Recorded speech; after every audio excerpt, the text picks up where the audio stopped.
We are live now. Thank you, Jordan. Good morning and welcome to the Joint Standing Committee on Energy, Utilities, and Technology. My name is Seth Berry. I am the House Chair of the committee, and we have a small but mighty group of committee members here today. I will ask them to we'll begin by asking them to introduce themselves, and we'll then be holding a hearing on LD 1731, followed by some other committee work. And I'll ask committee members to introduce themselves, beginning with Senator Stewart. Good morning, folks. I'm Trey Stewart, State Senator in District 2, which includes 51 communities in southern Aroostook and northern Penobscot counties, including the wonderful town of Springfield, home of the Springfield Fair. Not to be confused with Springfield in southern Maine. Correct. And next up, Representative Foster.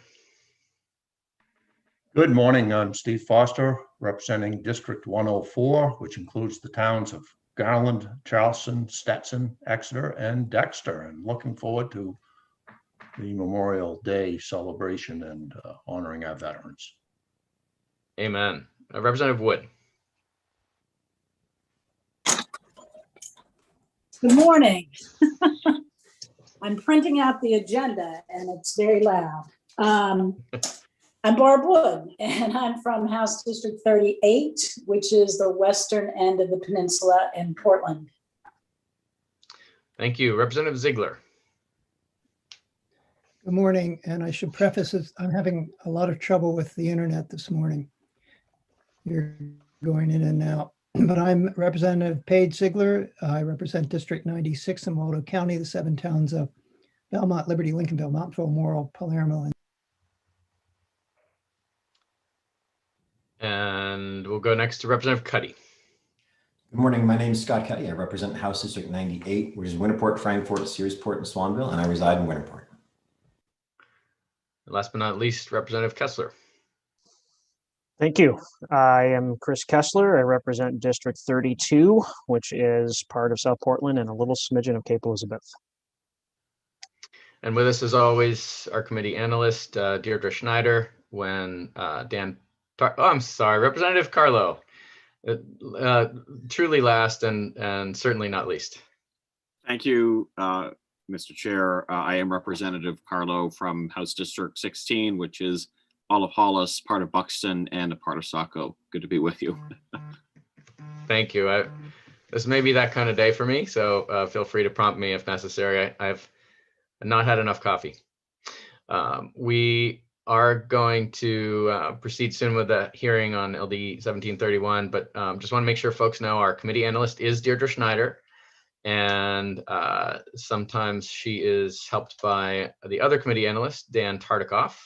Our committee clerk, Jordan Merrifield, keeps us all properly aware with documents as needed, and is your point of contact as a member of the public to this committee. Committee hearings are an opportunity for the sponsor to present his or her bill, for co-sponsors to speak if they're present, for those in favor of the legislation to then speak, and we provide 3 minutes each for that. Those opposed, and finally, last but not least, those neither for nor against. When it is your turn to speak, we will move you into this screen with us, the so-called panelist screen, or as we like to say, we will beam you over. At the conclusion of your testimony, the committee may ask you questions, and when that is finished, you will be beamed back over to the attendee panel. We do ask that you not use the chat function while you are in the in the panelist section, and that screen sharing and other fancy Zoom tricks, which you may suddenly have access to, not be used either. Your purpose is simply to present your testimony and then to answer any questions the committee may have. We are live on YouTube as well as proceeding on Zoom and the old-fashioned committee audio at the legislature's website. So just be aware that everything you say while you're with us will be open to the World Wide Web. and recorded for posterity as well. We encourage folks to post written testimony to the testimony submission portal at the legislature's website, because that becomes part of the public record, and it's also an opportunity for committee members who may not have been able to be here due to work obligations or other committee assignments to catch up, read your testimony, and for that matter, those of us who were here to go back and see what you had to say, and maybe it can fit in a little more than you had time for in your 3 minutes. So with those preliminaries out of the way, we will shortly be beginning the hearing on 1731. But first, I see we have another committee member has joined us. So Representative Wadsworth, could you introduce yourself? Good morning, Mr. Chair. Thank you very much. Little delay getting in here on Zoom. I am Nathan Wadsworth. I represent House District 70, Hiram, Porter, Brownfield, Freiburg, and Lovell. Thank you. And it looks like we have one more that's just been able to come in. So Representative Grahowski, welcome. And could you also introduce yourself?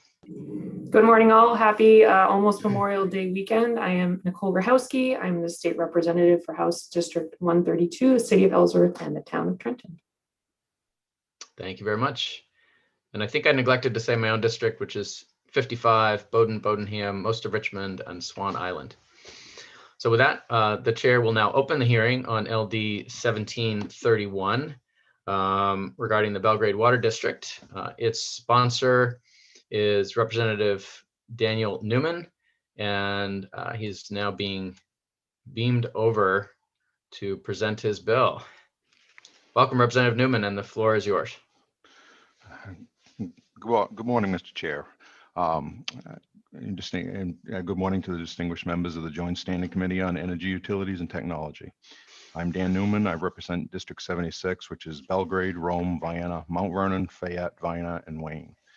I'm here to present LD 1731, which is an act to create the Belgrade Water District. I put forth this bill at the request of the town of Belgrade and the Department of Transportation.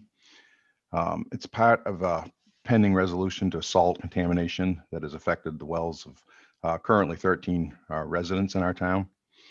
The well contamination is a result of the Department of Transportation and the town of Belgrade each having salt sand piles that were exposed, uncovered for years. And they've started to leach into the groundwater around the area. Both of the entities have worked diligently trying to correct the problems, and that included the town of Belgrade constructing a salt and sand shed, enclosed shed, a few years ago. Unfortunately, the damage has already been done.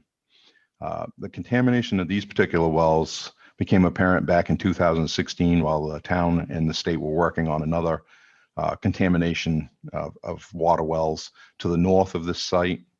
We did manage to take care of those by drilling new wells, but we have tried to drill new wells in this area for the 13 on the south side of this contamination site, only to have them become contaminated within a very short period of time. The Department of Transportation has managed to drill one deep well that's been flowing uncontaminated water for a period of time now. And it appears that after looking at any other type of remediation, the only thing that we can come up with is the Department of Transportation would like to build a public water supply. And because of the 50-50 liability between the state and the town, the DOT is going to build the supply, the infrastructure, and then turn it over to the town to maintain and manage the project. We did find out at the last minute that this legislation was needed to move forward for the approval. So we did have to put this in. That's why it ended up at the very last minute, and I appreciate the committee hearing this. And the Department of Transportation did require that we actually get this water district formed before they start working on constructing the infrastructure. So I ask you to join me in support this bill. And also Senator Black was unable to attend this morning. He had a conflict with another committee, and he asked me to pass along that he is in support of this too. And I'll try to answer any questions I can, because I am actually also on the select board in the town of Belgrade. Excellent. Great to have that perspective as well. So Any questions for Representative and Select Board Member Newman? I see Representative Cuddy first. Thank you, Mr. Chair. Thank you, Mr. Newman, for Representative Newman for presenting this and trying to help take care of this issue for the people of Belgrade. So it sounded as though the town of Belgrade isn't going to have to contribute to the construction of this. It's going to be a state project to construct it, but then thereafter the town is going to be responsible for the maintenance. Is that right? Or I guess the water district will be responsible for the maintenance. Yes, that's correct. I mean, overall, it will be the town of Belgrade that's the voters have to maintain the project. Right now, it's a 50-50 legal issue, and the best way for the state, because the Department of Transportation doesn't want to maintain and run a water district, so they're willing to put the money up front in to build the project, and then have us maintain and do repairs and run the water district. Great, thank you very much. Representative Kessler.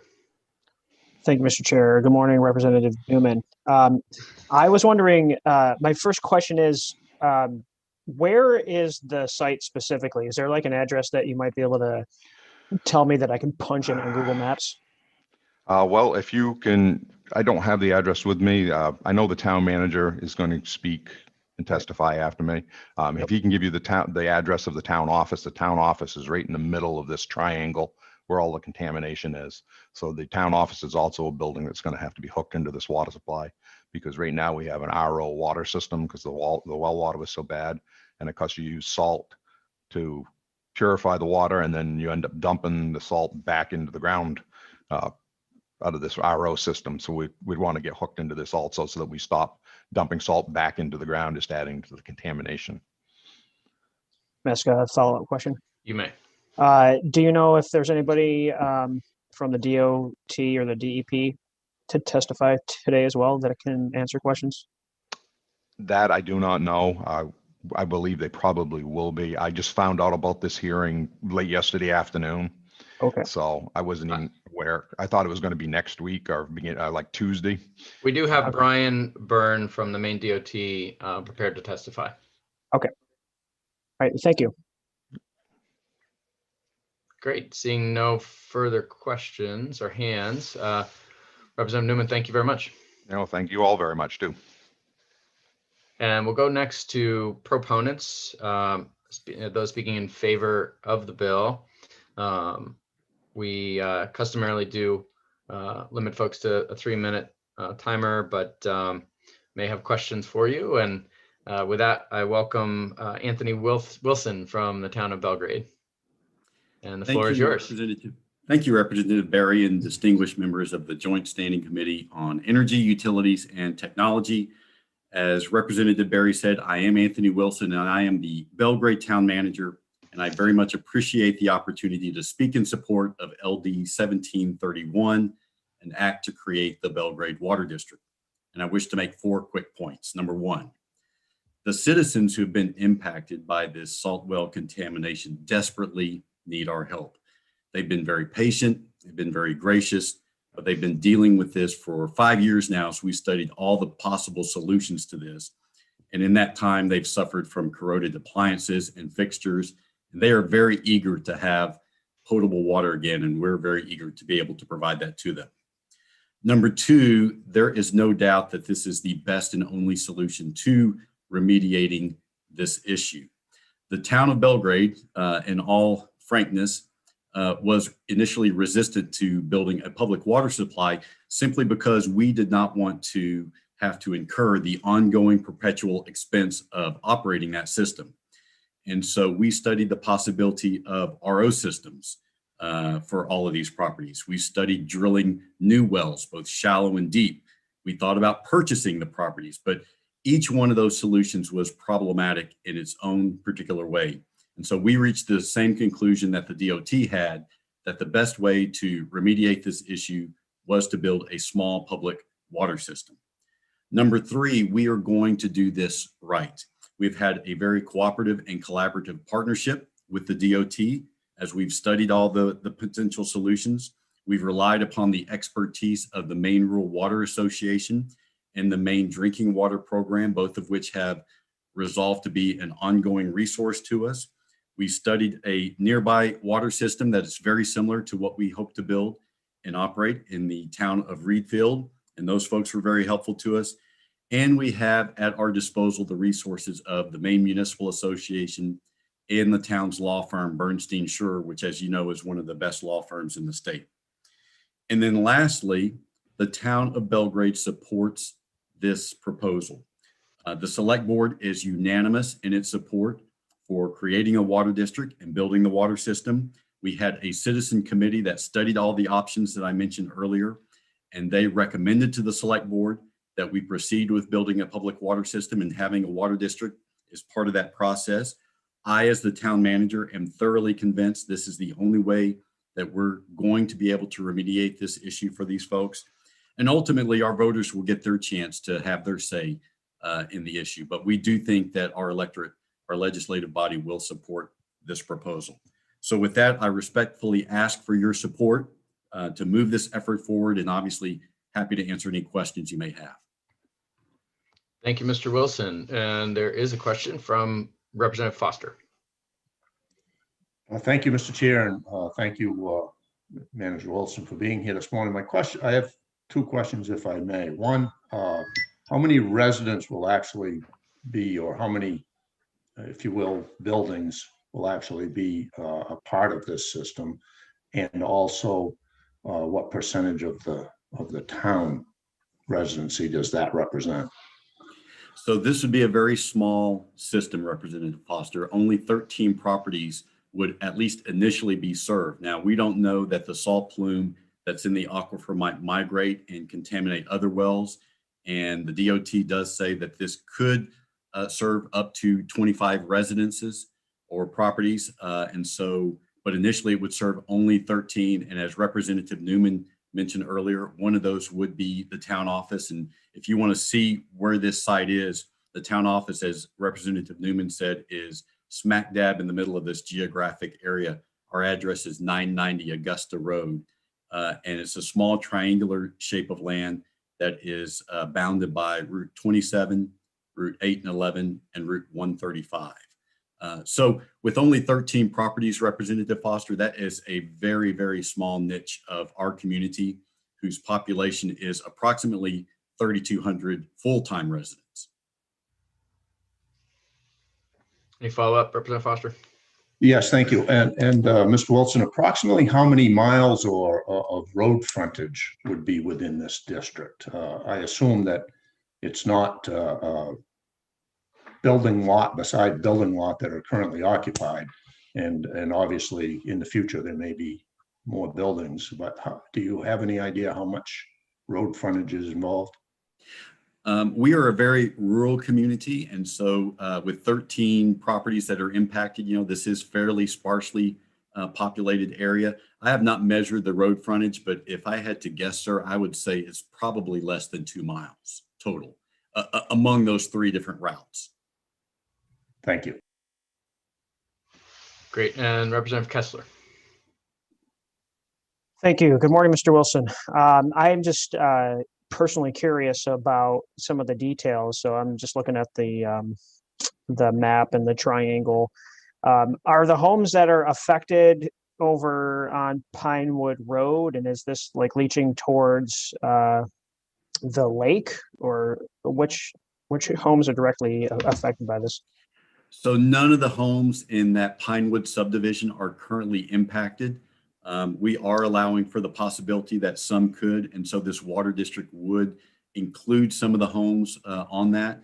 We have not seen a migration toward Lake Messalonsky Lake, and we do think that plume is moving more to the south than it is in that direction. And so the hydrogeologist for DOT has told us salt, obviously being heavier than water, it will eventually sink and flow through that aquifer. And so we don't expect the contamination to last forever, but we don't really have a good idea about how long these wells might be impacted. Any follow-up, Representative Kessler? No, yes. So you had said that the system might serve 25. Is it that they're looking to only build out to a certain size, or being able to plan in advance to have even more than 25 if need be? So the 25 would be based upon the capacity of the well itself, the source well. And so the yield for that would serve up to 25 properties in the estimation of the DOT. Now, we have talked about plans B and C. There are some other wells that are good wells that are in close proximity to this. And we will be working to have those serve as backup wells should they be needed. Thank you very much. Great. Seeing no further questions, thank you, Mr. Wilson, for your testimony. And we will go on next to Brian Byrne from the Maine Department of Transportation. And there's the video. Okay. Good to go. Welcome. Okay. Thank you. Good morning, Senator Lawrence, Representative Berry, and members of the Joint Standing Committee on Energy, Utilities, and Technology. I'm Brian Byrne. I'm the Highway Maintenance Engineer at Maine Department of Transportation. I'm before you today to present LD 1731 on behalf of Maine DOT. LD 1731 proposes to establish the Belgrade Water District pursuant to Title 35A, Section 64. By way of background, routes 27, 11, and 135 in the town of Belgrade intersect to form a triangular area. This area is considered the impact area and is the territorial limit of the proposed Belgrade Water District. Maine DOT and the town of Belgrade each own and operate sand and salt storage facilities located within this impact area on the northeast side of Route 135. Over the past 7 years, there have been approximately 13 identified groundwater wells in the impact area showing evidence of chloride-related contamination. After thorough reviews of the impacted properties and resolutions that may be implemented, Maine DOT and the municipality have jointly determined that the most practical solution is to design, install, operate, and maintain a public water system to serve the impacted properties, as well as those additional properties within the impacted area. We are in the process of finalizing cost-sharing agreement by which Maine DOT will pay the upfront cost to design and install the distribution system and connect the currently impacted properties to the system. Upon completion of the construction, the water system will be conveyed to the municipality. The municipality through its established water district and utility will then be responsible for the operation and maintenance of the system going forward. This agreement will need to be approved by Belgrade voters. Maine DOT's intention is to begin construction of the water system in the spring of 2022, provided that all municipal approvals have been secured and the water district and governing body has been legally established. LD 1731 is the first step in this process. Thank you, and I would be happy to address any questions you may have.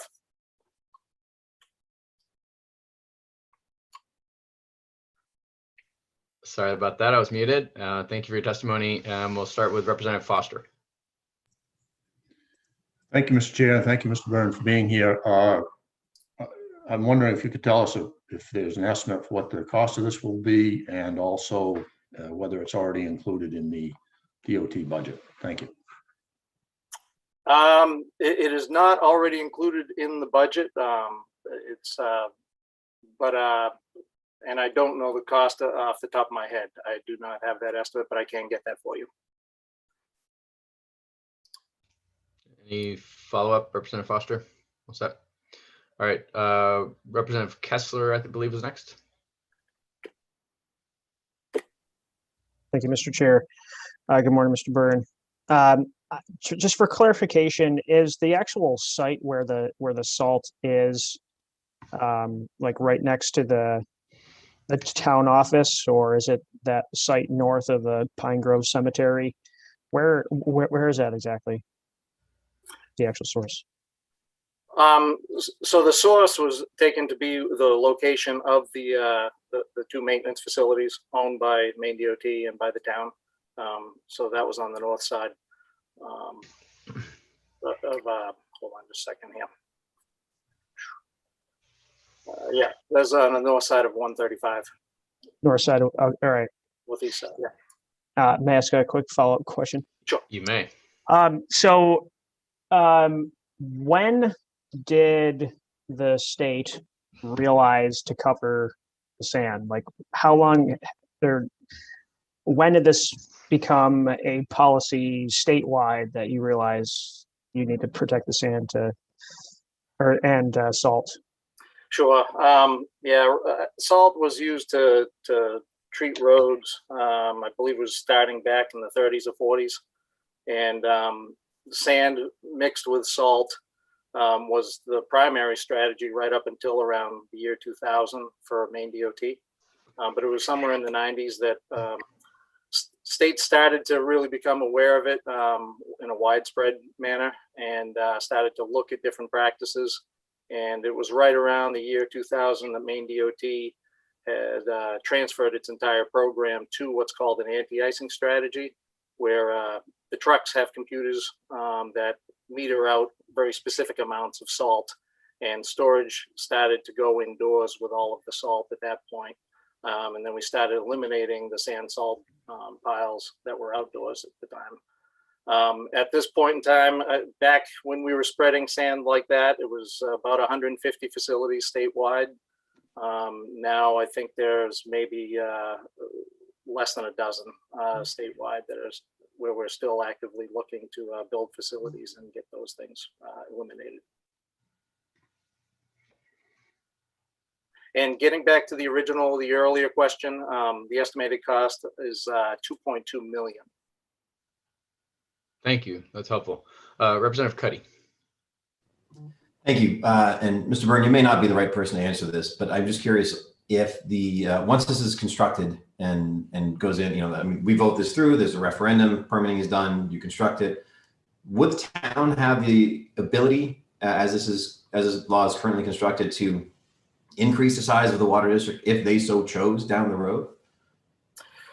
Yeah, your original assumption is correct. I'm probably not the best one to answer that. And that's totally okay. It's almost a point of curiosity. And at 9:30 in the morning, I'm okay with asking a curiosity question. And it's not something I really truly need the answer for. So I appreciate it. Okay, seeing no further questions. Thank you very much, Mr. Byrne. Thank you. And our next witness is, I believe, testifying neither for nor against. And we will now hear from Bradley Sawyer of the Maine Rural Water Association. Good morning, Representative Barry and members of the committee. My name is Brad Sawyer. I'm Director of Government Affairs for Maine Rural Water and a resident of Augusta. Looking forward to seeing everyone in person next week. Our category of testimony is somewhat misleading. We fully support the creation of the Belgrade Water District. We were in a helping capacity with this legislation, and so didn't want to jump in front of the town or the DOT when it came to testifying today. I'm here in the interest of speed, understanding the end of sessions, and wanted to make sure that our role was open, and if folks had questions for us, we were in the room. I can answer Representative Cuddy's question to the previous gentleman testifying. To expand the district, it would require a new piece of legislation, as the space is currently listed by lot size or lot number. That's fairly common. All utilities are legislatively chartered and have their area to serve, and should that need to be expanded, they would have to come back before this committee with a piece of legislation to do so. So it would require another bill, but as you all know, you see a couple of those every year. So happy to take any questions on our role or anything else that I may be able to help with. Thank you.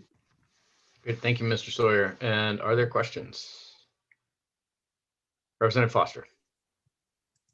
Thank you, Mr. Chair, and thank you, Mr. Sawyer. I'm going to ask you this question, which I thought I was going to reserve for Representative Barry. Being a sophomore on this committee, this is the first time I guess I've seen this type of issue. And I'm wondering, I don't see anyone from the PUC interested in this, and I'm assuming that this may be unique in that it's not a water utility. However, it is coming before the EUT committee. So I'm wondering how many water districts, if you will, are out there that do not fall under the purview of the PUC, if there are any, and where do you see this one falling, especially with future legislation necessary? Thank you. Absolutely. Thank you, Representative. My understanding is this would be created as a standard district and would be under the purview of the PUC. There are a number of incredibly small districts around the state that have been created principally to address contamination. The one that I'd say is more prevalent is petroleum contamination, but there are others that have been created to deal with salt.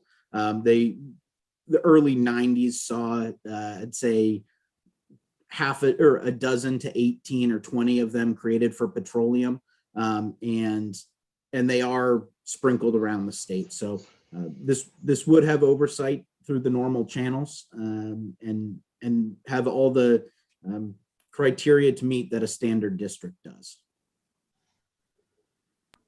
Thank you.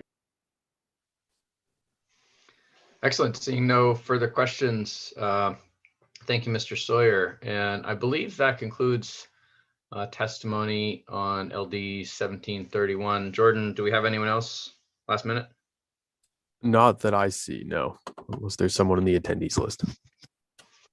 Okay. Representative Kessler, before I close the hearing, did you want to ask a procedural question? I was only going to ask if we could move straight into work session. Well, that would be my line, Representative Kessler.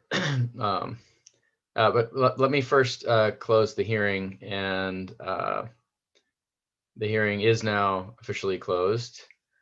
I am going to ask the preference of the committee as to whether there's interest in going into work session, but caution that we may or may not have a senator, and having a senator is a prerequisite for going into work session.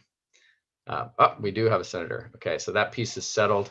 And what is the pleasure of the committee as to whether to go into work session? I'd be happy to entertain a motion to do so if there is one. Representative Foster.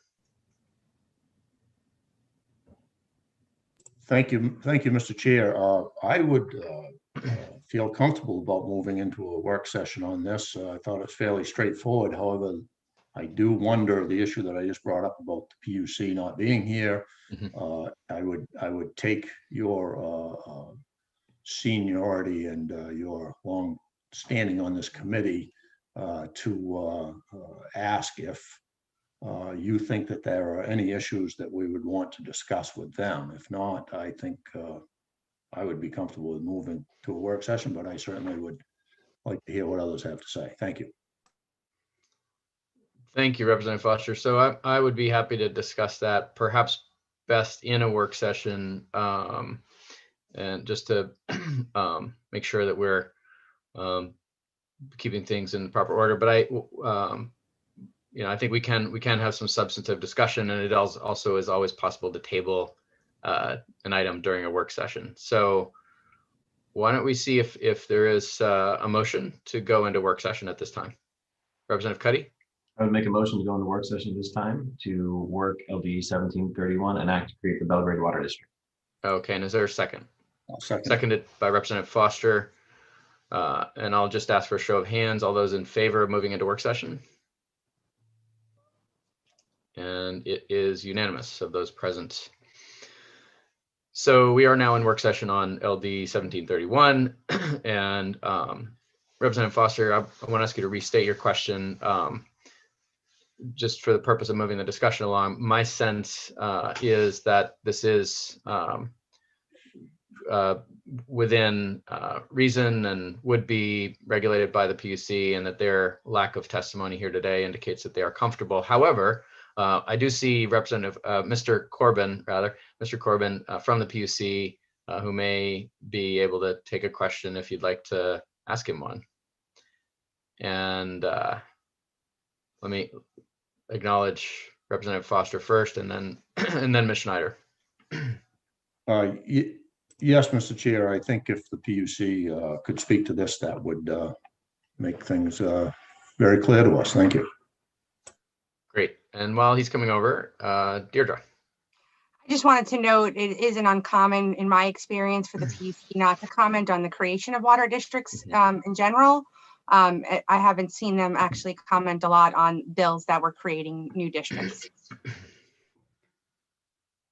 Thank you. That's a helpful reminder and one that I'd forgotten. And Mr. Corbin, do you want to, I don't know if you heard Deirdre's remark just now and the question directed to you.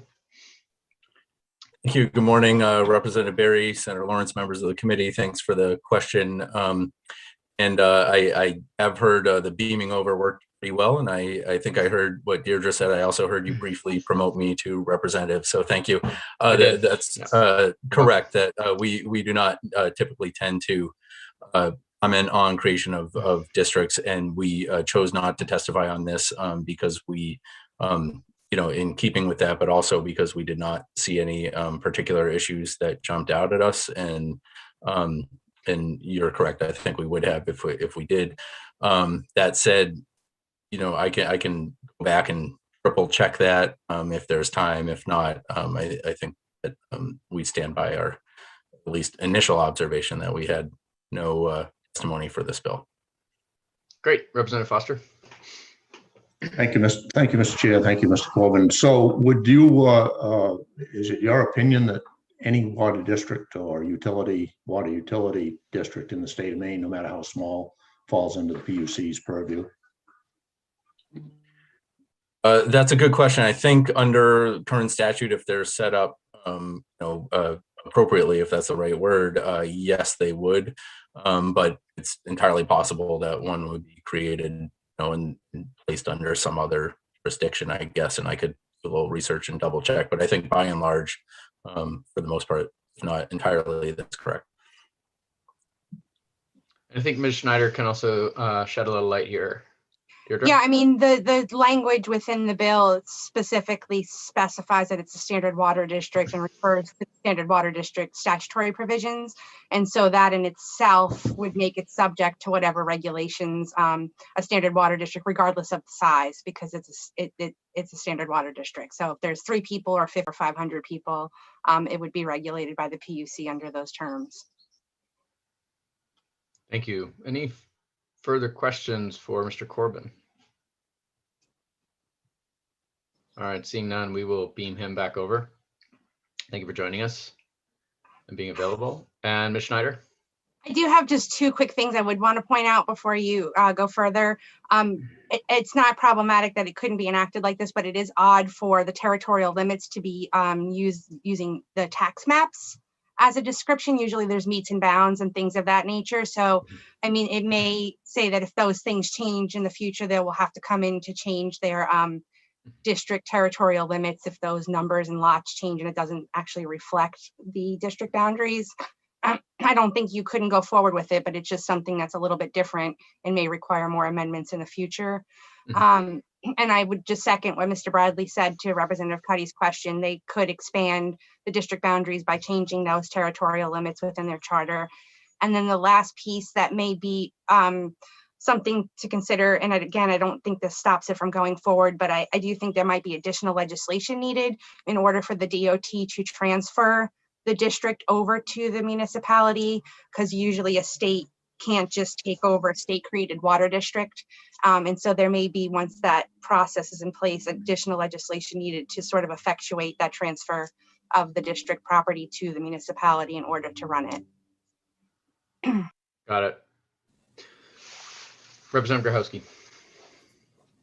Thank you, Mr. Chair, and thank you, Deirdre, for flagging those questions. I just wonder, is it possible to state that it's those tax map and lot numbers and put like today's date on there or the date of enactment so that one could always refer back to the maps that existed at this time as the baseline for that? I think that's a possible solution and might work if you wanted to go ahead and sort of when you make a motion to amend it to do that. And if there's a problem, I can always bring it back. But I think just off the top of my head, that might work. These lots and numbers as of the effective date of the act or something like that.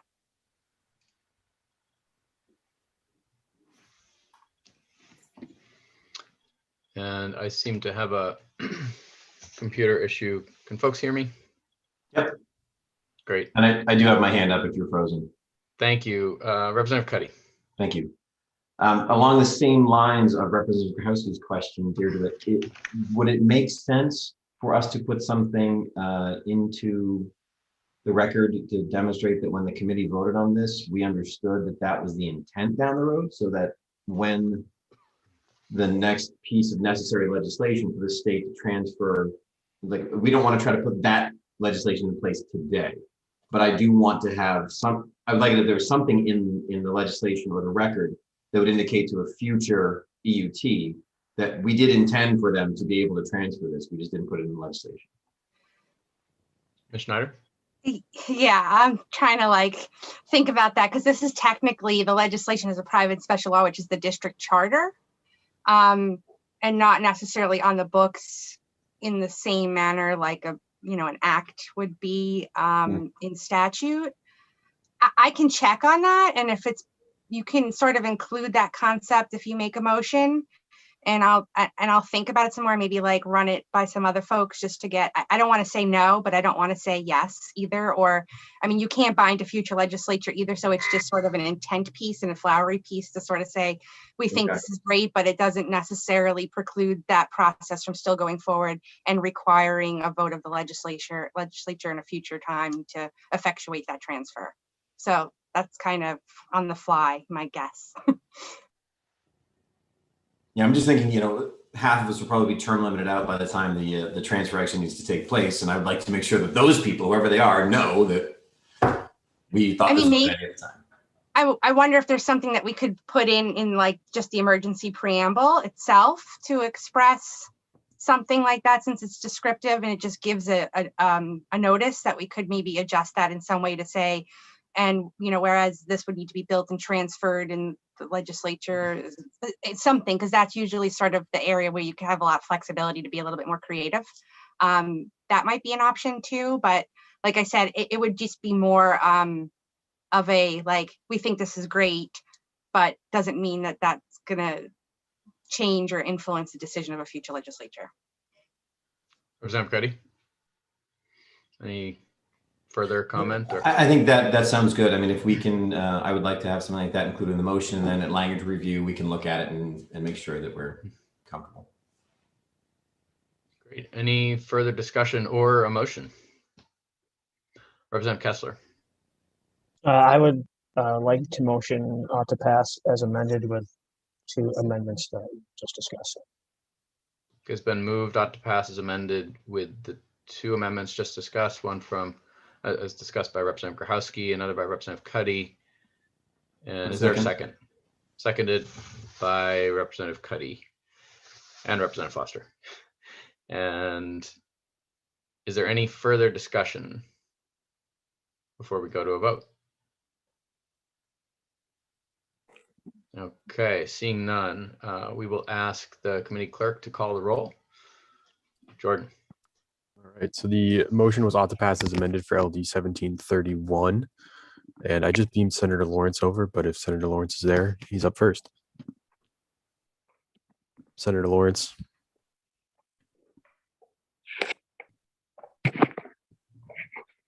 We can circle back potentially. Senator Vitelli. Senator Vitelli is absent. Senator Stewart. Yes. Senator Stewart is a yes. Representative Barry. Yes. Representative Barry is a yes. Representative Cuddy. Yes. Representative Cuddy is a yes. Representative Grahowski. Yes. Representative Grahowski is a yes. Representative Kessler. Yes. Representative Kessler is a yes. Representative Ziegler.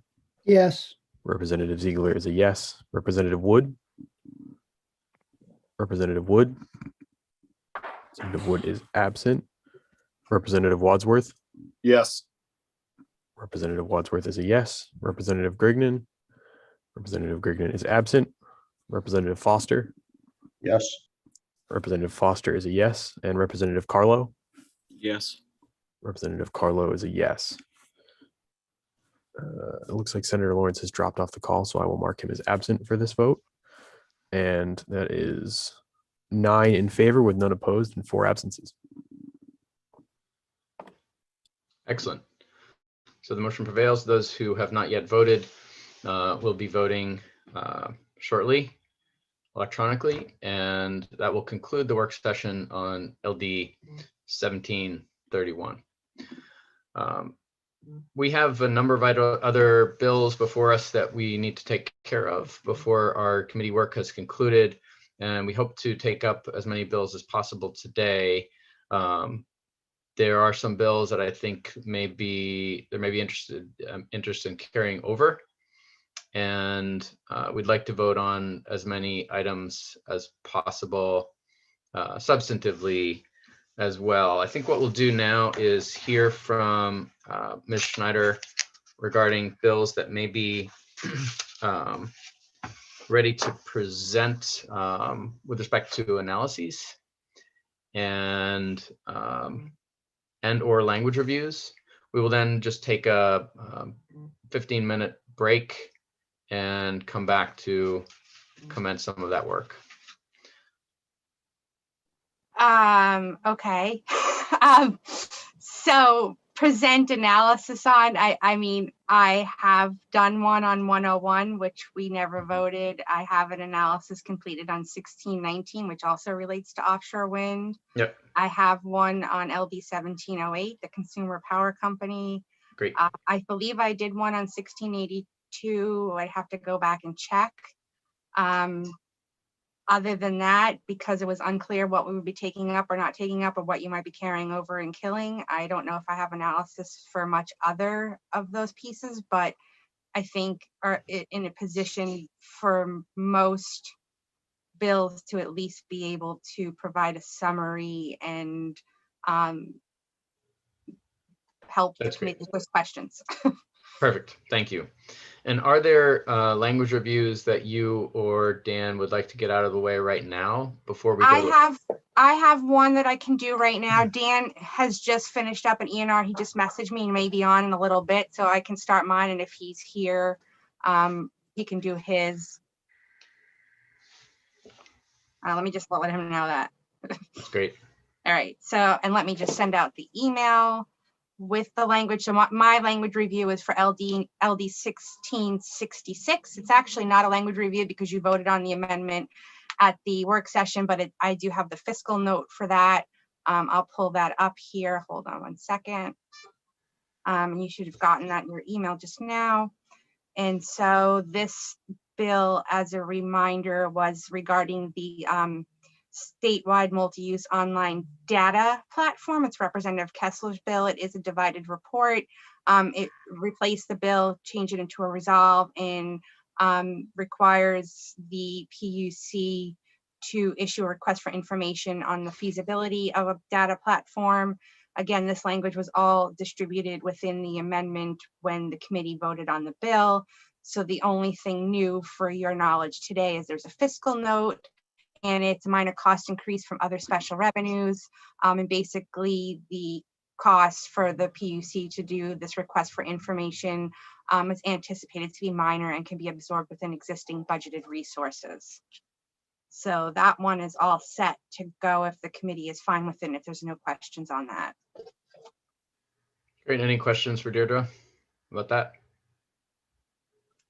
Sounds like it's good to go. And I assume Mr. Tartikoff needs a moment to Yeah, he just prepare to finished present with his. So what we will do is break for, I'm going to say 20 minutes. We will come back at 10:15. I hope that we'll be able to vote on some of the items that were just discussed, including some items for carryover. So with that, please turn off your video and audio, and we'll be back at 10:15. Can we get that list one more time? So I think what would be helpful, Mr. Chair, is to know what sort of chunks we're going to break the day up into. Yep. We haven't caucused yet as Republican. Right. And so knowing we can either, we've got the full list, but I don't expect that we're doing the full list right when we come back, correct? Right. So any bills on which we've already had a work session could be voted today. Additionally, we have the four which analyses are ready for. So that was 101, 1619, 1708, and 1682. And additionally, there may be some that there's interest in carrying over, and I or Senator Lawrence can connect with you about some of those. Okay. And that the idea there would be to save, if an analysis has not already been presented on that, just to save the analyst the time, because they, I think, haven't slept in about 3 months, maybe. I'm not sure. Something like that. Just a quick thing on sort of some of these things where we have analyses done. I mean, we've done stuff or we've had work sessions, but there's also been communications with the sponsors who may have amendments, and I don't want to say that it's ready if the sponsors themselves aren't ready. I mean, that I think would be something that you may want to reach out to if you're thinking of going forward and contacting those sponsors, and if they're ready with their amendments to talk about it and go into it. Great. Senator Stewart, does that help? Yeah, so we'll go caucus those 4 bills that you listed off, and then if we can, I'll connect with you offline as well. Okay, sounds good. Great. Okay, so with that, let's make it 10:20, and that'll give a little more time for some of those conversations to happen. We'll be back at 10:20.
Okay, it is now 10:20 precisely. And we are going to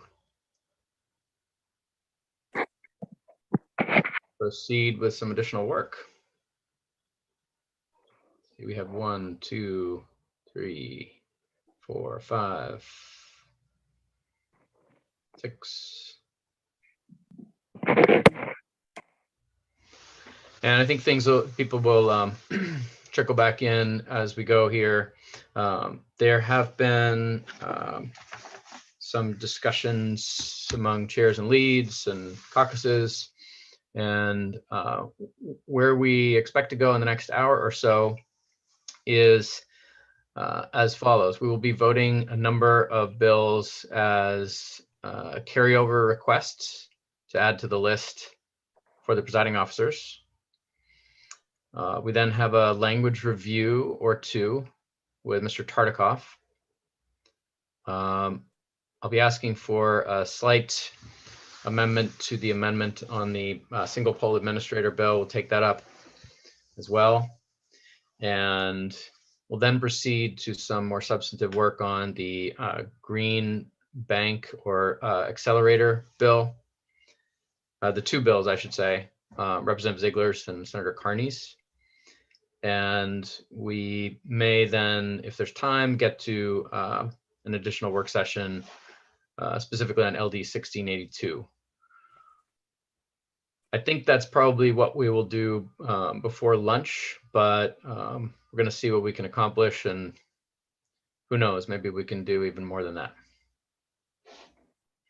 So I'll begin by asking the committee to vote on some carryover items, and Ms. Schneider, just a reminder for me, because I don't, this is not a substantive committee vote in quite the same way, in my view, but we probably do need a quorum. Is that right? And a roll call vote? I mean, yeah, I think you would have a quorum, and a roll call vote is helpful in case we need clarity on who voted what, to track it, because we do have to put in the vote total in the carryover request. And also, too, when you do it, it would be really important that when you vote to carry them over, that you give us your justifications for carryover, because we have to also do that. Thank you. And there is some nuance to that. So since we don't currently have a quorum, I'll hope that some folks can turn on their video that have it off at this time. And we have, thank you, Senator Lawrence, 1, 2. Okay, and that gives us 7. Excellent. So the first carryover item that are possible carryover that I'd like to put before the committee is LD 1579. And perhaps Ms. Schneider, if you have the titles in front of you, you could just read the title before we see if there's a motion. Just give me 1 second. No problem. I don't have the title in the list I'm looking at. I apologize. So LD 1579 is an act to transition state and local motor vehicle fleets to 100% zero emission vehicles, and it's Senator Vitelli's bill. Great. And is there a motion on LD 1579? The chair would be happy to entertain a motion to add this to our list of carryovers. Representative Kessler. Motion to carry over this bill. Okay, it's been moved to carry over. Is there a second? Seconded by Senator Stewart. Any discussion? Seeing none, I will ask our clerk to call the roll.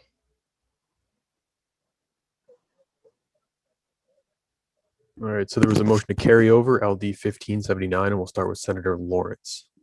Yes. Senator Lawrence is a yes. Senator Vitelli?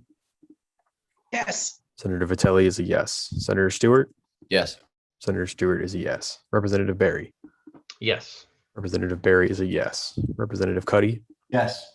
Representative Cuddy is a yes. Representative Grahowski? Yes. Representative Grahowski is a yes. Representative Kessler? Yes. Representative Kessler is a yes. Representative Ziegler? Yes. Representative Ziegler is a yes. Representative Wood? Representative Wood is absent. Representative Wadsworth? Representative Wadsworth is also absent. Representative Grignon? Representative Grignon is absent. Representative Foster? Yes. Representative Foster is a yes. And Representative Carlo? Representative Carlo is also absent. That is 9 in favor with 4 absences. Great. Next up is LD. Hold on. Oh, Ms. Schneider. Justification. What's the justification for the carryover? The justification is because we said so. No, the justification, Senator Lawrence. I was gonna say we could put because we really, really, really want it. Right. I think I'm going to ask the sponsor if she'd like to offer a justification. Thank you, Mr. Chair. The justification is to give the Governor's Energy Office sufficient time to finish their roadmap to EV, and then we will be in sync with the future. Okay, is there any objection to that justification? Seeing none. So it shall be. And that brings us to LD. What was the one I just said? 1634. Deirdre, could you read us the title? Yeah, LD 1634 is an act to create the main generation authority, and this is Representative Grochowski's bill. Great. And is there a motion on this item? Representative Kessler. Motion to carry over. Okay, it's been moved to carry over. Is there a second? Seconded by Senator Stewart. Any discussion? And we'll go straight to a roll call vote. All right, so the motion was to carry over LD 1634, and we'll start with Senator Lawrence. Senator Lawrence is absent. Senator Vitelli? Yes. Senator Vitelli is a yes. Senator Stewart? Yes. Senator Stewart is a yes. Representative Barry? Yes. Representative Barry is a yes. Representative Cuddy? Yes. Representative Cuddy is a yes. Representative Grahowski? Yes. Representative Grahowski is a yes. Representative Kessler? Yes. Representative Kessler is a yes. Representative Ziegler? Yes. Representative Ziegler is a yes. Representative Wood? Representative Wood is absent. Representative Wadsworth? Representative Wadsworth is absent. Representative Grignon? Representative Grignon is absent. Representative Foster? No. Representative Foster is a no. And Representative Carlo? Can I make a point of information before I vote? Representative Carlo, yes, you may. What are we voting on? That's an excellent point of order question. Perfectly in order. The motion is to add to our list of carryovers LD 1634. Okay. My vote is no. Thank you. Representative Carlo's vote is no. That is 7 in favor, 2 opposed, with the remaining being absent. Okay. And would the sponsor like to offer a justification for our letter? Sure. We believe this bill has much merit to save ratepayer dollars, but needs more time for us to act on prudently.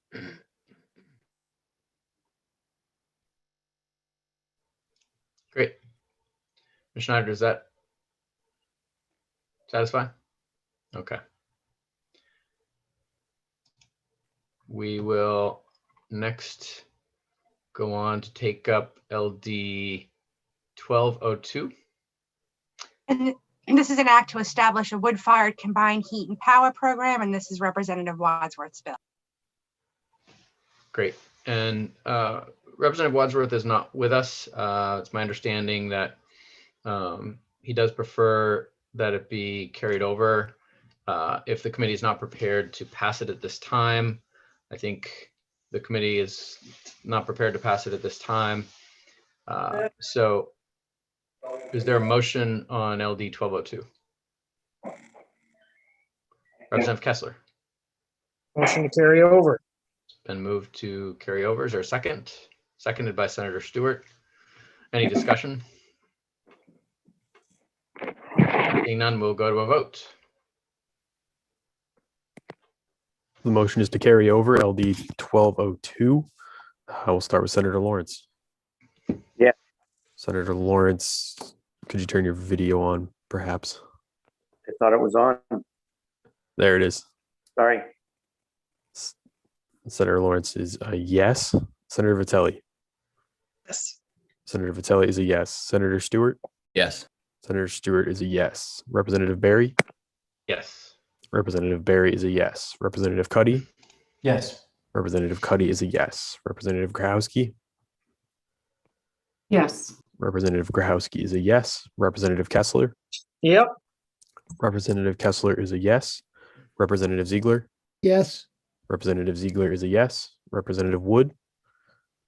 Representative Wood is absent. Representative Wadsworth. Representative Wadsworth is absent. Representative Grignon. Representative Grignon is absent. Representative Foster. Yes. Representative Foster is a yes. And Representative Carlo. Yes. Representative Carlo is a yes. That is 10 in favor of the motion with 3 absences. Great. And I will attempt to offer a justification here. The committee is very interested in finding ways to efficiently encourage the use of sustainable wood fuel combined heat and power programs, but needs time to work the bill to ensure that that is done with the greatest economic efficiency. Any objection to that? All right, seeing none, we will go on to LD 17, sorry, LD. Mr. Chair. Yes. Before we move on, would it be possible to get the rough sort of outline of how many we have, which ones we're thinking of? That way we could see the big picture as it comes together rather than one by one. Yes, I'm happy to do that. So I think that for the committee's purposes today, we're looking at possible carryover votes on LD 1710, which is President Jackson's bill establishing the Northern Maine Renewable Energy Development Program. LD 82, resolved to provide for participation of the state in the planning and negotiations for the Atlantic Loop Energy Project. LD 170, pertaining to transmission lines not needed for reliability or local generation. LD 1587, removing the municipal ordinance exemption for the development of non-essential transmission lines. LD 682, to ensure the viability of the Northern Maine electric transmission grid. That's yours, Senator. And LDs 840, to prevent power line electrocutions. And also another of yours, 1079, to review the effects of the deregulation of Maine utilities. Those are the bills that we had in mind, and I apologize that that wasn't made clear at the start. Is that helpful? Have any questions? That is helpful, and we haven't caucused that list yet. I suspect there won't be many issues. But I also haven't had an opportunity to talk with my colleagues about what we may want on that list. You know how many, so we voted on 3, we've got 1, 2, 3, 4, 5, 6, 7, 8, 9. So 12 in total, it looks like on that list. You know how many total were allowed as a committee? Yeah, so I'll let Ms. Schneider speak to this. We are hoping 3 of those that I just mentioned are relating to the pending initiated bill that will be voted in November. And so part of the rationale for not acting on those is that they may constitute competing measures. So we're hoping that those 3 will not be counted against our allotment. This is a slightly larger number of carryovers than we had originally envisioned, but we think we can be very convincing with the presiding officers. Deirdre, do you want to add to that? Just in our first carryover request, we did make the argument on a competing measure bill that shouldn't count towards the committee's cap, because it's not a matter of you not doing your work. It's a matter of you wanting to let that process play out before you act on certain things. And at this point, I mean, we were allotted 9 by the memo. I'm hearing there may be some flexibility. And so at this point, I think we just put through the request, and if they're rejected, then I guess we take it from there. But that's sort of the process. Okay. It is. And if we, I'm just wondering if my colleagues might have some other ideas on some other bills. I don't want to ask for a break right now because we're moving along. I'm wondering if it would be possible maybe to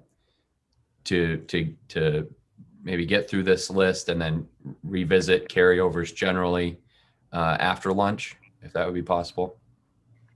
I think that may be possible if we come back in after lunch. I'm happy to break for caucus as well, Senator. Okay.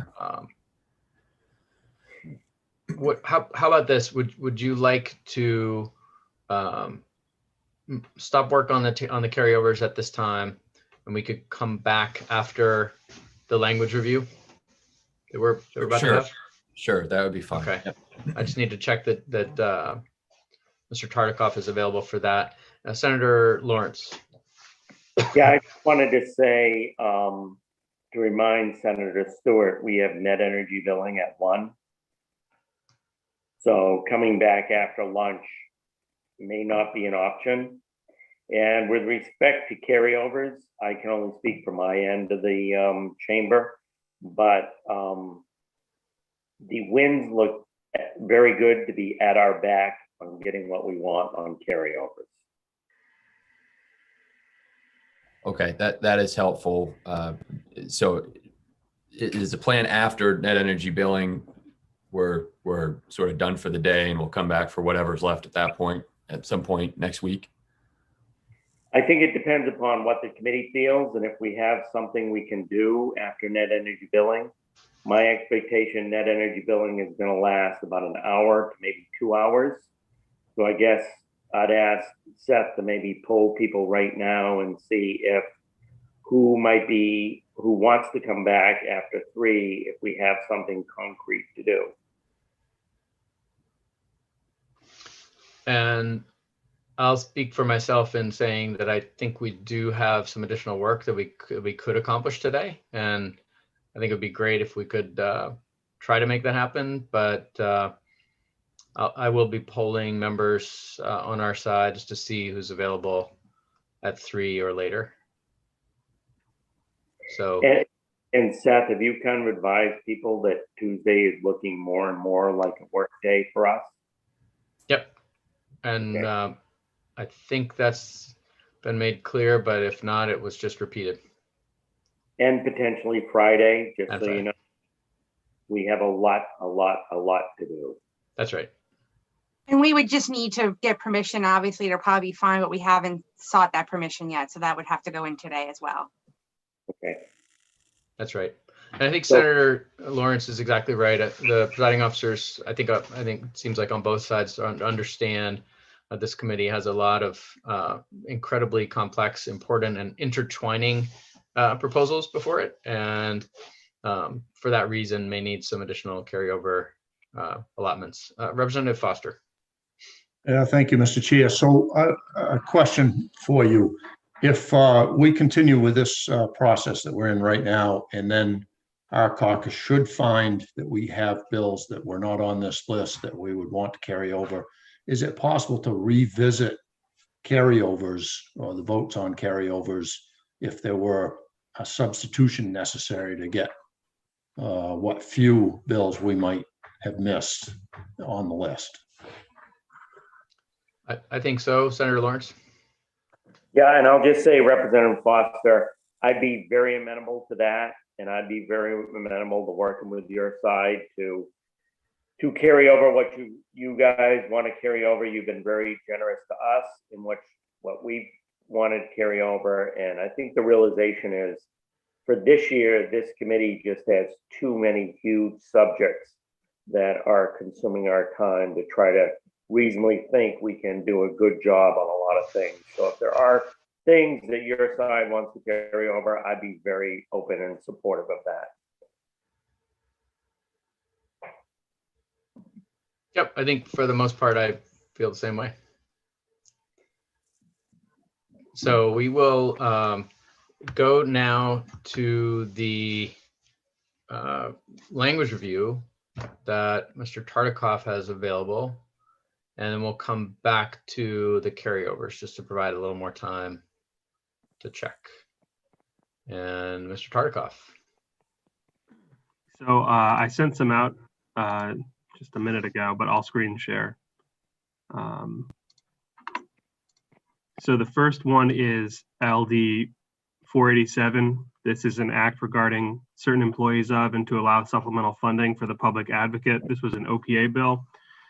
The majority report was ought to pass as amended.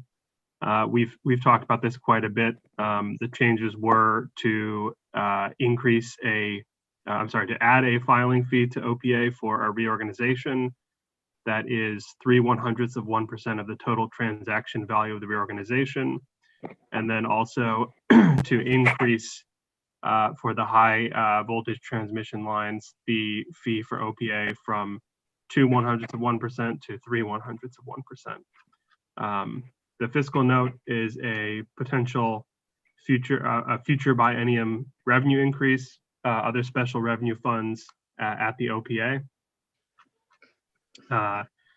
Now, after the vote, Senator Stewart recorded a vote of ought to pass on the original bill. So there are two minority reports, one Representative Foster ought not to pass and Senator Stewart as ought to pass. This is the Senator Stewart's minority report, which is simply to incorporate a fiscal note here that notes a future biennium revenue increase associated with the acceptance of other funding sources as proposed in the original bill. So I'll pause there and answer any questions. Are there questions from the committee? All right, seeing none. I think we are good on that one. So the other two I have are LD 1484, the majority and minority reports that were voted yesterday. We went in pretty close detail through what became the majority report, Senator Bennett's amendment. So I'm only going to highlight three changes. The first you see here are two new sections added before, I guess, the meat of the bill. One of them is, this was just left out by me, is the technical need to note that the members of the Maine Connectivity Authority are listed in the provision of Title V regarding the boards of government entities, and this is a quasi-government entity, are included as well. And it's just to note that they are not authorized to receive compensation, and that's consistent with the Connect Maine Authority, and which was referenced yesterday. The other change is the provision in Title V relating to quasi-independent governmental entities, which it was intended to make the new Maine Connectivity Authority, a quasi-governmental entity. This amends the section requiring reporting by those entities to add the Maine Connectivity Authority. I will note in just a second the other change that goes along with this, but this would effectively ensure that they would be filing the quasi-governmental entity report under this section. Scrolling down to the Connectivity Authority, you may recall that we went through it and noted that it was established in the prior amendment. It was established, it said, as a quasi-governmental state entity and a body corporate and politic and a public instrumentality of the state, which as an aside is quite a mouthful. But it's not necessary to actually call them a quasi-governmental state entity here. You do that by requiring them to report in the same manner as other quasis, and this language would now be consistent with a similar setup for other quasi entities like Connect Maine, like Efficiency Maine Trust.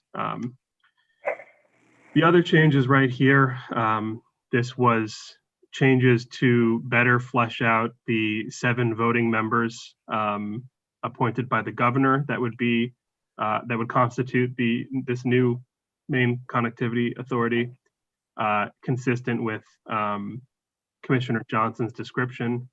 3 members possessing expertise in advanced communications technology infrastructure or communications service, 1 representing communities, 1 with expertise in banking or financial lending, 1 with expertise in education system needs, 1 member with expertise in telehealth delivery and telehealth system needs. And then the other change here was to sub the CEO of FAME for the chair of the PUC.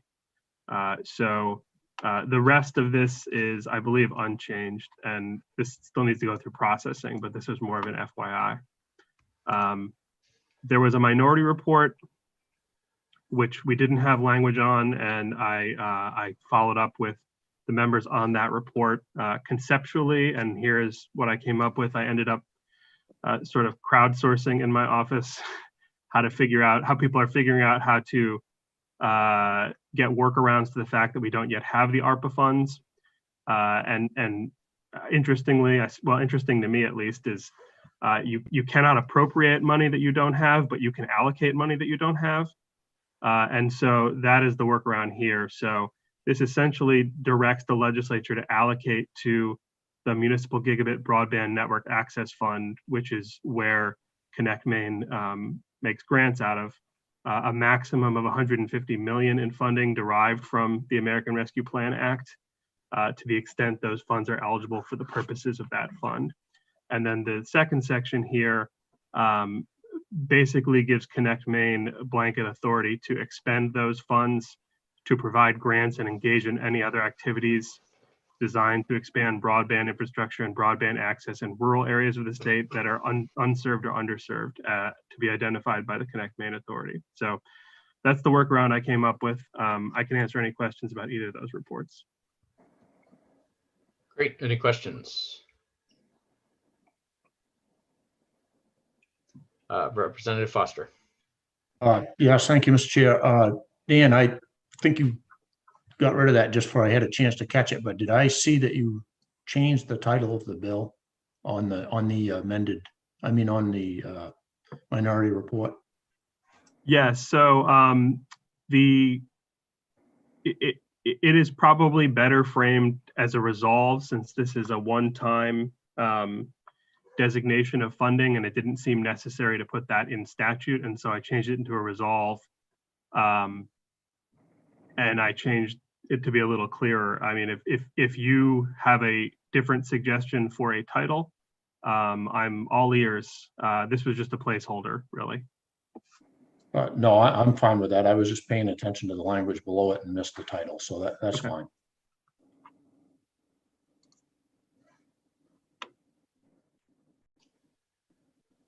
Any additional questions? Seeing none.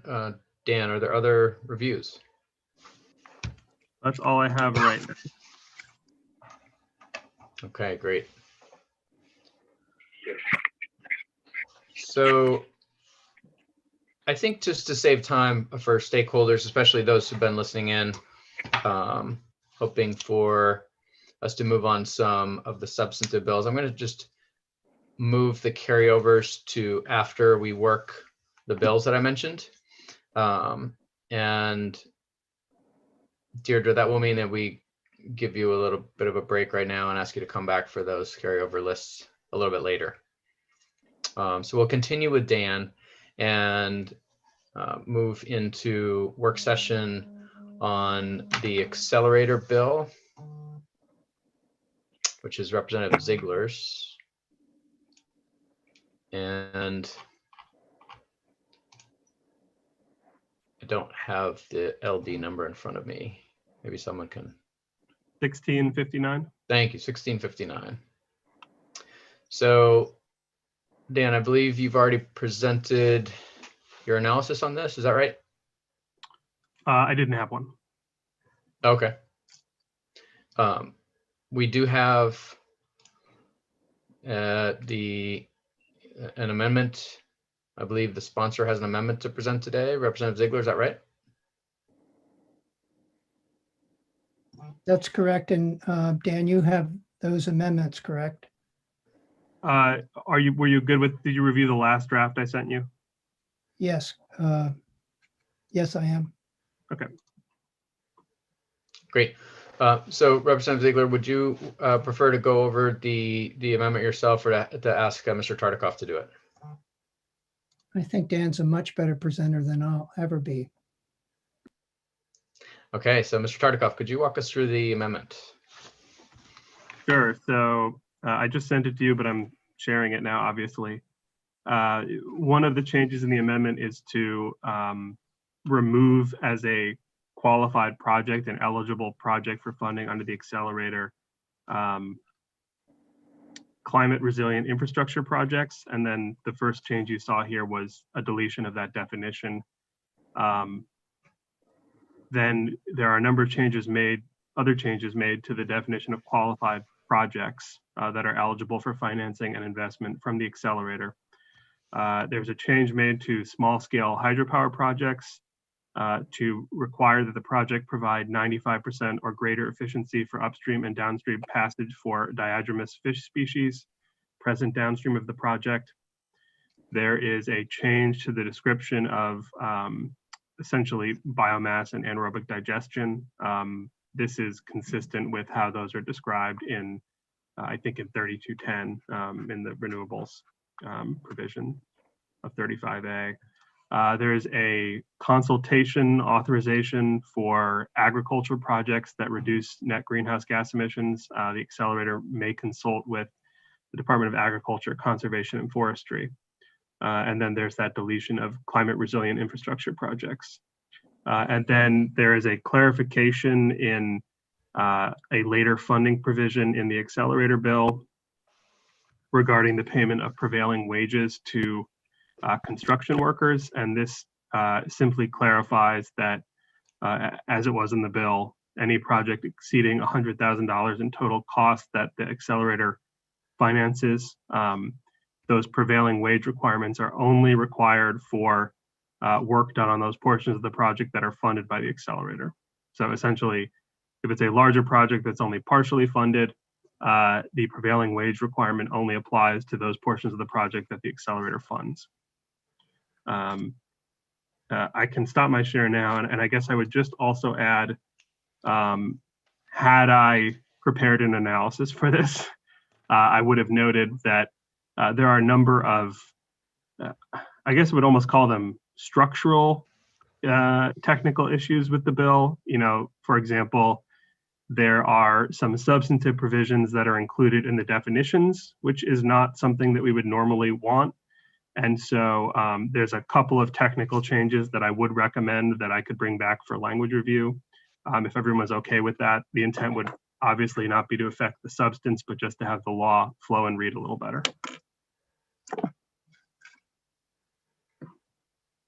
Great. Are there any questions about the amendment? Senator Vitelli. Yes, thank you, Mr. Chair. Question for the sponsor, I'm wondering if there's still, or I've heard some concerns about still including agriculture projects. And I'm wondering if you think the reference to being able to consult with the Department of Agriculture is sufficient to provide the accelerator with the expertise needed to determine funding for those kinds of projects. Or if we might just eliminate that altogether. I assume it was. Representative Ziegler. Oh, I'm sorry. That's okay. Senator, I assumed it was. Are you feeling that there is a problem with that? You feel that that's not sufficient? Senator Vitelli. Thank you. What I heard was a caution in general about asking the accelerator Efficiency Maine Trust to make decisions in areas that are outside of their expertise. And so agriculture, I assume, is part of that. And so hence my question, whether the language that's in there, and I haven't heard, because I don't know that they've seen this language, whether this satisfies the need for some expertise to be brought into this situation in agricultural issues. So I was just raising it as a concern that I'd heard.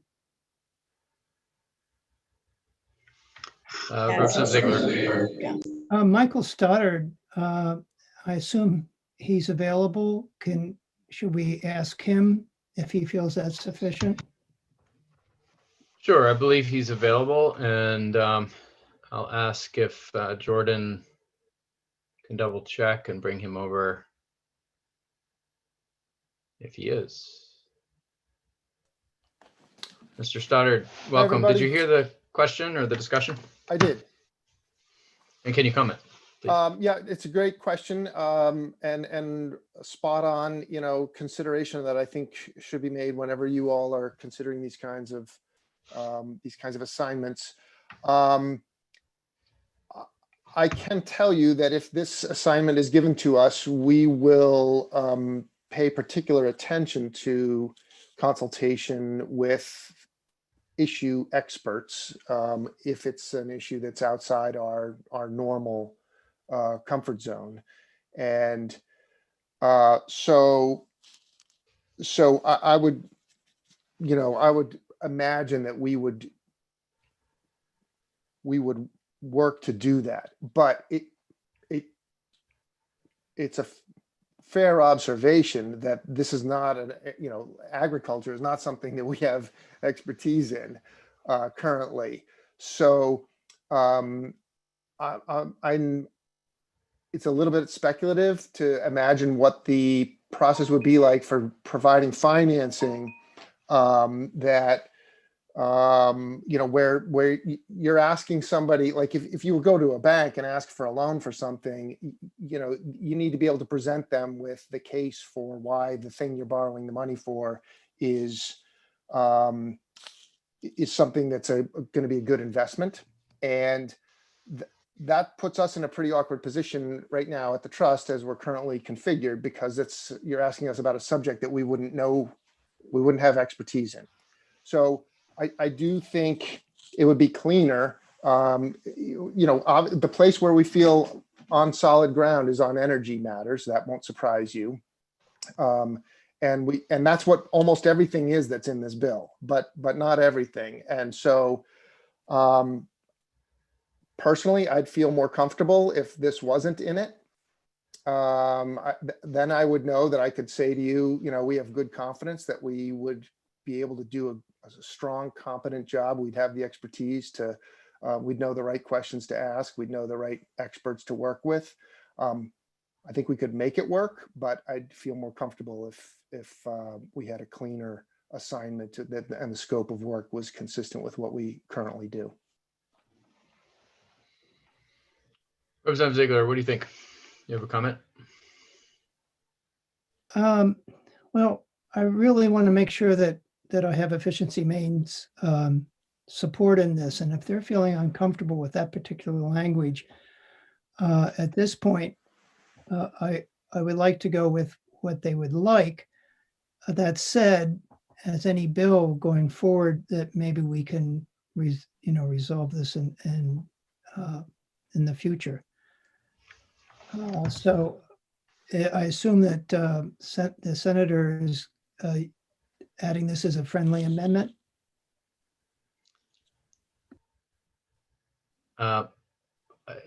That could be, since this is your amendment, I think you would need to adopt it as a part of your amendment, and we could represent it that way. That might be the simplest thing. So it sounds like you're prepared to do that and to incorporate it into your amendment. Is that right? That's correct. Yeah. Okay, great. Thank you. Is there further discussion? I guess I'd just like to ask for comments, since we have Mr. Stoddard here, on the forestry provisions that are in here. Does that seem workable to you? It straddles a little bit more, but because I think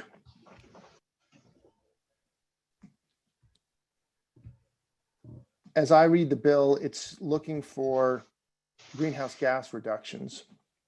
But again, Mr. Chairman, you raise a good point. Everyone on this committee will know that we have not worked on forestry matters. There's an entire agency of state government that spends their days and their years and their decades of experience focusing on forestry matters. And so it's just not something that we have experience with. I would say that it would I would say that my analysis would be similar to what it would be for the agricultural.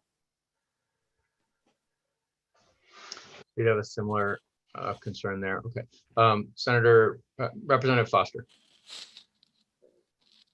I thought you were mistaking me for someone else for a second, Chair Barry. Thank you.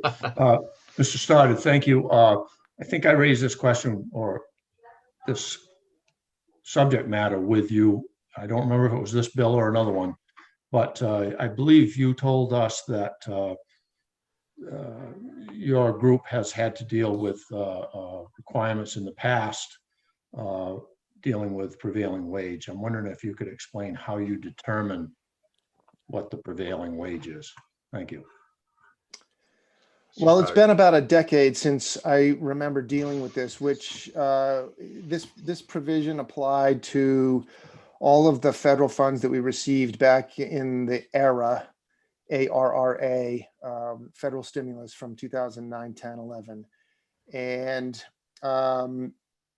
at that time, my recollection is that the federal government provided schedules that you could look to see for different areas. There was some way that we were able to look it up.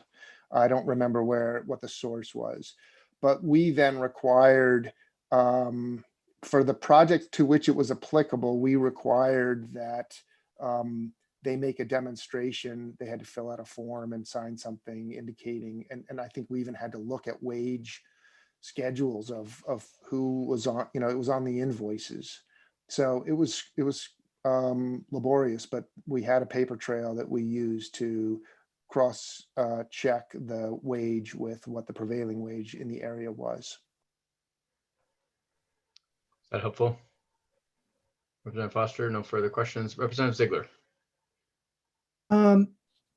Addressing both your question and the senator's, I would like to strike J5 in the bill, which states agricultural products that reduce net greenhouse gas emissions, including reforestation, afforestation, forestry management, and regenerative agriculture. At this point, I'd like to strike those from the bill. Okay, so that would be part of the sponsor's amendment. Dan, is that clear? Got it. Yes. Yep. Okay, so far we have the amendment presented with those two changes that the sponsor has offered. Is there any further discussion or a motion?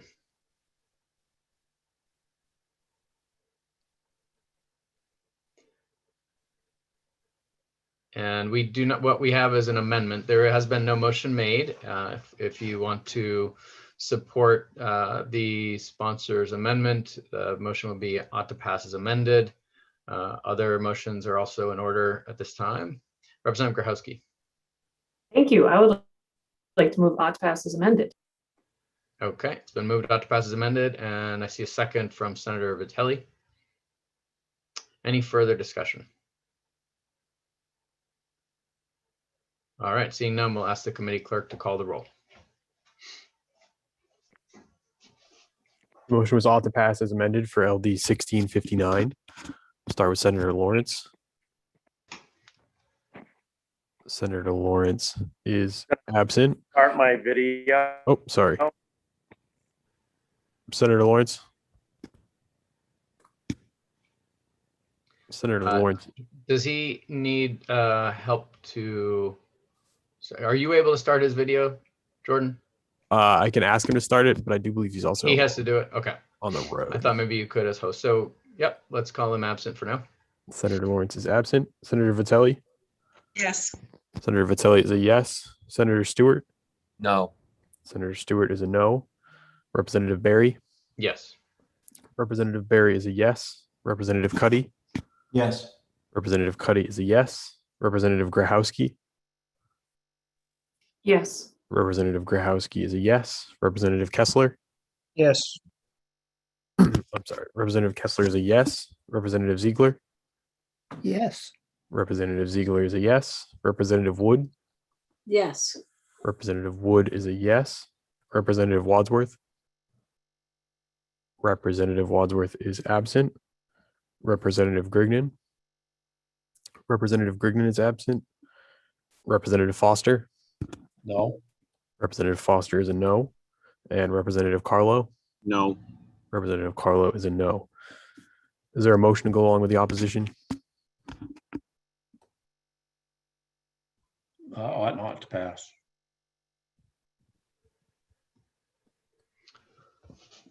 That is 7 in favor, 3 against, with 3 absences. Great. So that concludes the work session on LD 1659. There is a related bill, which I think the committee can take up at this time. And Dan, perhaps you have the number in front of you. It's the commission. Oh, LD 1556 is the one that I mentioned that I was referring to.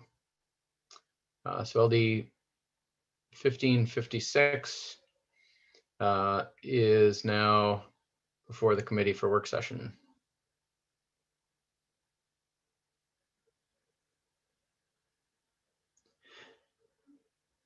And I will wait for Jordan to put it up on the screen there. While he's doing that, I don't believe we have the sponsor of the bill with us. Senator Vitelli, do you have any, have you had any conversations that you want to report on or are able to? Very briefly, I think the sponsor is willing to have the committee take charge of this bill, but I'll double check. Great, thank you. So this bill would do some study that would lead to the some potential outcomes of possibly along the lines of what we have just voted for. So I'll just put that out there and ask what the pleasure is of the committee. Are there any motions on this bill? Representative Foster. Mr. Chair, I move this bill ought not to pass. Okay, it's been moved out not to pass. And is there a second?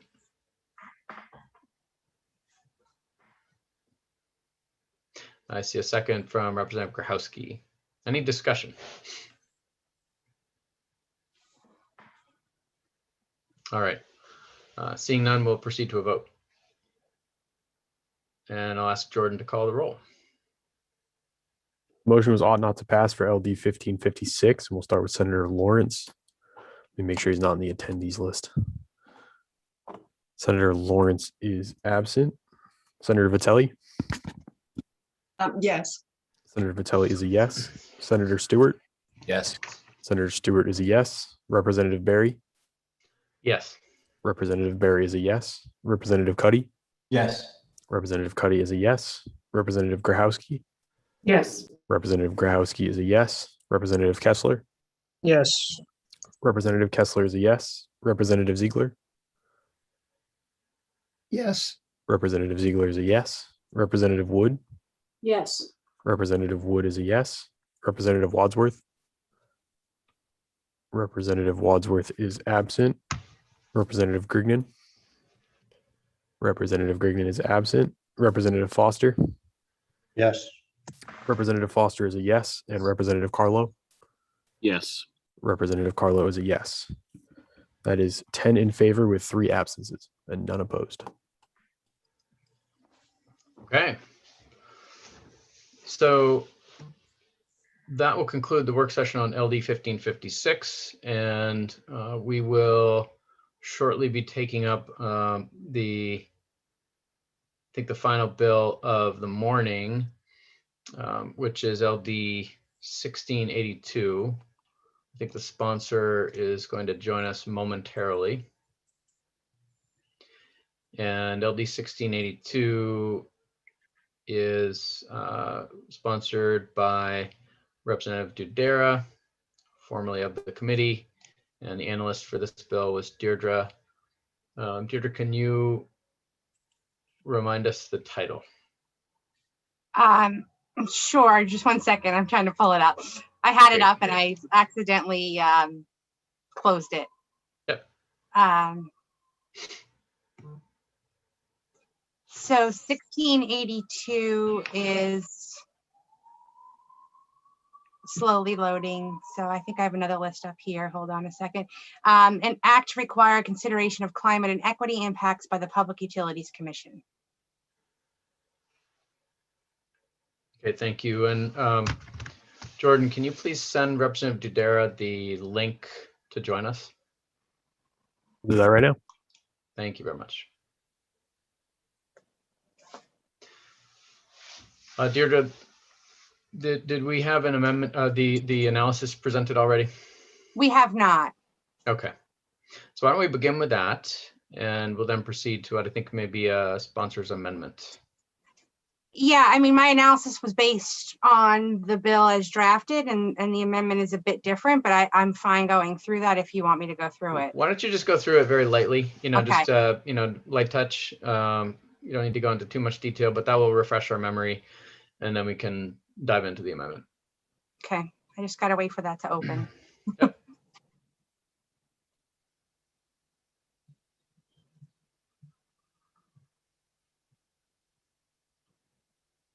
I had this already a little while ago and then somehow it got closed when we switched around. Okay, so see. Mr. Chair. Representative Question Kessler, before do you we have a begin. point of order? Yes, might this be able to get sent out via email? This analysis? Yeah. Or the amendment? The analysis. Sure, we can get that. I'm doing it sent. right now. Like I said, a lot of it is not as relevant anymore, but I'll send it anyway. Oops, I just had my email up, didn't I? All right. So this bill as drafted adds to the purposes of the Public Utilities Commission, the reduction of greenhouse gas emissions and the mitigation of disproportionate energy burdens on environmental justice populations, frontline communities, and utility customers who are underserved by utility electricity policies, programs, and systems due to geography, race, income, or other socioeconomic factors. And Deirdre, if you could just zoom in a little bit on the screen. It also requires the Commission in its execution of its duties, powers, and regulatory functions to aid in the facilitation of the achievement of the greenhouse gas emission reduction goals in Title 38, Section 576A, and to prioritize proceedings and activities when possible that advance decarbonization in the utility sector and mitigate disproportionate energy burdens and other inequities of affordability and environmental justice experienced by utility customers while ensuring system reliability and resource adequacy. Those are the list of those testifying on the bill. On notes and issues, I'm not going to go through them at length. A big problem a lot of people had noted were the definitions for environmental justice populations, frontline communities, and environmental justice that was in the bill. And there were some concerns with being careful of moving forward because of those definitions. CLF had several suggestions for amendments, and a lot of it had to do with those same definitions as well as other technical requests. And then the PUC had also said if they were going to be delegated such potentially wide-ranging authority to the commission, which could result in the commission developing the types of significant new policies or programs traditionally left to the legislature, it's foreseeable that all parties would benefit from adding detail and better direction, particularly with respect to the criterion by which potentially competing priorities should be balanced, or which types of proceedings should prioritize particular considerations. And so they were concerned with there was too much discretion and not enough legislative directive in the bill as drafted. And there was obviously no fiscal impact has yet been determined. So that is a very quick synopsis. And like I had said, the amendment, which I will not discuss until Representative Judera is here, deviates from the original bill as written quite significantly, with the exception of one area. Great. Any questions about that?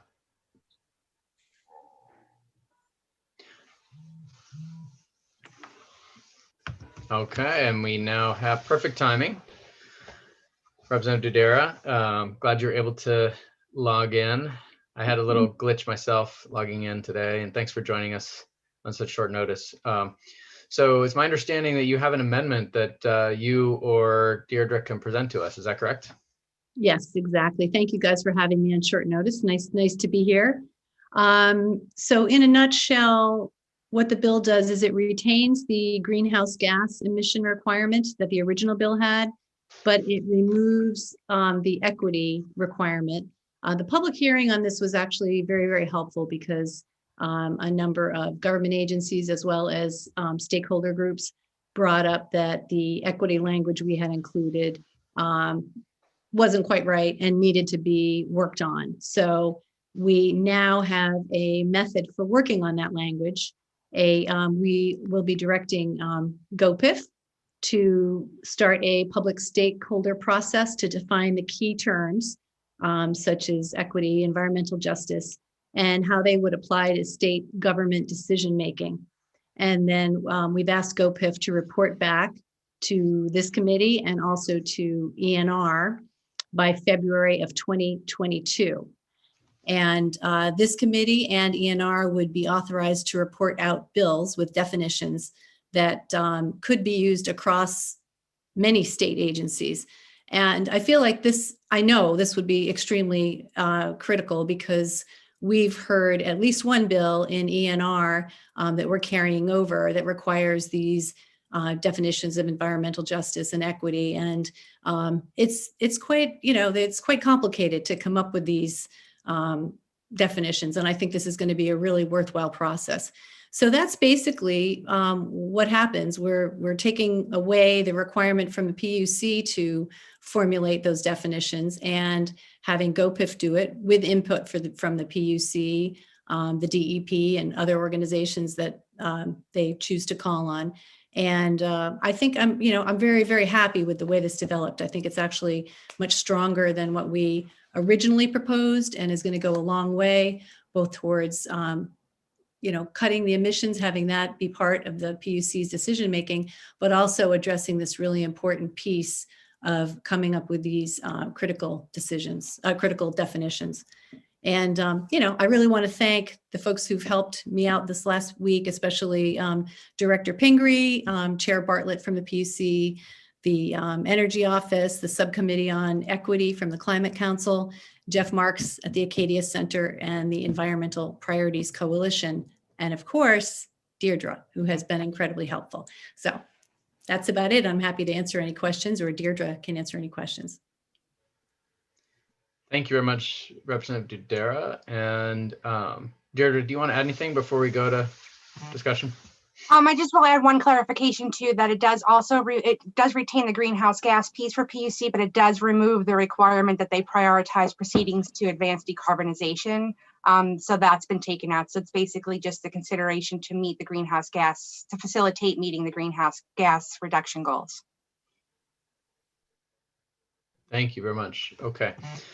So we've heard the amendments as well as the analysis of the original bill, and I'm going to open it up now for committee discussion.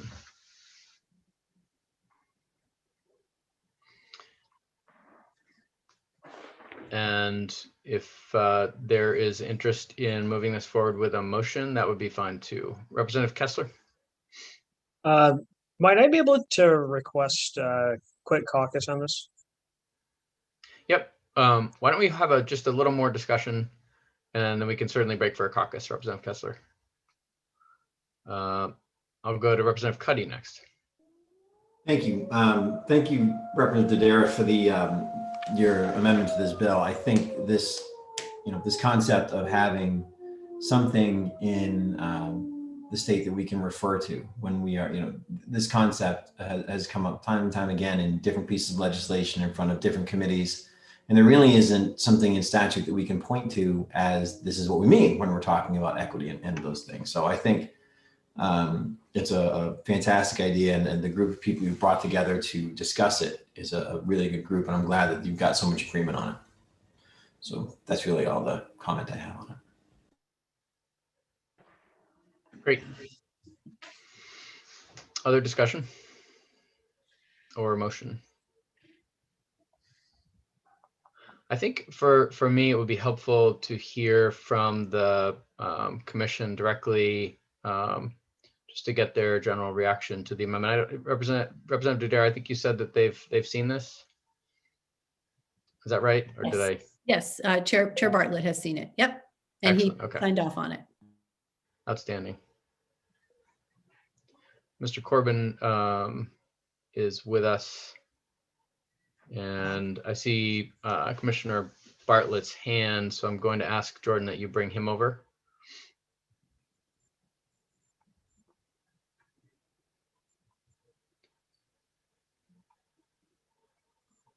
And thank you for being with us, Commissioner. Chair Bartlett, good to see you. And can you just comment on your take on this amended version of the bill? Yeah, happy to. First of all, I want to thank Representative Dodera for her good work on this and for consulting with us as she's been putting this together. I do think this strikes a good balance. I think the greenhouse gas goals that you can point to in statute, that is something that's fairly clear for us to apply to pending proceedings. It would be more challenging to try to apply the equity considerations until they've been better defined.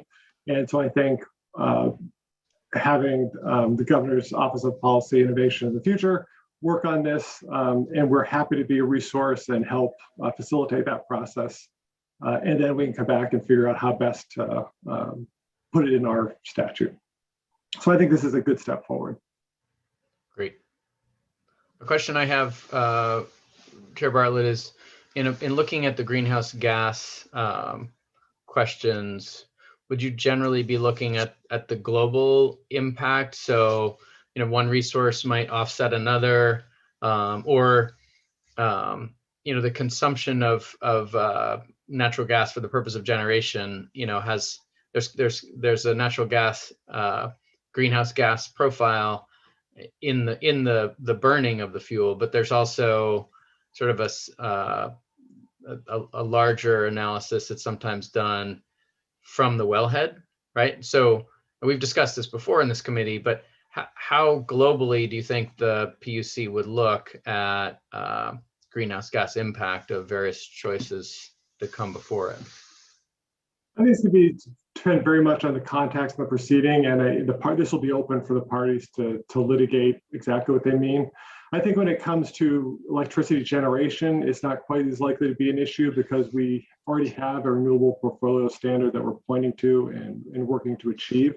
So we would start always by looking for statutory guidance in terms of what the specific greenhouse gas targets are, and then anywhere else you've spoken on those issues as they would apply to our work. And then from there, we would expect the parties to litigate in particular proceedings how it should be applied. And can you remind me, and then I'll go to Representative Kessler next, with respect to a resource like biomass, I know that we have specified that it is renewable. I don't honestly recall whether we have specified in law and in statute that it is without a greenhouse gas impact. Can you remind us? I don't know offhand. I don't recall that either, that it being specifically referred to, but you do have it in as part of the RPS. So as long as it is in as part of the RPS, we would treat the legislature as having spoken on that issue. I think if I'm trying to think of what the context of a proceeding would be on biomass, and nothing comes to mind, but I would. Yeah. So it is currently treated as a zero emitting resource in our overall statewide greenhouse gas measurements, is my understanding. So you would presumably default to that. Correct. We would first look to any state law or if a relevant agency has rules on a particular topic like that, we would certainly rely on that. Yeah. Okay, thank you. Representative Kessler. Thank you, Mr. Chair, and good morning. Afternoon now. My biggest, oh yeah, great.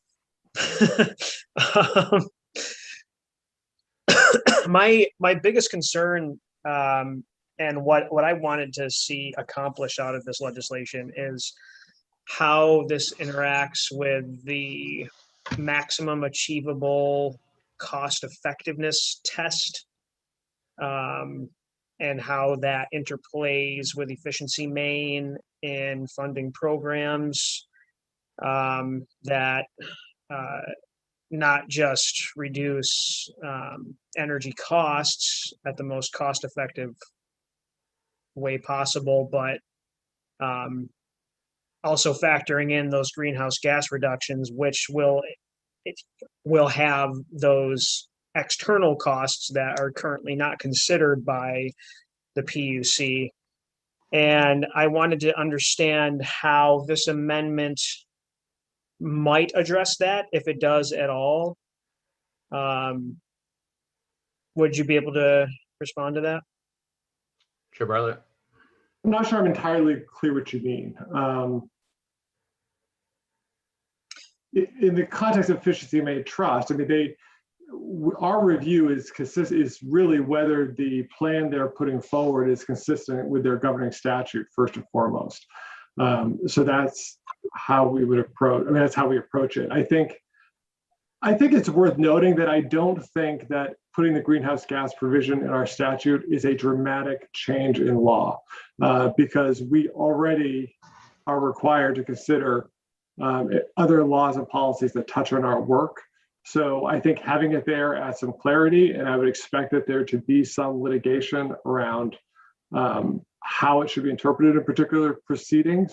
But I don't see this as a huge shift, because anytime you have spoken on an energy issue or other issue that falls within our jurisdiction, we have to make sure that our rulings are consistent with those statutory requirements, whether they are directly relevant to whether they are within our governing statute or not. May I ask a follow-up question? Is that helpful? Yes, you may. So if I'm understanding you correctly, when the PUC is sort of signing off on what Efficiency Maine is able to get from ratepayers for their programs, the PUC is specifically looking at what is written in the Efficiency Maine statute and just confirming that they are in accordance with that. It has nothing to do with anything else that is changing by this amendment. Right. I mean, I think you have been you've very carefully prescribed our review of the efficiency May Trust work. So there's not a tremendous amount of latitude we have as we are approving the plan. So we are really making sure that they are meeting their obligations, and our scope of review is very narrow. Thank you. Representative Foster. Thank you, Mr. Chair. Thank you, Commissioner Bartlett, for being here. My question would be, as we move from where we are now to 2030, 2040, 2050, do you see that this might, well, let me rephrase that. Do you see a time when you might be faced with a decision, the PUC might be faced with a decision where that certain considerations we may add here might override what you're already charged with in possibly making sure that I think you stated in your testimony that you already consider safety and rates and other things, where that this might override a short-term decision you might make, not necessarily being a roadblock for our long-term goals. I don't know if you understand what I'm getting at, but that would be a concern I have, that we are changing your priorities, if you will, even maybe unintentionally. I mean, it's certainly always good to worry about unintended consequences, and I think I don't know, sure any of us know exactly how this would play out, but I do think that I think, as what I was trying to say in my testimony, I think, is that as we're looking at what is just and reasonable, part of that is what is just and reasonable in the context of the various statutory priorities that the legislature has laid down.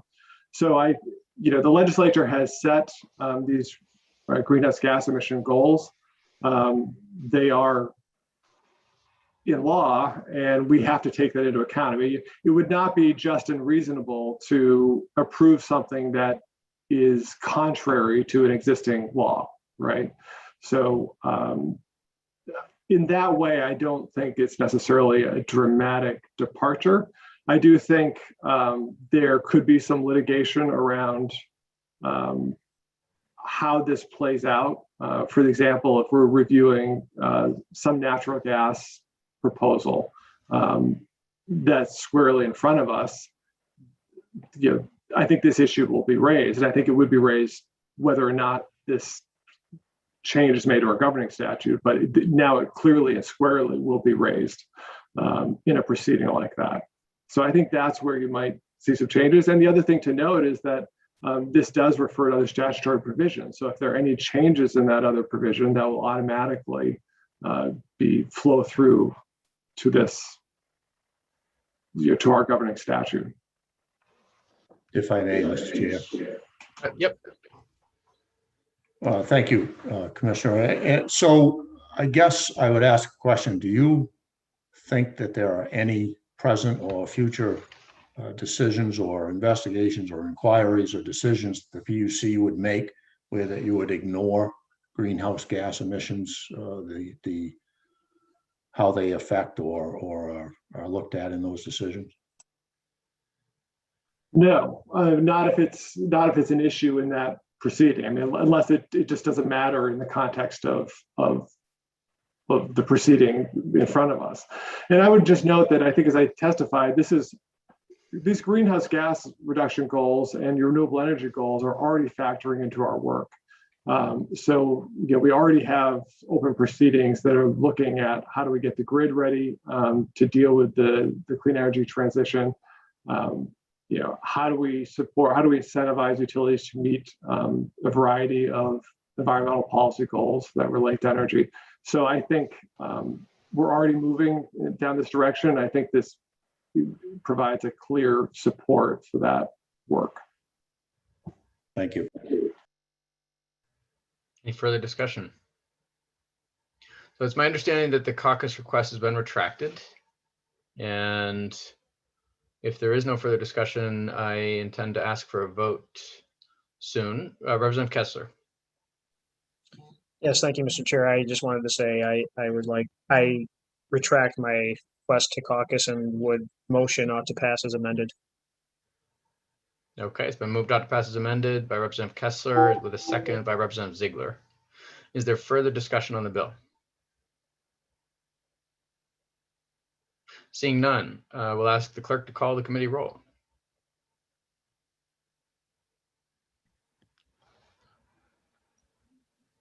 All right. So the motion was ought to pass as amended on LD Yes. 1682. And we'll start with Senator Lawrence. Yes. Senator Lawrence was a yes. Senator Vitelli. Yes. Senator Vitelli is a yes. Senator Stewart. No. Senator Stewart is a no. Representative Barry.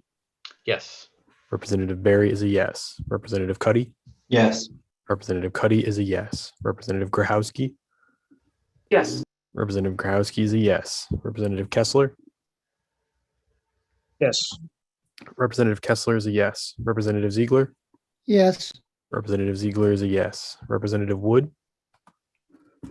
Representative Wood is absent. Representative Wadsworth. Representative Wadsworth is absent. Representative Grignan. Representative Grignan is absent. Representative Foster. No. Representative Foster is a no. And Representative Carlo. No. Representative Carlo is a no. Is there a motion to go along with the opposition? Not to pass. That is 7 in favor, 3 opposed with 3 absences. Great. Thank you, Jordan. Congratulations, Representative Dara. And thanks for joining us today. Thank you very much for fitting this in. I know you guys have a crazy schedule. Appreciate it. Good luck. Thanks. Great. Take care. That concludes the work session on LD 1682. We do have a number of carryover bills that we had begun to work through. There's a request to hold off on that. And there is also, I just want to make clear that there is a meeting at 1, and I'm conscious that folks are going to need to work in lunch between now and then. I'm not personally in a particular hurry to vote those carryovers. If folks prefer to wait and take those up the next time we meet, that's fine. We could give ourselves a little more time for lunch that way. Is there a preference? I see thumbs up and heads nodding, so we'll go ahead and do it that way. We will break now, and the Net Energy Billing Subcommittee will be meeting at 1 at this same channel. Representative Foster. Thank you, Mr. Chair. I would just ask if Deirdre could provide our caucus with a list of the bills that potentially would be up for carryover, so we can review those to make sure we don't have any that, and we would just need that by the end of the day. We can review it for, say, Tuesday. If there are any that come up, we'll bring them up then. So the list that Representative Barry specified earlier, or the list of everything that's left over to vote? Both would be helpful. It would be the list of anything that's left over that are Republican-sponsored bills. Okay. Thank you. It should be short. Great. Okay. Any other discussion? All right, then it's time for lunch. Please turn off your video and audio, and we'll keep you posted about any possible activity after the NEB meeting that starts at 1. Mr. Chair, just quickly before you go. So are we going to just hold off and wait, or are we be reconvening at 3 o'clock? You're off, Mike. Representative Kessler, there is a chance that we will reconvene. Okay. So do be aware. Let me know if you're unable to come back for a 3 o'clock, because I do want to make sure we have a quorum. Okay, thank you. Thanks.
And Nicole. Hi. Hey, Trey. Mark, how you doing?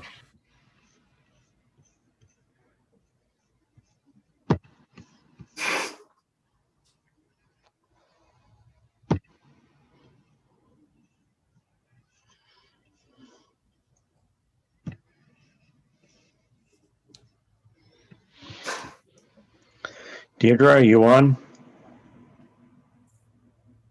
I am.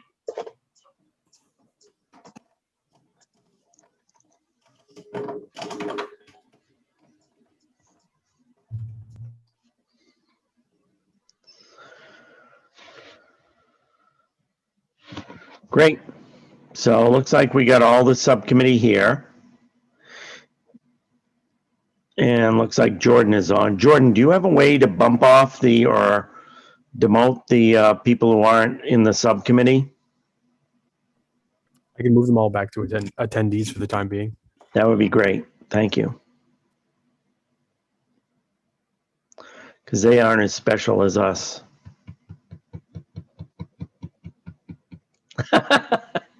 Representative Wadsworth.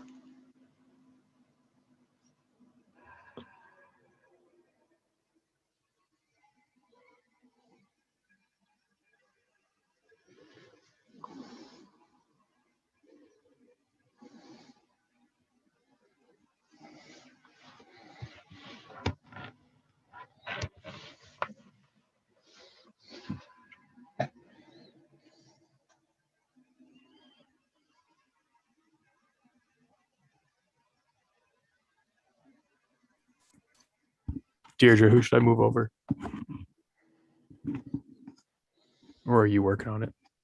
I would say just leave it with the committee members now, and if they want to call people over, I would call maybe. I'll leave that to the chair. Okay.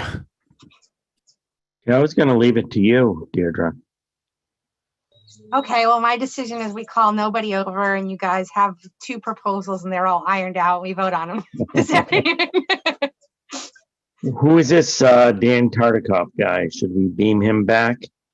I think we could get rid of him. Okay. Make him just draft amendments because he's really good at get that. rid of me. I can just remove. I can remove him entirely from the meeting, and he wouldn't be able to rejoin if that's an option. and Chairman Bartlett too, if you could beam him back to the attendees. Sounds good.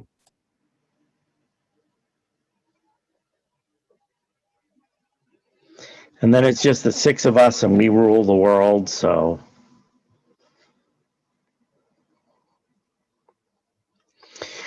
So just to update Trey and Steve, Nicole and I have been working on our proposals, and we have a couple in writing, and we're close to each other, but we're not there yet.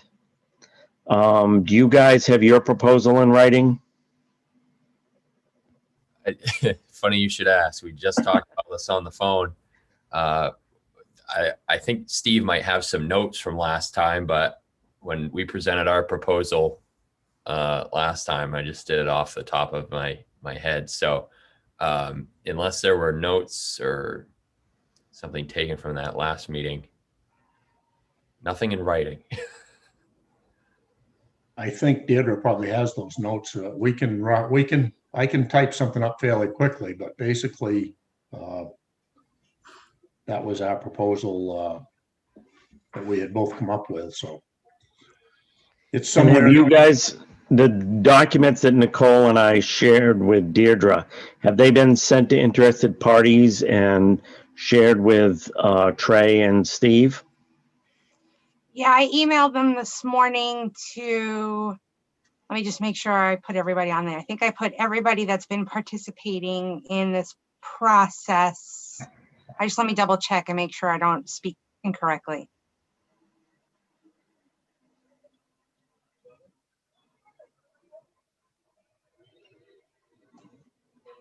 Yeah, so I forwarded that this morning to everybody that's been participating in this process and who we've been sort of emailing. It hasn't gone out to every interested party on the EUT. I IP list, but everyone who's been attendees and members of. Okay. I'd suggest if there's anybody in the attendees list who didn't get that, they can just raise their hands and we'll see you and hopefully email it to you. I see Michael Parker there, and Sarah Tracy and Brendan Canavan. Well, this is open more because normally we don't have, normally a lot of these people are participating via Zoom, but because this is one straight meeting, everybody's an attendee, because it's the same link for the whole day's committee work. So maybe I could email it out to the IP list, but I just make a note that normally our attendee list is much smaller than this because it.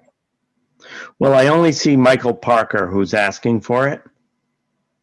Yeah, there was a few other hands, but I don't have those emails specifically. Like I don't necessarily have Michael Parker's specific email. So I mean, maybe just emailing it to the EUT IP list. That way Okay. That's the easiest way to do it. Okay.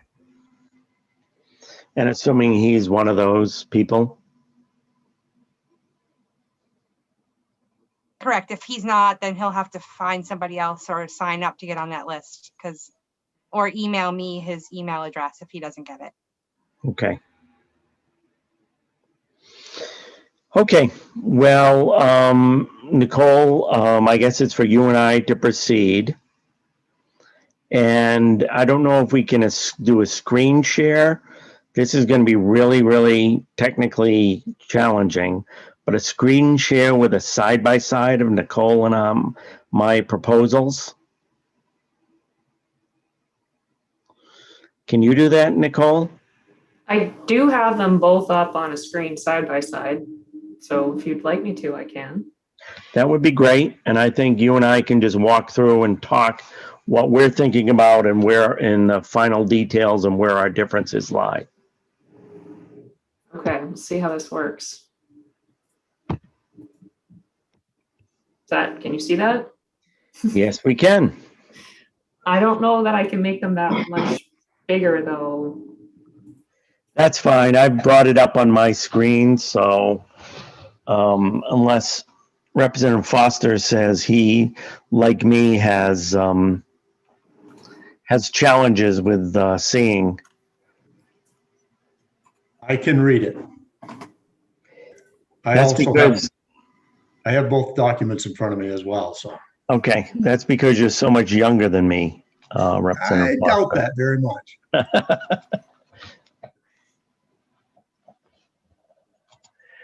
Okay, so Nicole, do you want to kind of walk through yours? Sure. Just checking that I wasn't on mute while doing all the other things. I have a lot of empathy now already for Deirdre and all that we put her through in committee. So my proposal, similar to Mark's, has an NEB 1.0, which is sort of adjustments to the current program that we're in, and then it follows up with setting up a process to establish an NEB 2.0 program. So I think maybe it makes sense to just start by discussing the NEB 1.0, and we can do that compare, and then we can go to 2.0 separately maybe. Sure.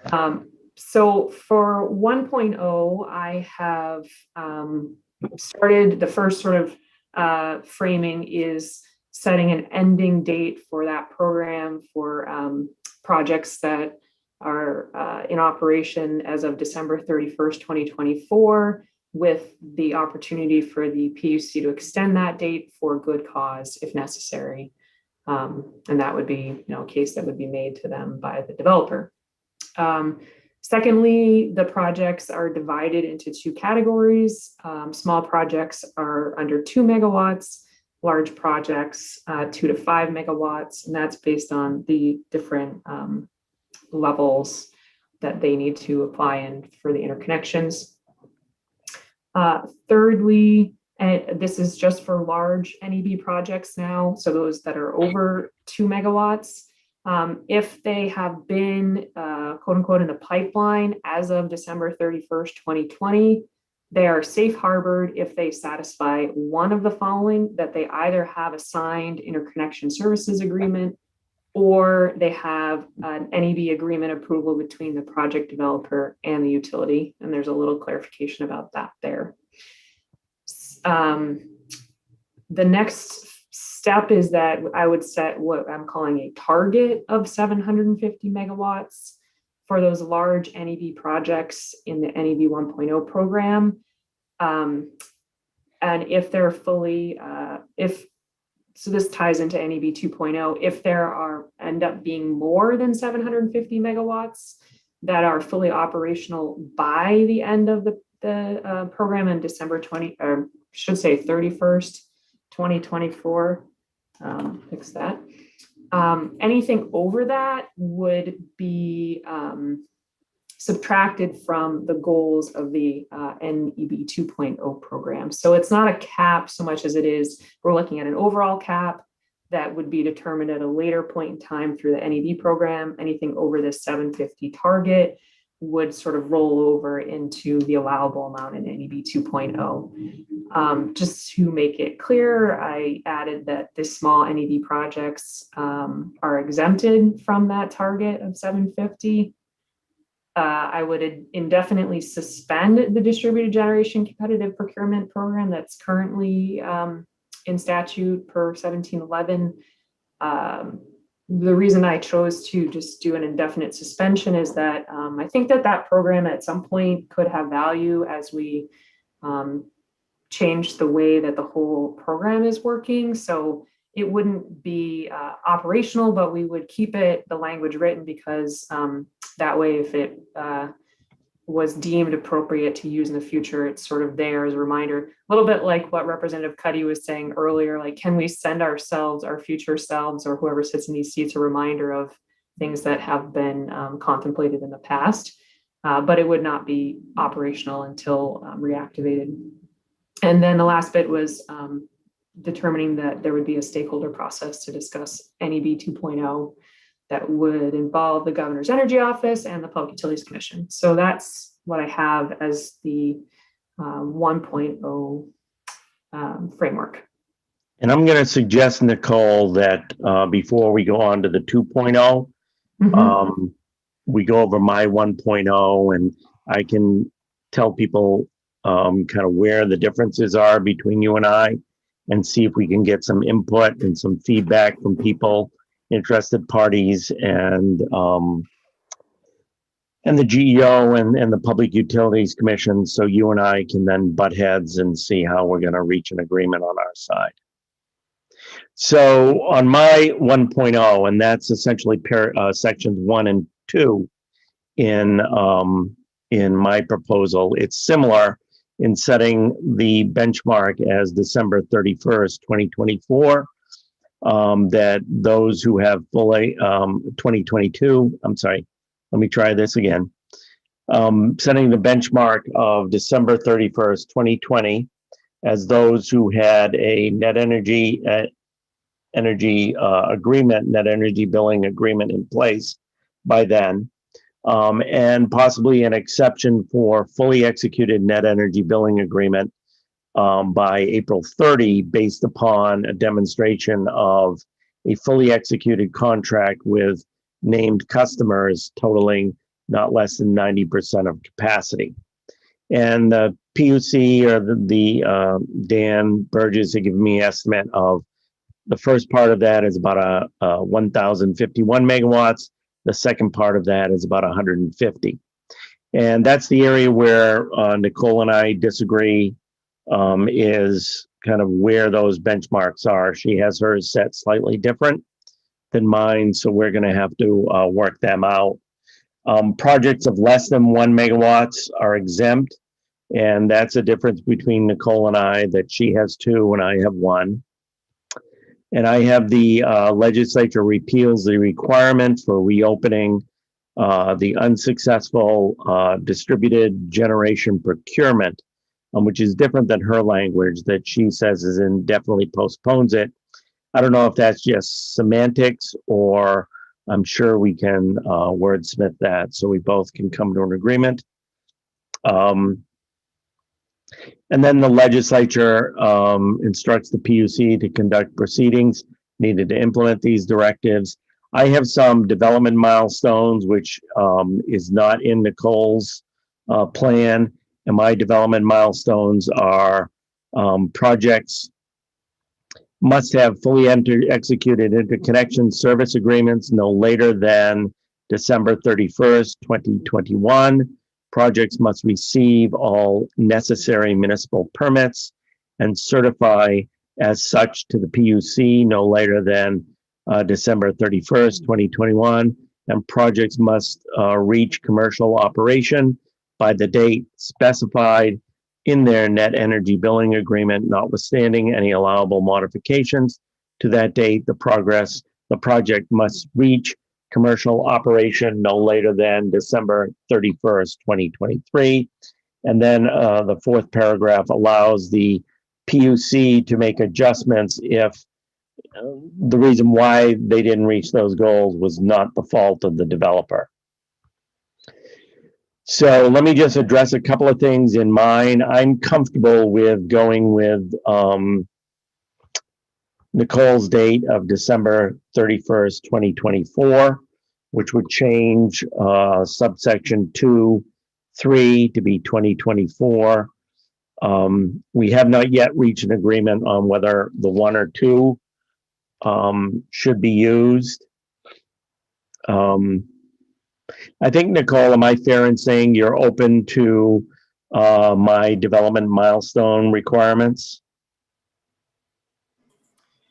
Yes, I think I just would want to hear more about if they are things that are like going to happen anyhow in order to be commercially viable by the end of 2024. Like if the developer sector says like, yeah, I mean, put them in because it's meaningless to us because we know we're going to get there anyhow, or like, okay, those are things that are going to keep us on track. And so I just don't know enough about what that looks like to people who are actually in this industry. But I'm definitely open to it, but I don't have a sense of what the experience would be. Okay, and I'll also say I'm in agreement with Nicole's concept of the 750 megawatts established as kind of a threshold, and then we deal with NEB2 if we don't reach that threshold or we go over that as the process proceeds. So, and I'm going to ask Nicole to go on. Well, first of all, my NEB2 is much more general and kind of open. And Nicole's NEB2 is much more specific and defined, which I'm really liking. So I'm leaning towards Nicole's NEB2. So I'll just ask her to go over that, what she's proposing. Thank you. And I'd be happy to do that. And hopefully the interested parties have had a look because it is sort of detailed. But I think that's important to show what our goals are with an improved version of net energy billing program. So the first part is just identifying that this would be a stakeholder process that considers DG programs in general and all different types and the need for improved grid planning. So it's sort of a overarching statement. Number 2, we are defining distributed generation as projects under 5 megawatts of the different customer types. And it includes, but is not limited to net energy billing. And that's just so we can have the stakeholder process be as broad as makes sense to get the best information. This is just a statement of fact. I would say that meanwhile, net energy billing 1.0 for small projects continues. Then I specify reporting time periods. So there would be an interim report to the legislature, to our committee, January 1st, with the ability to report out, that'd be next year legislation, and then another one at the end of next year, also with the ability to report out legislation. The program period, what seemed to make sense to me was 2024 through 2028. For being able to access the net energy billing 2.0 benefits. And so to go through what the interim reports would do, which is basically helping us set up net energy billing 2.0, the first thing I really want to accomplish is, looking through the MERDI results from that stakeholder group and the consensus-based decisions and suggestions that they made. They identified that we should look to adopt and implement a forward-looking holistic grid planning process with input from stakeholders. But I think there was a little bit of discussion around who should be in charge of such a process. So I'm hoping that this stakeholder group can move beyond just that recommendation and help identify what the majority of stakeholders believe is the proper way to move forward on that grid planning process, which I think information from the research that the Public Utilities Commission is doing right now would also factor into that nicely. Because I think that's just really important that we really start doing some serious planning as we move forward with programs such as this. Secondly, if there needs to be any changes to statute in order to implement any of the above recommendations, just let us know that. That would come in the report. And thirdly, this is the real meat of it, is that we would hope that the stakeholder group would include recommendations to cost effectively incentivize net energy billing arrangement product diversity by doing a number of things. So we want to first know what is the optimum amount of distributed generation as a percent of total load, because having a fixed number target isn't going to be appropriate over the years as our load increases when we electrify all manner of our different sectors. So we wanted to set a percent of total load target. And then the second part I sort of already mentioned, anything over, and I didn't edit that, that was supposed to change to 750. My apologies for that. Anything over that number would be subtracted from the amount that was identified as the actual percent of the total load for the 2.0 program. So it's sort of a carryover and subtraction. Hopefully that makes sense. Just specifying that it would be all types of DG programs. And then I think that I made an editing error here as well when I was trying to deal with Microsoft and its sub categories. Yeah, fix that. So I'm glad I can screen share with you all and show you how I made mistakes in my rush this morning.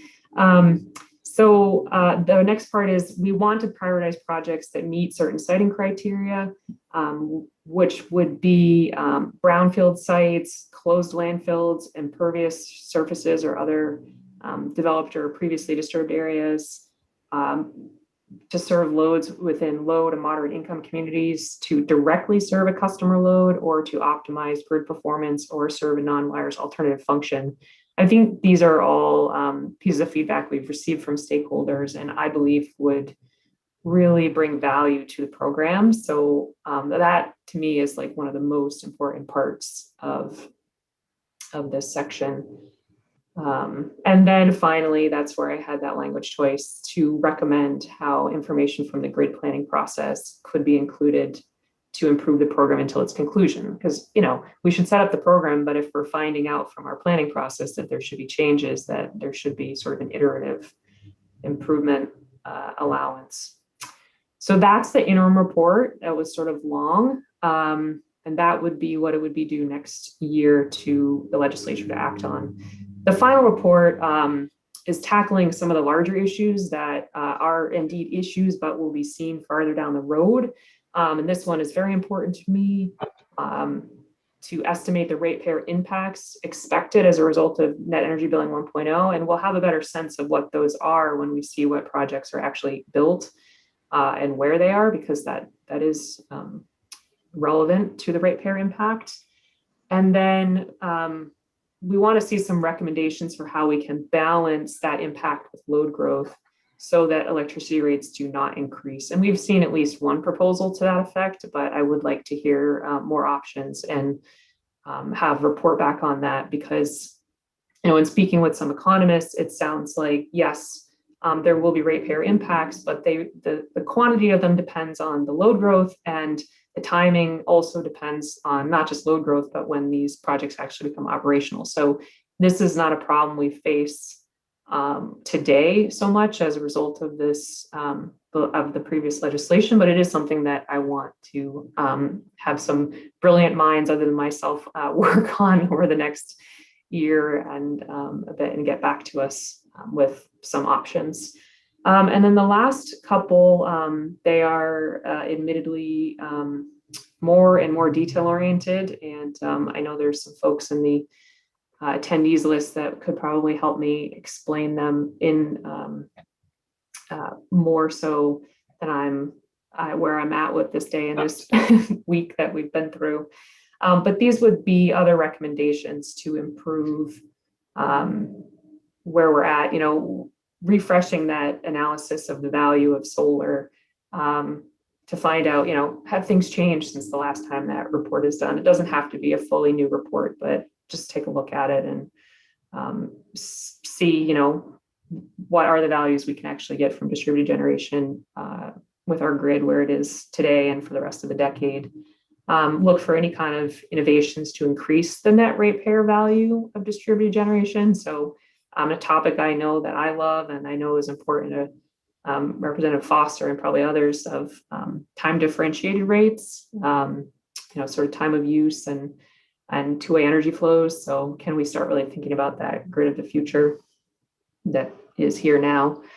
And then recalibrate and evaluate declining NEB program bill credit rates. So it's possible that there could be sort of sub-tiers within NEB 2.0, that if there's a project that's not located at a prioritized site, that it receives some net energy credit, but it not be the full credit that other projects do. And finally, this one is interesting. There's an opportunity for us to have a more efficient system for ratepayers if the classification of DG projects as load reducer sort of changes from what it has been assumed to be by the utilities to what to a way that has more potential for us. So, and if you have specific questions on some of those, I feel like I understand them myself, but not enough to teach other people. So we could ask for help from the outside on any of those as well. So that was long-winded. Thank you for your patience and for letting me edit in process. And so my provision, as I said, I like Nicole's. My provision just set up a successor program that had the PUC in consultation with the Governor's Energy Office. The Office of the Public Advocate shall develop a program to support the development of distributed generation. And I like Nicole's because it's very specific and it puts some specific goals in there that we want to achieve. The one, Nicole, I may want to talk to you about is one of my strong feelings about DG is that a lot of this process, one of the things we had hoped that would come out of DG is that it would give a lot of small developers the ability to go in and develop DG projects, developers that are not going to be on the grid scale, but because these are small development projects for homes, for things like that, that we have some kind of incentive for, you know, based upon small business being allowed to succeed in this DG program. And I don't know how exactly to form that, and I don't know how exactly to put it together, but that's one of the things that's kind of, you know, in my mind now is how do we achieve that policy goal? And I'd certainly, you know, like any input from the panelists, from the attendees, and especially from you, Nicole, whether that's something that's also a shared goal with you and something, you know, we can try to work on developing how we do that. I don't know if you want me to, Go ahead, Nicole. okay, if I could just clarify, when you, so are you saying the small businesses are the developers of the distributed generation, or that they are the like off takers of it? I'm just curious. They are the developers. Okay. They are developers. And one of my concerns about this whole project is, this whole system is that, you know, one of the goals when we thought about it in the legislature, we were going to give the opportunity for a lot of small businesses to develop these projects. And we're setting in milestones that small businesses, it's difficult for them to achieve, that don't have a lot of employees, don't have a lot of staff, haven't been doing this in other states, type of thing, so that we give them some kind of consideration in this process. And that we encourage the growth of small businesses in the development of DG. I don't have any concern with that. I think that's a great goal. I don't know, like you, how to, where exactly to slot it in. But we could I just don't know say, this either, is something but that the energy billing 2.0 group just needs to think about it. And we can say Yeah. that because we don't have to solve it now. I don't know either. It's just kind of one of the things that that I see as a policy goal in all this, as well as your other environmental goals and things like that. So I guess now I just want to Shall get I some. Go ahead. Stop the screen sharing. Yeah, if you could, and I just want to get some reaction to all of this, and have us bring in. I see Representative Carlos trying to sneak in. Oh, I'm sorry, Representative Foster. Did you want to react at all? Well, I do have, I guess, a question. When I look at what our proposal had been and compare yours, there, you know, you touch on some similar, most of the similar areas, but one thing that I don't think either of you touched on, and probably intentionally, we had suggested changing the length of a contract guaranteed rate return from 20 down to 10 years. I'm assuming that you are looking at keeping it at what it was in 1711, 20 years, but I'd ask. I am, and I think Nicole, are you too? Well, one of the questions that, well, I thank you for flagging that difference. I haven't thought about it recently. Are you suggesting that anything in 1.0 that was already established would go from 20 to 10, or that 2.0 consider the length and what's appropriate for ratepayers? Because I would be willing to consider sort of for future programs, what is that length, but less comfortable continuing to change what was pretty well laid out to the development community as our in statute. I think we were looking at the, you know, changing it from in the original, what you're referring to as 1.0, certainly is something that would want to be considered going forward. I think if I remember correctly, the PUC and others may have testified on how quickly things change, and 20 years is a long time in this arena. But yeah, we were looking at, and certainly that would have to take into considerations projects that are already online, if you will. But that was what we were looking at, was adjusting that original bill. And I would just say, Representative Foster, I'm not, that's something I'm not comfortable doing it in 1.0. And I agree with Nicole's perspective. This is something people put significant investment in contract and development on, expecting it to be 20 years.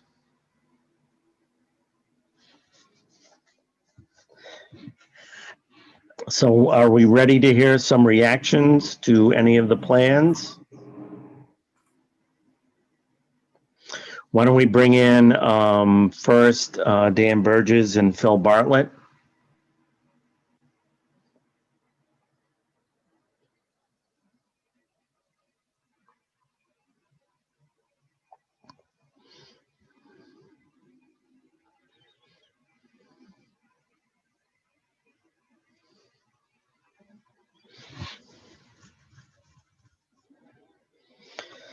And Dan and Phil, Nicole just stepped out of the room, and whenever she does that, I can tell you she's going to get chocolate. So I've told her she can't do that unless she brings back some to share. That could be beamed over here. That would be great. Yeah. Did you, Nicole, did you get your chocolate? No, I went for peanuts because I haven't had lunch yet, and that seemed more substantive than chocolate. Well, I'll try to make this as painful this afternoon as I can if you haven't had lunch. So I guess the first thing, and anybody can raise their hand and jump in at any time, but the first thing I'd like to hear is, on the proposal of Nicole and I, she goes with 1 megawatts and she goes with 2 megawatts, I go with 1. How significant is that? How many projects can you tell are in there that she would keep in? I can. I don't have the number in real time, but I think we can get it within the next couple of minutes of what's currently in the queue. And from my perspective, I'm thinking about it more and kind of what will come next, because you're setting that cutoff at 12/31. So I'm sure there's only a handful of projects between January 1st and now that are smaller. We can certainly find that out. Or 1 to 2 megawatts. Or 1 to 2. Yeah. Yeah, and I think in our conversations we'd been more comfortable with a lower number. I think some middle ground could be around on site. I think the attempt with these smaller projects is to site them and have them be serving load. And so I'm not sure how many 1.5 megawatt projects there would be that are serving load, but you can envision, you could consider or think about, allowing up to 1, but if you're serving on-site load, doing more. And was that your intent, Nicole, to get projects in that are essentially behind the meter and serving their own needs? Yeah, it was my understanding that those projects in the 1 to 2 range are more like that, but I'm thinking about a project in Ellsworth that's proposed. I don't know the exact megawatt, but it's a industrial facility and they're looking to be behind the meter, but because their load is so much more, they're going to have a bigger array than I would as a consumer or through a smaller community solar type project. But that's just like my gut on that and some of the info that I've heard, but I don't have, I tried to look through the PowerPoints, but I think because they're in a different interconnection type queue, I didn't have clarity into it. So it's just based on anecdotal data, not any actual hard and fast numbers. And would we be able to say, Dan or Phil, that we would go up to 2 megawatts that are kind of behind the meter or serving their own load? Would we be able to distinguish those? Yeah, it's a pretty common definition that you could use that other states have utilized. Size to 125% of load, or size to, you have to direct the PUC to come up with some sort of criteria for that. I'm sorry, Phil, if I'm speaking for you, but that's my experience. No, I mean, yeah, I think that's right. Okay. That could be worked out. The other difference I'd like some feedback on is Nicole's program goes to 2024. I was talking about 2023. Do you see much distinction between that? Yeah, I think there's a pretty big distinction. I think it's an NEB program, right? So you get your NEB agreement, and then you have 2 years to be built, right? And so the further out you extend that time frame, the further out you're extending kind of that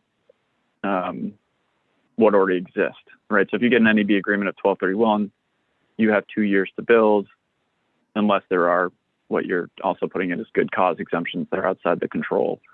So I'd be curious in Phil's feedback or even feedback from the industry, but I think there is already that 2-year mechanism built in and the idea of a good cause exemption. And so I don't know, from my perspective, what extending further out would do except for extend the program. So Nicole, was there a policy reason why you wanted to go to 2024?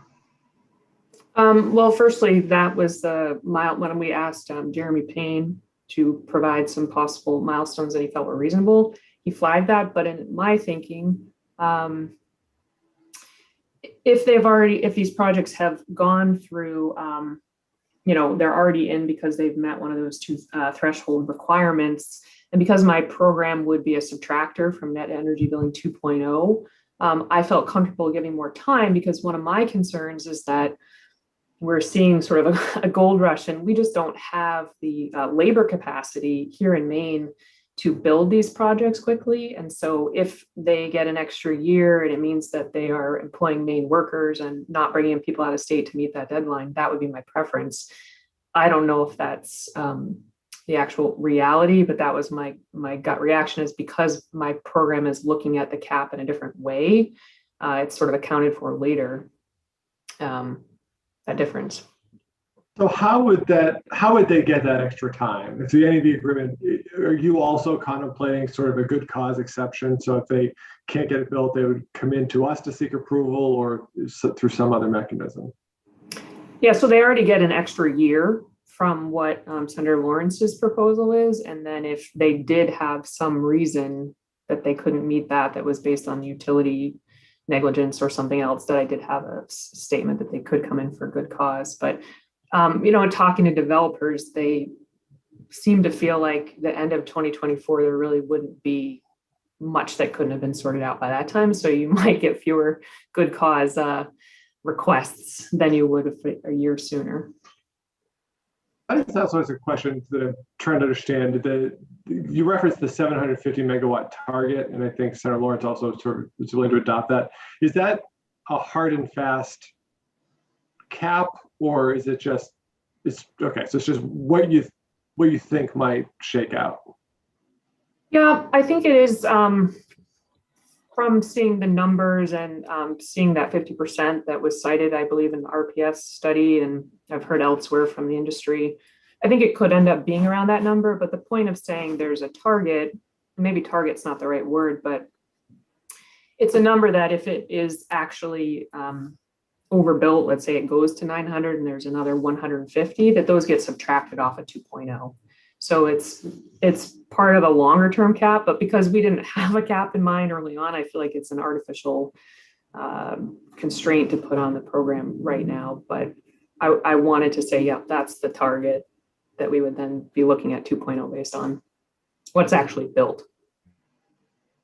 Thank you. That's very helpful to understand. If you have a better word than target, please let me know. Goal. Perhaps to say it's the goal. Yep. Okay. And then the other significant difference between, and I'd like to get more information to understand, between Nicole and my proposal is she does interconnection agreement or NEB by 12/31/2020, and I say NEB agreement only, with an exception for going up to April 30th for projects that have demonstrated up to 90% of their project capacity in the NEB agreement. So I guess I'd like to have you walk through kind of what your thoughts are, what that means for the numbers of projects that make it in to this cutoff point, and kind of what's the impact of that second possibility I mentioned. Yeah, thanks, Senator. So looking at your proposal, well, I guess where you are both in agreement is NEB agreement by the end of last year, which for projects that are not operational, that's about 1,051 megawatts. So that is our kind of number that I think we've all come to agreement on is about right. Kind of where you're differing is do you have an NEB agreement or named customer contract by the end of April? And our estimate, and that's yours, Senator, is that that's about 150 megawatts. And can you explain that to me, like who is going to be in that group? I think anyone that has 90% of their offtake under contract. So they would need to provide or submit affidavit possibly to indicate that they have that under contract. And so there are entities which didn't have an NEB agreement but were pursuing a contract and may have gotten a contract in January. So they have an offtake agreement for 90% of their project. So one of my concerns, and I thought about that after you and I had talked about that, is that it seems to me for the developers that are going for individual homeowners to be their off-takers versus a large business, that this would tend to favor the ones that are going to get like one customer who's going to buy all their product rather than the process of having to go out and find 90% of your homeowners to buy your product. Yeah, I mean, that's certainly a possibility.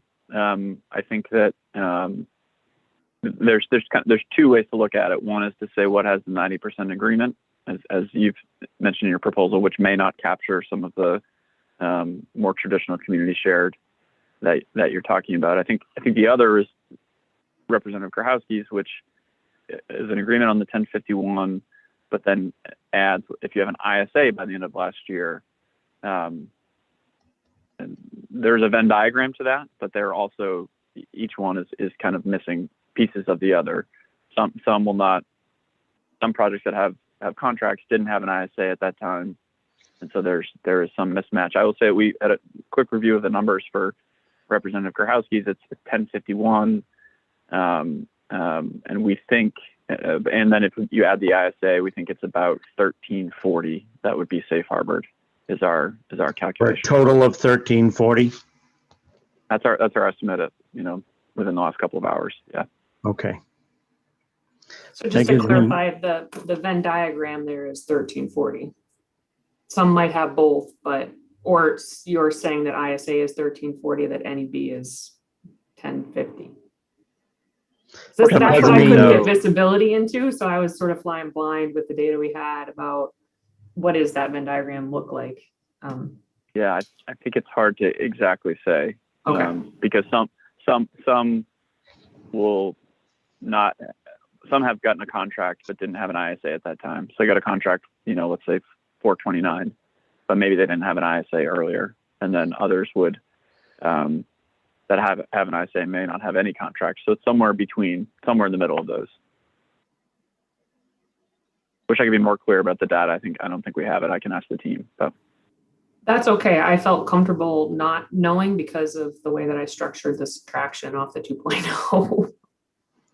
And not knowing, is the rate of attrition going to be 50%? There's so many unknowns that I felt comfortable. The reason that I had these two, if I may, is that it seems like developers sort of take two different tracks at the beginning. Some really focus on getting the ISA and others focus on getting the that NEB approval. That's how I understood it. So it felt like I didn't want to make that distinction because that could disadvantage people who really focused on the ISA part because they felt like they needed to settle that up before doing the other bit. Phil? So I just have a question. So you mentioned, I think 900 megawatts total. I mean, is that the goal for NEB 1 and 2 together? She changed that, first of all, to 750. Okay. And that's the goal for NEB 1. So what's the goal for NEB 2? So, and if I may interject, because I think I know, and Nicole's chomping on peanuts right now. So I think the idea is that NEB 2, that this working group would come back and recommend to us a percentage of peak load that should be distributed generation. So that number is going to change over time. So you're subtracting out that, okay. So I was confused because of the subtraction. So you're subtracting on a yet as determined figure. Right. But that's, okay. Right. So let's say it comes back and you say it's 7.5% or something like that.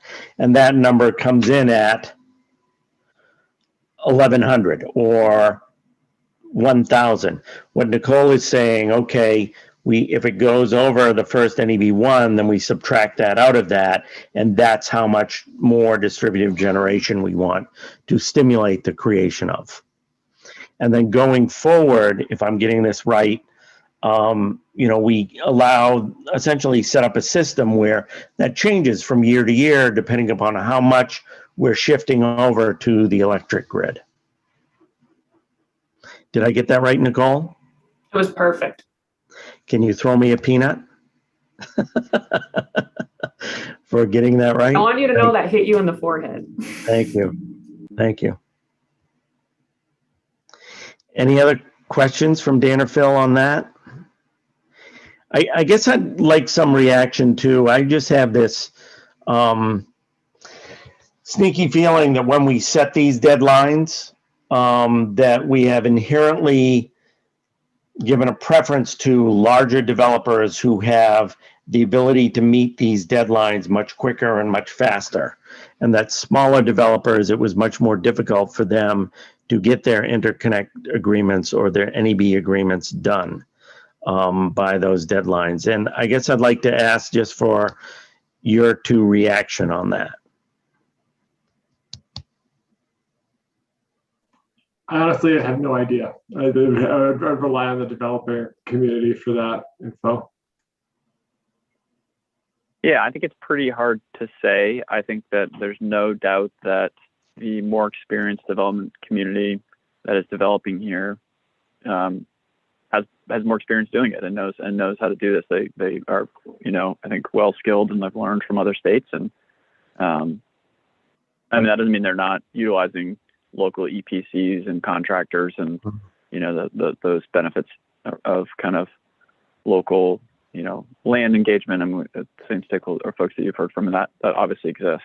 I think it's really tough to tell the local project developers versus the larger ones. I mean, obviously all of the offtake is our main ratepayers. That's built into the program, but beyond that, I think it's hard to say. Yep. Okay. And lastly, are Nicole and I essentially talking about semantics when I say, we repeal the requirement for the procurement, and Nicole says we indefinitely suspend it?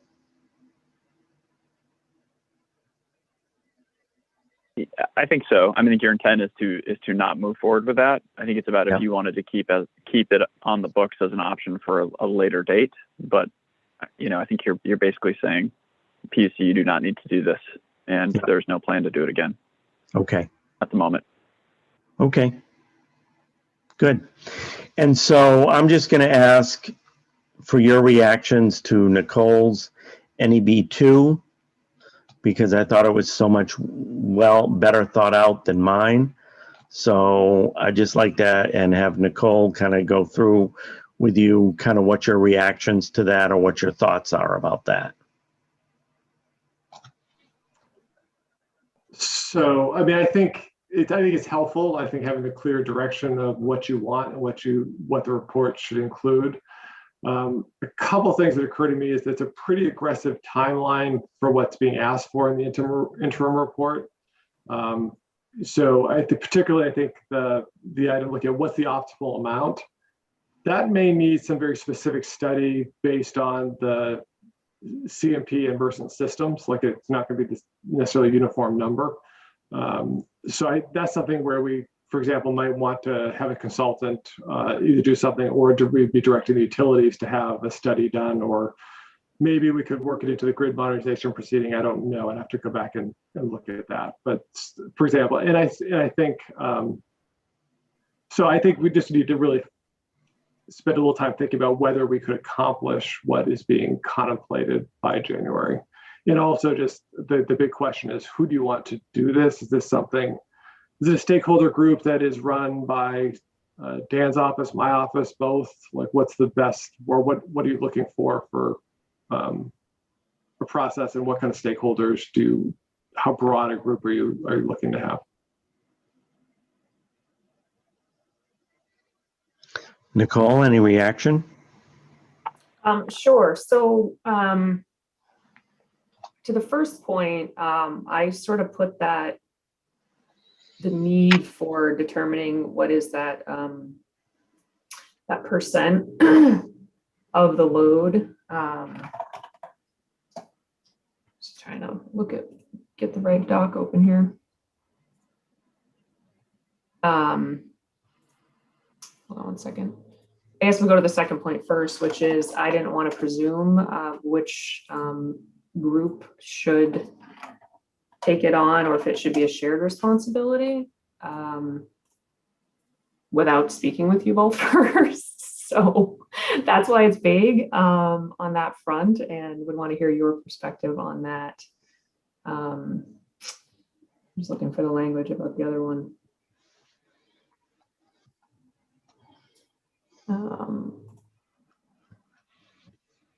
And feel free to give feedback on that while I'm looking, if you would like. Yeah, I mean, I think Phil and I have not necessarily had a chance to go through this and kind of think about it with our teams. I mean, I think I'm aware of a task force that had the Energy Office and the Utilities Commission co-chair an effort.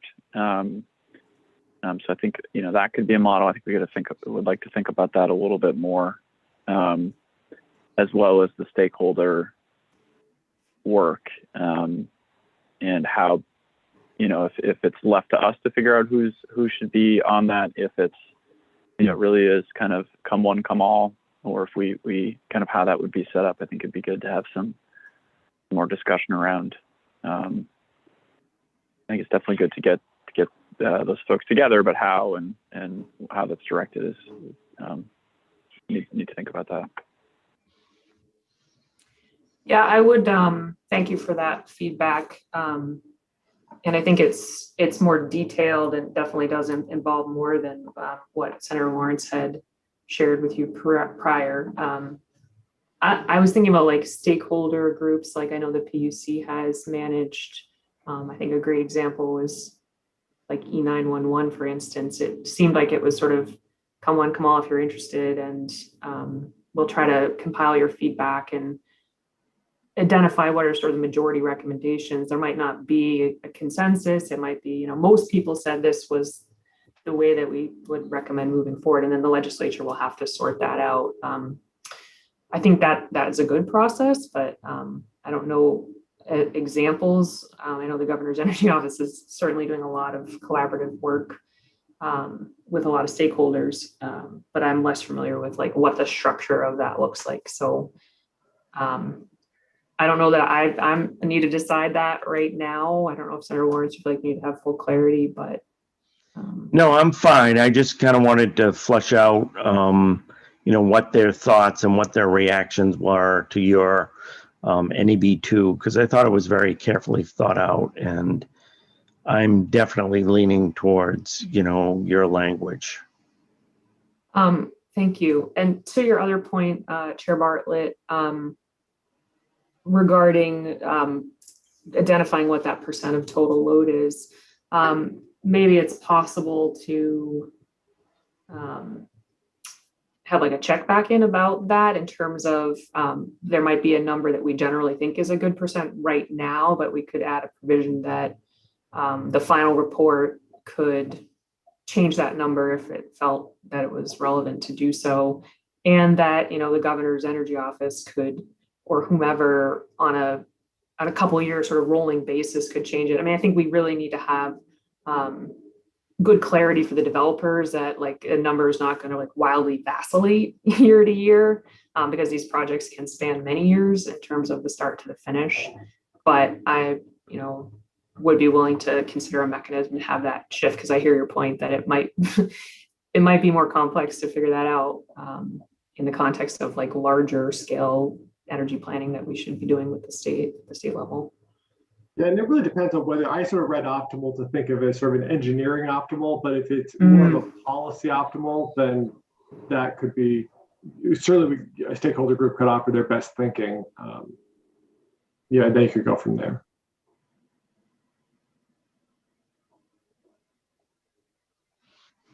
Anything else on Nicole's 2.0? I think appreciate the detail of it, and we'll give it some more thought. I think when looking at, especially what's in the final report for value of solar and those types of efforts, those will require some sort of funding to complete. So would need to take a closer look at what's included in there to do that. And I guess I think this is clear in there. I think we're using the nomenclature net energy billing 2.0, but it's not necessarily, doesn't have to be an NEB program, right? It's about kind of the next program for solar. Is that right? Right. It could be a tariff program. Could be, yeah. Okay. Yeah, Could for be DG. Yeah. We could call it DG 2.0. Yeah, that might be more appropriate, actually. That's my one edit to Nicole's plan. As long as Deirdre made note of it. Okay. Steve? Yeah, thank you, Mr. Chair. I just thought before you let these gentlemen go that although we didn't really have any input on NEB 2.0, I think both of these gentlemen and you folks certainly have heard my concerns in the past in regards to a detailed plan.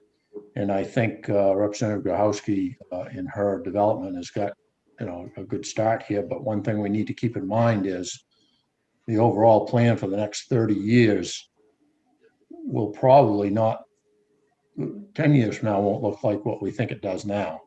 And I think it's very important to let the GEOs, the Governor's Energy Office, and the PUC have a lot of say in the, I'll say, annual allotment, if you will, or a look at what we are looking for generation. And a lot of that, as you've already addressed, has to do with how much changeover there is, how much load change there is to the grid, but it also has to do with what's changing in industry, what's changing in the political scene for what people think they can accept, and possible new developments in energy. So I would make sure that I would suggest that there's a lot of latitude left in 2.0 for them to make decisions on a lot of things, especially as the PUC goes through their look at our grid structure and where we are and where we need to be. There should be certainly some guidelines or restrictions, if you would, on what would entice projects to be placed where they make the most sense after that is determined. I think you have some of that, touch on some of that here and there, but I think those details would need to be worked out, and not necessarily by stakeholders who financially will benefit from it being one way or another, but more by those who are going to end up having to make everything work and to the best for not only the conversion, but also for ratepayers. So that I would suggest might be a priority in crafting NEB 2.0. Thank you. Okay, Dan? I appreciate that from Representative Foster. I would just also add, as I'm looking at it, there's been a lot of talk about the potential with pairing with storage, and I know you're considering storage in another piece of legislation, but it may be worth adding a sentence around that. I may have missed it, but Yeah, that's one thing I thought of, Nicole, after you and I spoke, is that I would like DG 2.0 to include how do we incentivize DG storage, and how do we include that in, and I know Eloise is talking about a 300 megawatt, target for DG solar, for storage in general. I think I'd like to hear from this study of what percentage of that should be DG.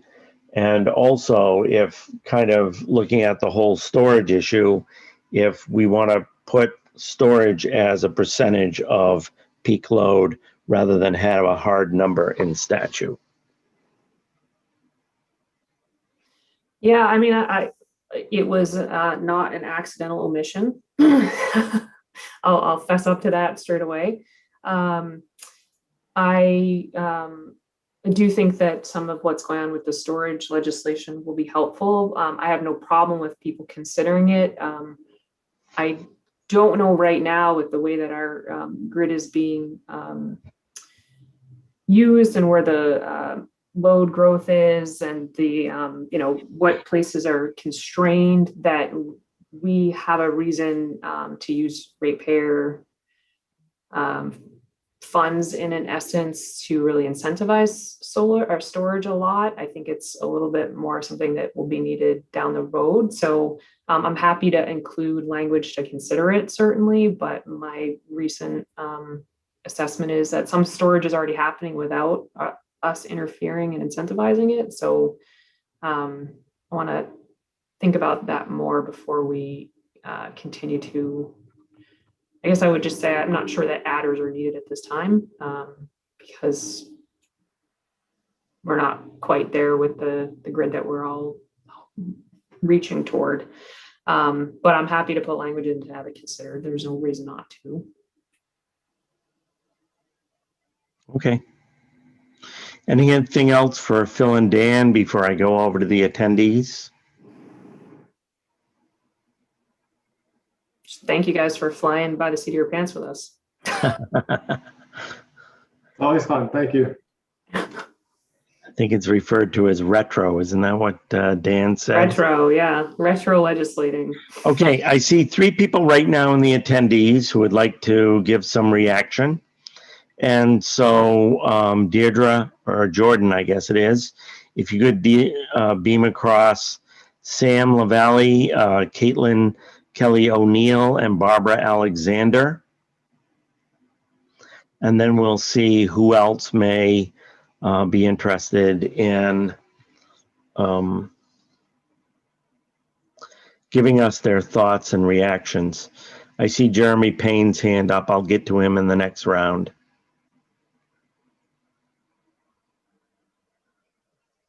So I guess I'll go to first Sam LaValle and just see kind of what your reaction is to the proposal put forward by Representative Grochowski and myself. Hey, yeah, thanks everyone. Can you guys hear me? Yep. Yeah, my name's Sam LaValle and I'm from Revision Energy. And I'm filling in for Fortunat today, who you guys are probably more familiar with hearing from. I have 2 comments. First off, thank you for walking us through the proposal. Overall, looks great. A couple items that I wanted to touch on were the 1 versus 2 megawatt cap, and I think you guys covered this really well already. One of the things I wanted to add was that almost all of these projects are there's a policy, a practical and then a policy issue. As a practical matter, under Chapter 324 interconnection rules, projects up to 2 megawatts are considered level 2, and anything larger is level 4. Chapter 324 creates the rules for queuing projects in level 4, but no queuing exists for level 1 and level 2. And so customers for those level 1 and level 2 projects haven't felt any urgency to get in line to hold capacity under NEB 1.0. And there's actually no practical way to do so currently. And in the same way that level 4 customers have. And so it would be, I think, administratively difficult and potentially unfair to apply a cutoff date to those projects that are in the level 1 or level 2 queue, like we're trying to do for level 4. So I just wanted to point that out as a practical matter. And then on the policy side, almost all of these projects in the between 1 and 2 megawatts are customer owned and behind the meter. And you touched on this a little bit, but I just wanted to add that they're the kinds of small projects that NEB was really actually meant for. And I really hope we can keep them from from being collateral damage in an effort to rein in third-party development binge in Maine. It's not a lot of projects or megawatts, but they're really important for the Maine businesses who are making those investments. So it's not just an on-site, off-site issue, meaning behind the meter or in front of the meter. It's also the investor, which tend to be Maine small business owners who are trying to reduce load and save money on their electric bills. And, you know, in discussions with the governor's energy office, there was some concern about level 4 projects being downsized from 4.99 AC to 1.99 AC to sort of slide under the continuation of NEB 1.0 for 2 megawatts and less. And I think if that's the concern, there are ways that I think we can carve out and limit the continuation of NEB 2.0 for, you know, on-site specific or customer investment specific. So just want to advocate for keeping that limit at 2.0 so that Maine businesses and projects serving load can continue to do so under NEB 1.0 rules.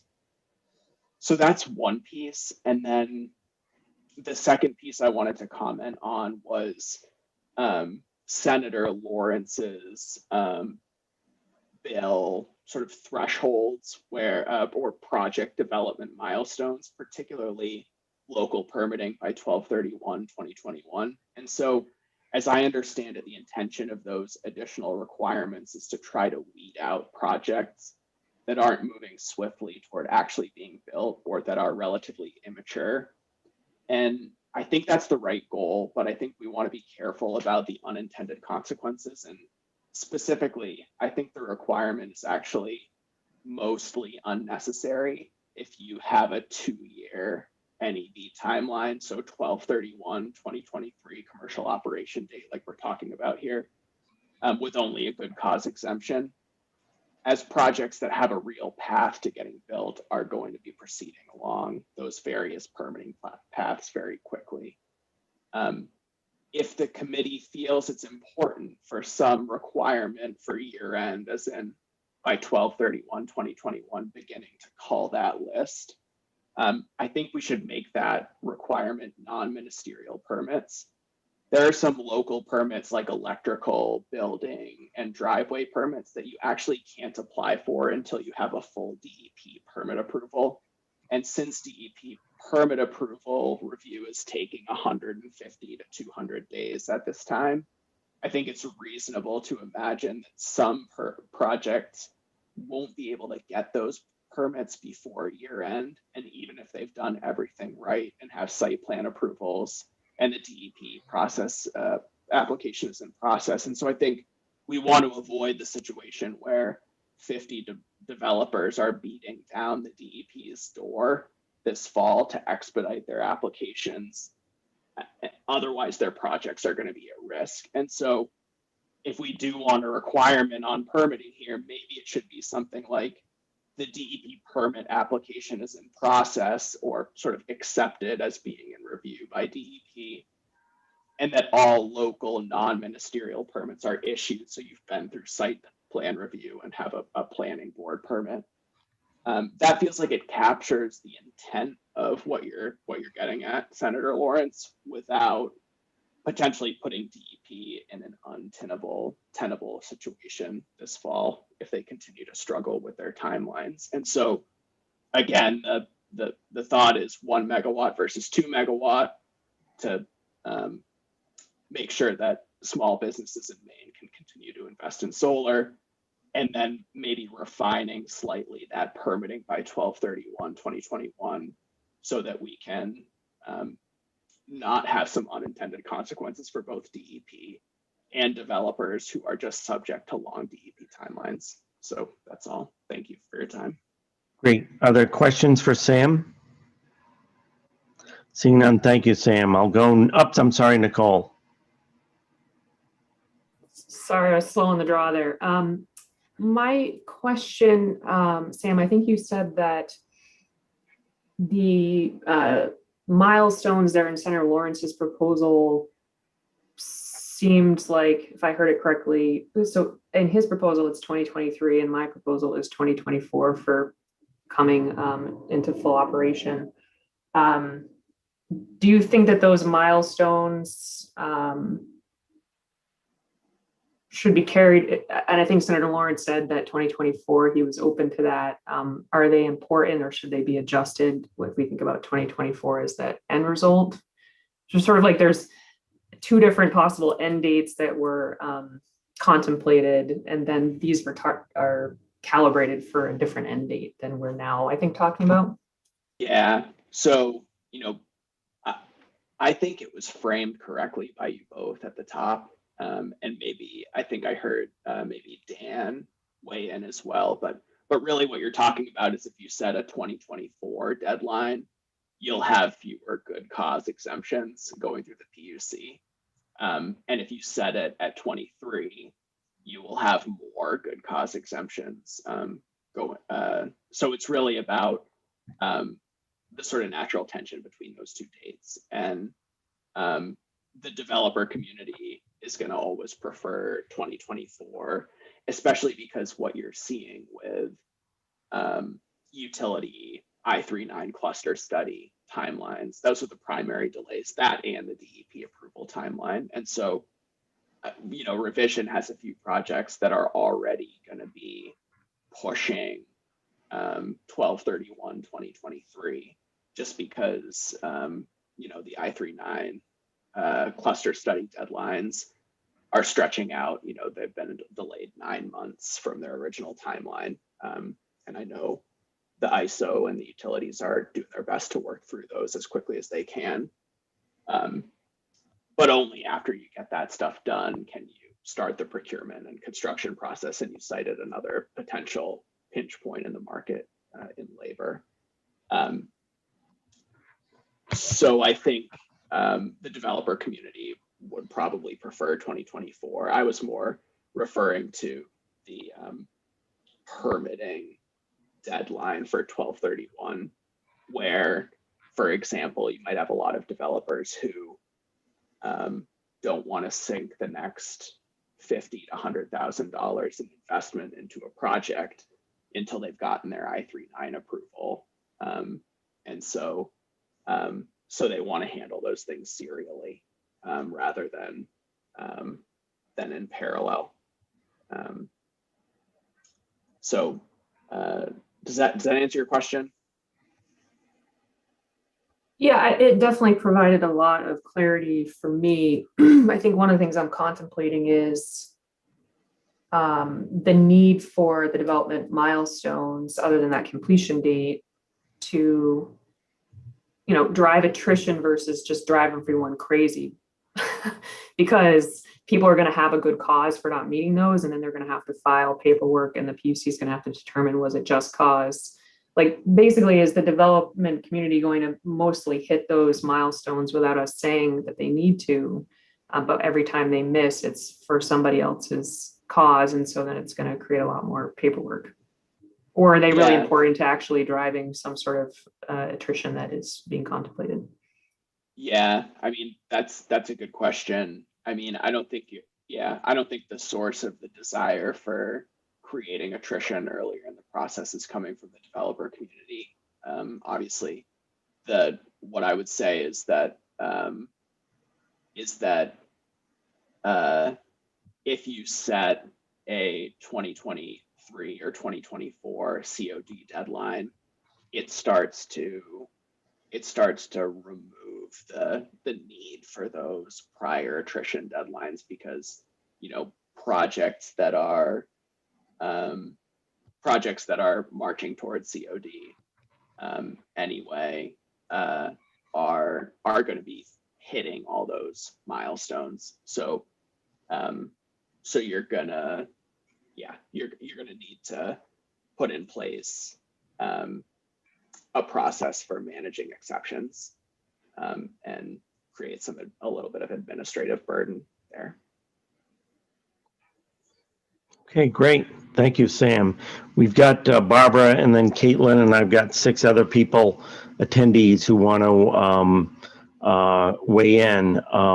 Just to let people know, we do have a deadline of 3 o'clock for us to go back into EUT. So if we're not able to reach all these attendees for reaction, I'm going to have to set up some kind of process to allow them to we'll have to reconvene NEB or the subcommittee to get their reaction, because I don't want to cut anybody off. Barbara? Thank you very much, Senator Lawrence, Representative Grochowski, let's see, Representative Foster, and I'm Barbara Alexander. I live in Winthrop. I'm a consultant to AARP Maine. We have been engaged in a number of energy-related issues this year, and one of them is following this particular set of very difficult decisions that you're faced with. We submitted 2 sets of testimony on LD 709, which was Representative Barry's very simple bill to have a moratorium on the development of these projects and to consider next steps in a next steps process. And why are we here? We are here because the PUC did a report as required that documented significant and unsustainable rate increases with the pending level of projects that are being proposed. That unsustainable rate increase is due to 2 factors. One is the volume of projects, which I completely understand was not anticipated. But the second problem is one that I unfortunately have not heard that you're willing to address, and that is the price structure for net energy billing in this state. Whatever we thought distributed generation might be worth paying for, we now know that we can get the same solar electrons that we need to make our grid fossil free for 3 to 4 cents a kilowatt hour in 20-year contracts. There is no conceivable way in which DG that is valued at 12 or 13 cents per kilowatt hour has any value to the consumers of this state. It has nothing but detriment on our ability to fund electrification and other needed investments for reliability of service and the renewable energy goals that you have set and that we agree need to be obtained. So we expected a proposal today that would tell us what you thought it would cost ratepayers to implement some of these options. And it was frankly quite shocking not to hear you discuss cost implications of your proposals. If the 2,000 megawatts is going to cost $200 million a year, what is the proposal that you are proposing going to cost ratepayers? And we know it is far more than we need to pay to get solar into our system. We could have 10 to 20 megawatt sited solar farms in the state of Maine at 3 to 4 to 5 cents per kilowatt hour and achieve almost all the benefits that you are talking about with this DG program. So we had hoped to hear a proposal that would go more in the nature of table 3 or 4 from the governor's energy office, materials that he submitted to you recently that would put us at a flash cut of the most, getting rid of most of the queue that we could possibly get rid of, depending on whether they were actually ready to start operating or not right now. And to then take the next step, which is to evaluate the actual value of distributed generation, which has never been done in the state of Maine. No rigorous analysis by an independent third party has ever been done of the value of the distribution portion of the services that you are paying for with this program. The only study that was done by the PUC years ago focused strictly on generation related assets and explicitly did not evaluate distribution side of the bill. So we had hoped 2.0 would be primarily engaged in an analysis of what exactly this is worth and what the ratepayers should be paying for it. It is of no value to consumers to come up with these programs that cost 3 or 4 times what we can get in a cheaper way to do it, and then support the need for electrification. The two sets of programs are diametrically opposed to each other. We only spend $7.8 million a year in this state on our electric low-income bill payment assistance programs. Are you honestly thinking we ought to be paying $100 million a year for these DG benefits that are not capable of being monetized and returned to us in our bills? That's our concern. We would very much appreciate you taking another look at what the cost of this proposal is. Thanks very much, and I'll be happy to answer your questions. Other questions for Barbara? Seeing none, thank you. We'll go on to Caitlin Kelly O'Neill.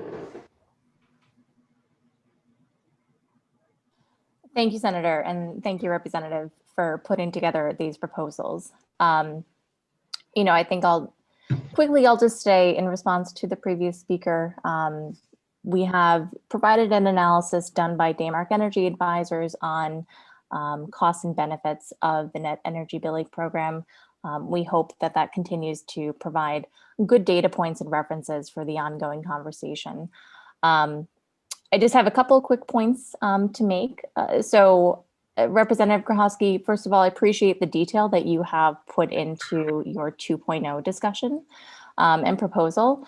I think an important component of that, which has been previously touched upon, is just what is that percentage of load that we're aiming for, just so we have a sense of what, how large can we expect 2.0 to be, and how that might intersect with whatever is fully built under 1.0. So I think getting that additional detail will provide just that much more certainty for the development community.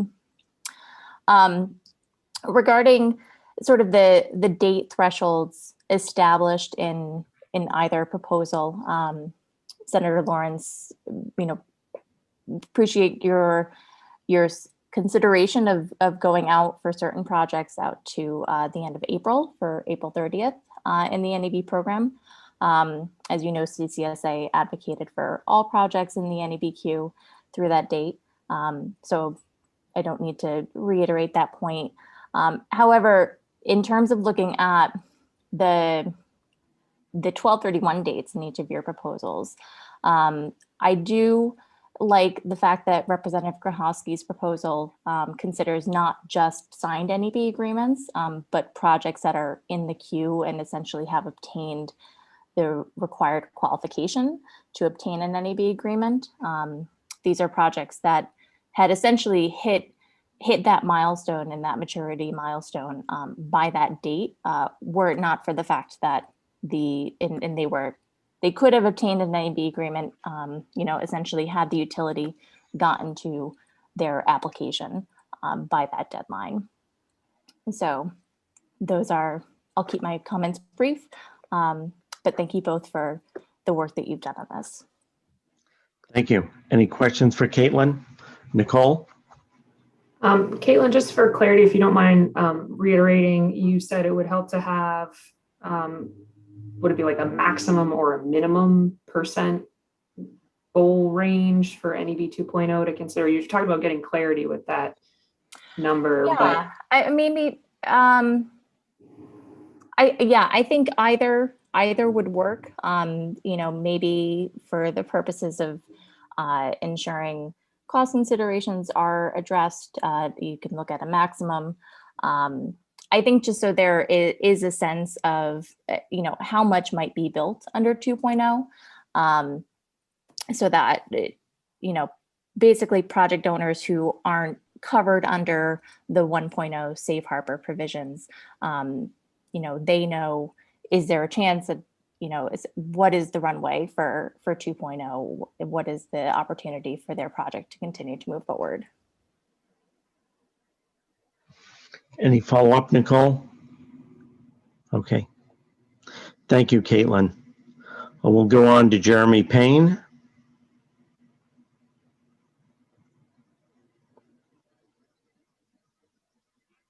Thanks, everybody. Jeremy Payne with Maine Renewable Energy Association. I will keep this very brief. Just to echo what Caitlin said, I think she's spot on. I think in order for the stakeholder group for 2.0 to be useful to your discussions next session and beyond, you need to give them some clear guidance of what they're trying to bring back to you. So whether that is a floor and a ceiling or a specific percentage, I think you have to do that, because otherwise you could have somebody telling you should do 10 megawatts because that's the thing that's the most cost effective, or somebody could come back and tell you should do 3,010 megawatts. So I think in order for it to provide value to you all, I think what Representative Grahowski just indicated there might be the right way to do it. There was also some conversation regarding how or what the stakeholder makeup would be. I would suggest you pick a specific number of people who are active participants in that stakeholder group. Otherwise, you may find yourself with 75 solar development companies at the table giving you their perspectives. Maybe you could do something like you pick a solar developer with projects in Versant territory, a developer with projects in CMP territory, something like that. Presumably there would be opportunity for everybody to participate through public comment period anyway. But otherwise, I think you could end up with a too many cooks in the kitchen scenario where the report back to you all just runs in 1,000 directions and again, delivers less and less value to you all in terms of your future conversations. And I'm not sure if I heard Sam say this or not. So if he did and I missed it, I apologize that I'm repeating it. But in terms of the municipal permits needing to be in hand by the end of 2021, Representative, you're exactly right. We did speak in support of that. I think we should be clear and say it's the non-ministerial permits that need to be in hand. Otherwise, creating a rush of people trying to go to DEP to qualify for non-site plan related pieces of their project approval is going to create a problem for DEP and all their staff over there. And then just to echo what I think you heard, and Representative Grahowski, I would agree with you, extending the milestone to the end of 2024 in terms of reaching commercial operation, I think could in fact have that desired outcome where we have more Maine companies, more Maine people working on these projects. So happy to try and answer any other questions you may have. Nicole? Thank you. Jeremy, would you be willing to take a crack at stakeholder list and share it with us? Absolutely. Anything else, Nicole? Okay. We'll go on to Michael Parker. Hey everyone, good afternoon. Thanks for the opportunity to participate in this subcommittee meeting. I just wanted to share some perspective that I appreciated Senator Lawrence sharing a few minutes ago about small Maine businesses and our role in this process. So I co-own a small Maine solar developer. It's two of us. Neither of us are full-time into this because solar development doesn't pay you until you win, until you get something done. And so I've been spending my life savings and every moment of my free time for the last year and a half here. And I have to spend that time and money wisely, and I didn't have any reasonable expectation of retroactive deadlines for milestones to be enacted. So therefore, I didn't maybe prioritize correctly in retrospect some of these items, getting any B agreement signed, or trying to email Versant more than once a week to try to get through to our ISA. So I would just put forward that these decisions you're making in retrospect have significant impacts on myself and my family and my livelihood. So I'd ask you to try to tread lightly and not destroy 2/3 of our business's assets by taking out 2/3 of our megawatts with your current proposals. Thank you. Other questions? Representative Grochowski. Thank you. Thank you for your points. Can you give me clarity? It sounds like you're having trouble getting some of what you might need for either the ISA or the NEB agreement with the utility because of the utility. Is that accurate? In which case, would you be covered under the just cause exemption, do you believe? I guess that would be up to the folks at the PUC, and I would have to do my best at writing a convincing letter. But you have been making an effort and not getting anywhere with the Versant company, is what you're saying. Yeah, so I mean, there have been some pretty significant delays that have impacted us for sure. Okay. So, and also I think on top of that, we don't have 100 employees. I've got one person in the office with me, and he's hairy and sleeping most of the time. So, I guess given our lean development focus, it doesn't, you know, and lack of anticipation, because this is unprecedented. I mean, in the world of community solar, it's unprecedented that this sort of change would occur retroactively. So, and just to clarify, Mr. Parker, and I think for Nicole, the just cause in my provision does not apply to the having an NEB in place by December 31st. It applies to meeting the development milestones. So your concern, and what you're saying, is that because of your size, it was difficult for you to get an NEB in place, and or either that or have an interconnection agreement in place by December 31st because you didn't have full-time staff to deal with Versant and whoever. Yeah, I think that I'm not sure how other people's experience are that have larger companies are with the utilities, but I can comment on my own, and it does take quite a long time to move things through sometimes. So okay, and it's going to be tricky if you ask for just cause, because you're going to get a lot of them. Any other questions for Mr. Parker? Seeing none, thank you. I think we have Bob Cleaves, Tony Buxton, and James Cody.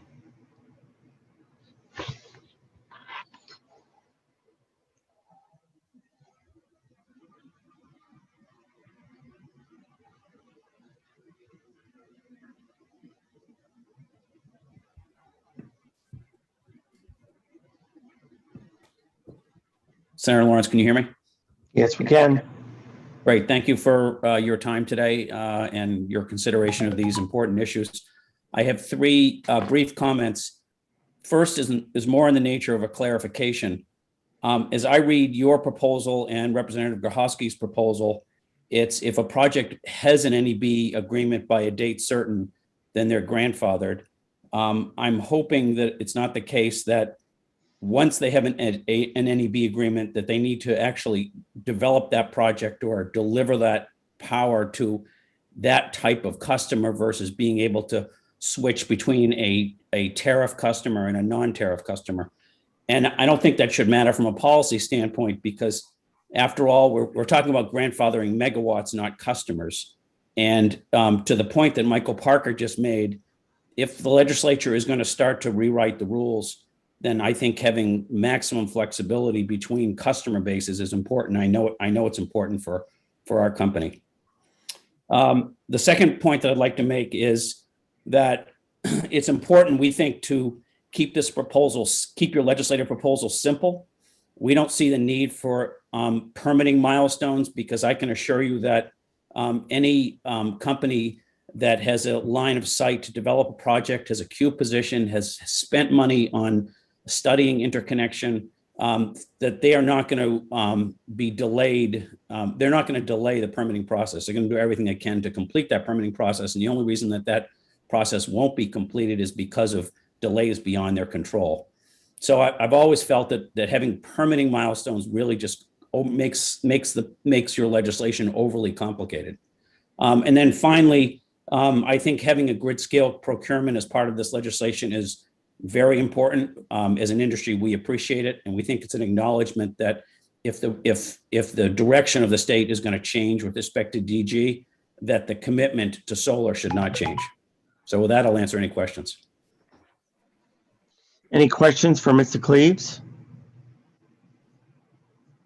I thought your first point about switching was very good, and that's certainly something we should take into consideration. Thank you.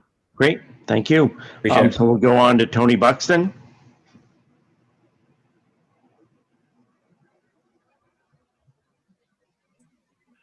Thank you, Senator Lawrence, Representative Grohowski, Representative Foster.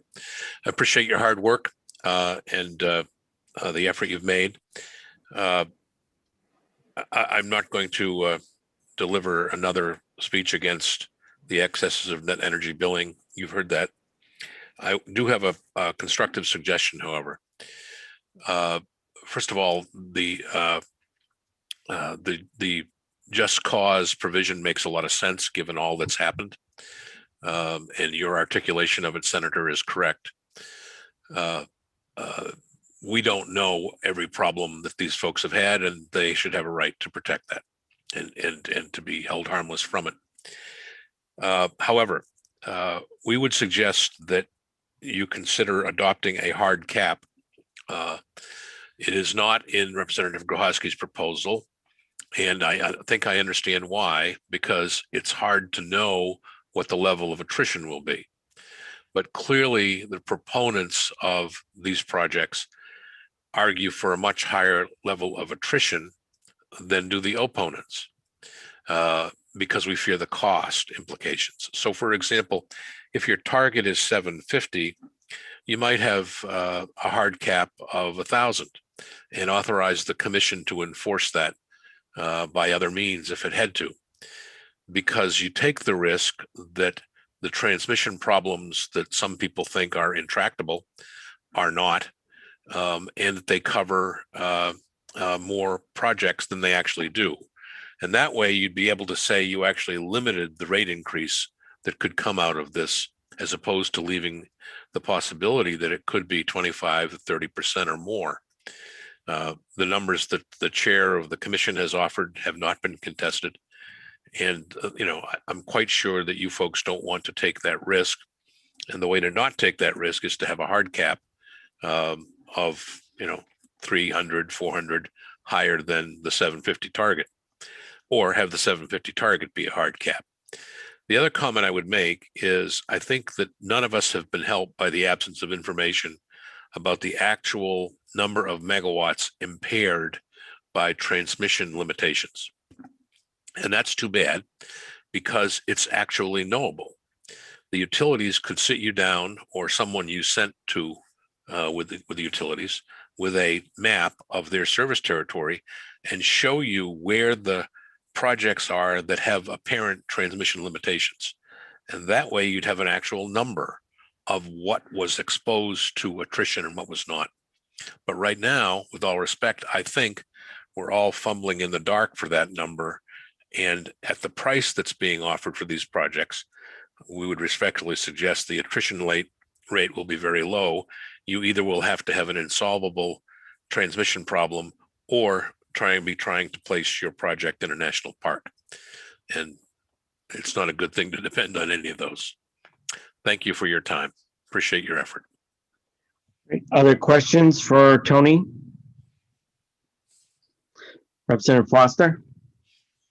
Thank you, Mr. Chair. Thank you, Mr. Buxton. I'm just wondering, in regards to your discussion about a hard cap and attrition, do you think that there'd be a problem in getting the capacity met if the hard cap were in fact set at a number, say 750, and then as some projects are attrited, other projects would be moved up to fill that hard cap? You think we'd have a problem being successful, or would we run out of projects before we got to the cap? Well, pardon me. Thank you, Representative, for your question. I did not identify that I'm speaking on behalf of the Industrial Energy Consumer Group. whose members are, like every ratepayer, is concerned about rate increases, as well as the availability of renewable energy to mitigate climate risk. But the answer to your question is, I mean, for example, in Representative Grohowski's proposal, there is kind of a limit that functions almost the way you're talking about. Now, she knows her proposal far better and may disagree, but the answer is you could have a hard cap and have a waiting list. As people fell out, others would become eligible. That is de facto the way the interconnections work anyway. If there's only room for 2 projects at a certain interconnection point, sometimes the 3rd project has to wait to see if one of the other 2 drops out. And that would preserve the investment that I know many of you are concerned about protecting on the part of these developers. So you could do that. You just need the active involvement of an agent like the commission to help administer that. But by administering it, you'll lower the cost overall. Is there a follow-up, Representative Foster? Okay. Thank you. Any other questions for Tony Buxton? See none. Thank you, Tony. And we'll go lastly to James Cody. Thank you, Senator Lawrence and members of the committee. Hopefully everybody can hear me okay. Yes. Okay, great. I appreciate the opportunity to speak on behalf of Versant Power this afternoon, and we'll only just take a couple of minutes of your time. We just wanted to underscore that we appreciate the direction that the committee is heading in terms of trying to find a way to meld these various proposals together at this point. However, we do have a few suggestions, and we have a couple of these suggestions under what I'm looking at as sort of 3 buckets, which is the first bucket being, I hope you all know and that we've demonstrated that Versant is clearly committed to climate and renewable progress right now. And so we want to see a forward trend and a durable policy that continues to allow for advancement and progress and allows us to meet those objectives. But we also need to do that under the second bucket, which is looking out for the cost to customers over a long period of time. And I think Mr. Buxton and others did a good job of describing some of those impacts. But I would just focus on, and I think others at the company are better equipped to speak to than I am, but just wanted to touch on it, is that physics is going to play a key role in the future of this program. We know that the grid can sort of absorb and manage approaching up to 20% of peak load of solar. But once we get above and beyond that, various dynamics are going to take place that will maybe impede progress in the net energy billing program and solar deployment. So we thought it would be important just to point out, and I agree to a large extent with Mr. Payne, that it's important that the final report maybe allow for stakeholders to give more input into what that should consider. As an example, we think it would be valuable if that final report looked into what happened in Hawaii and California and how Hawaii and California are managing their solar deployment issues. And then I'm just peeking at my notes really quick. Oh, and then to an earlier point, I can't remember who brought this up, but obviously storage is going to play a key role in the future of how these programs and infrastructure work. So we think that there should be more emphasis put on what the storage solutions are in that regard going forward. Just a couple of last things. In terms of the December 31st, 2024 date, in terms of managing progress and managing unintended consequences, Versant would lean more towards 2023 as being that date. So food for thought on that end. And then in terms of the project size, for NEB 1.0, we lean more towards the 1 megawatt or some other number. 2 megawatts is still a large project. And we have some graphics and images available to show folks what those size projects look like on the ground. Not sure we have time for that today, but we do have some of that if folks want to talk about it. Okay, are there questions from the committee for James? Representative Foster. Thank you, Mr. Chair. Thank you, Mr. Cody, for being here. So as the PUC is working through their inquiry on the state of our grid and at present where we might need it to be, I'm wondering where is Versant at on, for example, if I were to ask you, where are the connectivity points in the Versant system where that X number of megawatts could be connected this year? Where do you project you'll have available connection points for next year? Is that something that's readily available? Is that something that's still in the development process so that we don't even have that kind of information? And I'm thinking as we look at not only what we're discussing here today for current NEB situation, but also for 2.0. Thank you. Yeah, it's a great question. I'm not sure it's simple as what Mr. Buxton alluded to. It's not a static situation. It's a little bit more dynamic. Does the company have the ability to sort of project and talk about where maybe hot spots versus spots that don't have as much demand? I think yes, but right now that information is not readily available. So high level, we can have some of those conversations, but from a locationality standpoint, trying to pinpoint stuff on a map, I think we're still a little ways from doing that. Representative Foster, you're all set? Okay, thank you. Any other questions for Mr. Cody?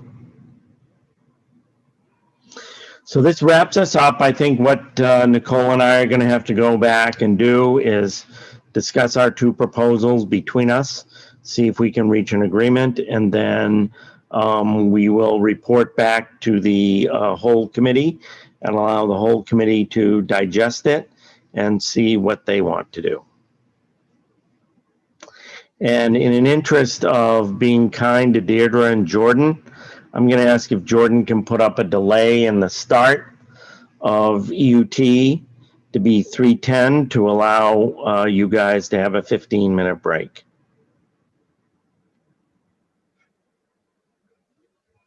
Representative Foster?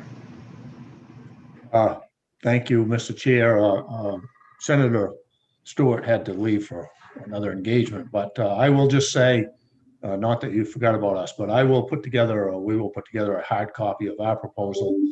I know that a lot of people think that it's quite harsh, but I think the testimony from AARP pointed out the issues that LD 1711 have laid before us, the results of that. And certainly for the ratepayers of Maine, especially those who can ill afford it, we think that proposal is still something we will bring forward with you to the committee for consideration, and we appreciate the time.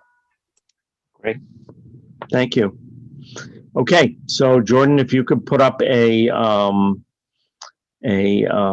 display that says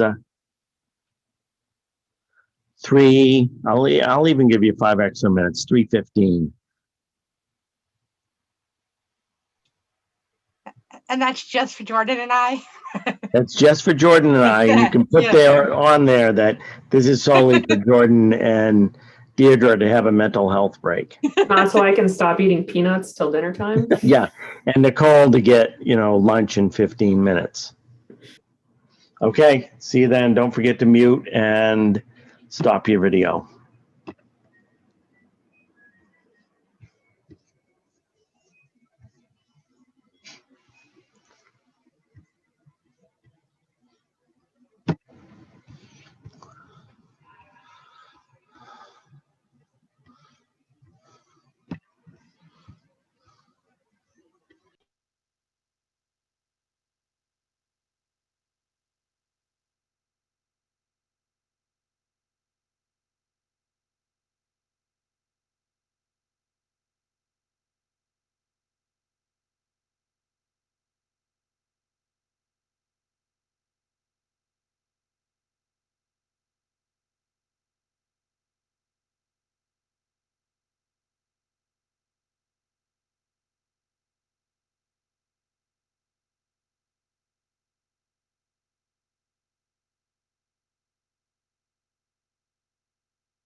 Representative Carlo, let me guess.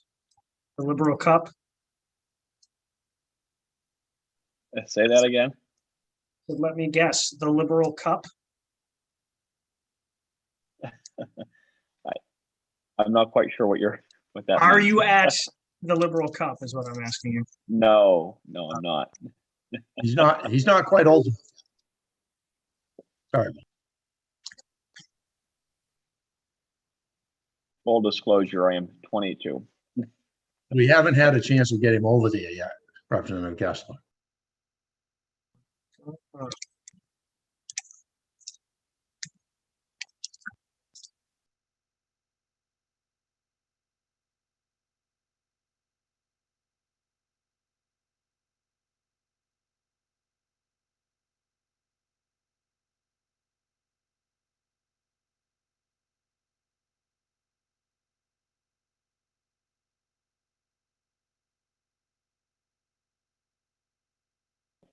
I will say, Representative Foster, Representative Kessler, I have never had a bad dining experience while in Hollowell. So perhaps next time we're up there, we should take a break. You know, I've got to give them props. They're the only place that I know of where you can still get a burger and fries for $10.50. That's like 2005 prices right there.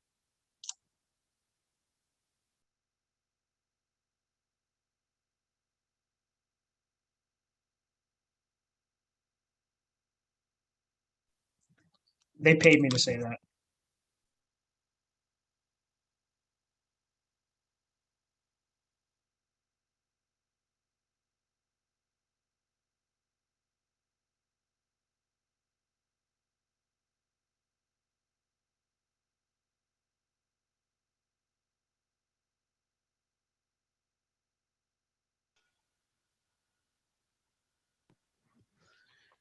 Okay, we are back.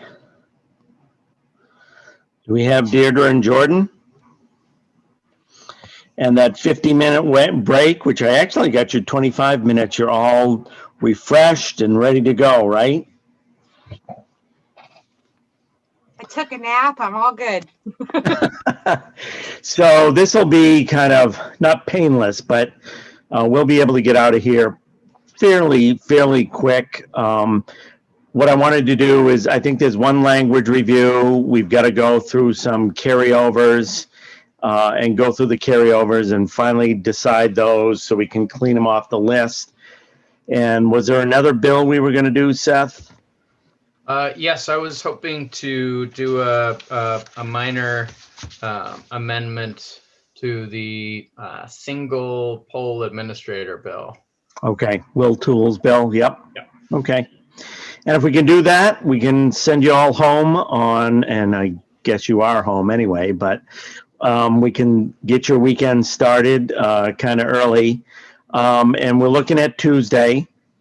NEB, we hope we'll have something coming back. Seth, I think, is ready to do the first work session on his Pine Tree Power bill. We may have something on the 2 moratorium wind bills to deal with on Tuesday. And please feel free to text me and let me know if there's anything else lined up that we can begin to do on Tuesday. The more I can give Deirdre and Dan an advance notice, the better it is. But Deirdre, did you have a question?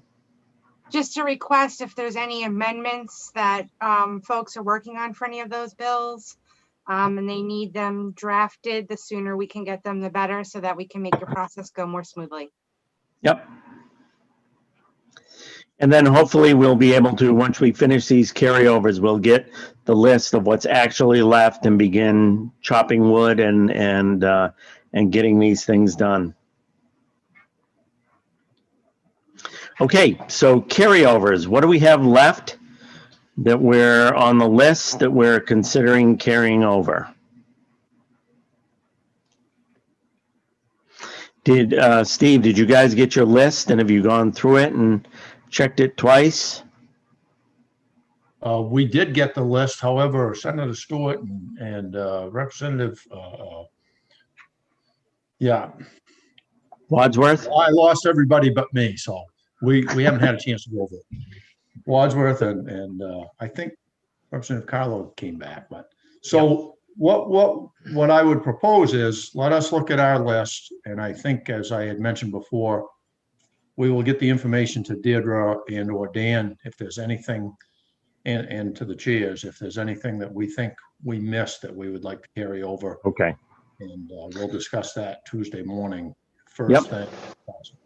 So why don't we complete the Democratic carryovers and then we'll do the Republican carryovers on Tuesday. And we'll do now the language review and Seth's amendment. Seth, did you have something else to bring up? No, I think that works. I was just going to suggest that we could at least vote on the Democratic carryovers.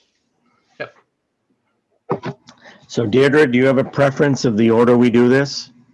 No preference. Okay. So what do we have left for Democratic carryovers? Well, based on what Representative Barry mentioned earlier of taking up, it was LD 1710, 82, 170, 1587, 682, 840, and 1079. I think at least one of those was Senator Stewart's, but that was sort of what those were on all Democratic carryovers, but that was listed earlier what we were going to maybe try to vote. Can you give me that list one more time so I can remember? Yep. 1710, 82, 170, 1587, 682, 840, and 1079. Okay, and is 710 the president's bill on the Northern Transmission Line? Yes. Okay, so that we've had a request to actually work. So I would take that off the carryover list. Do we have 82? Is everybody fine with having a vote on the carryover of that? Good. Why don't we take that up? LD 82, what's the title? It's a resolve to provide for participation of the state in the planning and negotiations for the Atlantic Loop Energy Project. This is Representative Kessler's bill, and you had sent a letter to the governor requesting that they participate or seek to participate in this process. Okay, so any debate or discussion? Jordan, will you call the roll, please? You need a motion first. Ooh, I forgot that part. Representative Barry moves and Representative Kessler seconds. Any debate or discussion? Nicole? I would just note that I saw a message from Representative Ziegler that he can't get into the meeting. So I thought maybe we'd try to get him in before we took any votes. And I believe, if I may, Mr. Chair, that a passcode may be what's needed. Perhaps Jordan could send him a passcode somehow.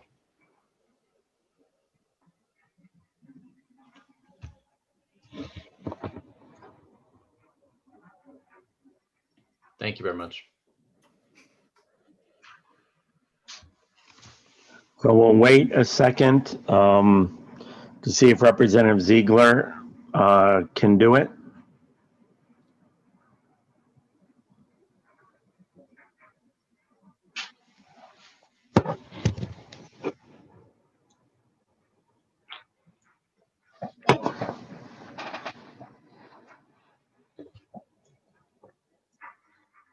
Here. Did you hear from him, Jordan? Not yet, but Representative Carlo has his hand up.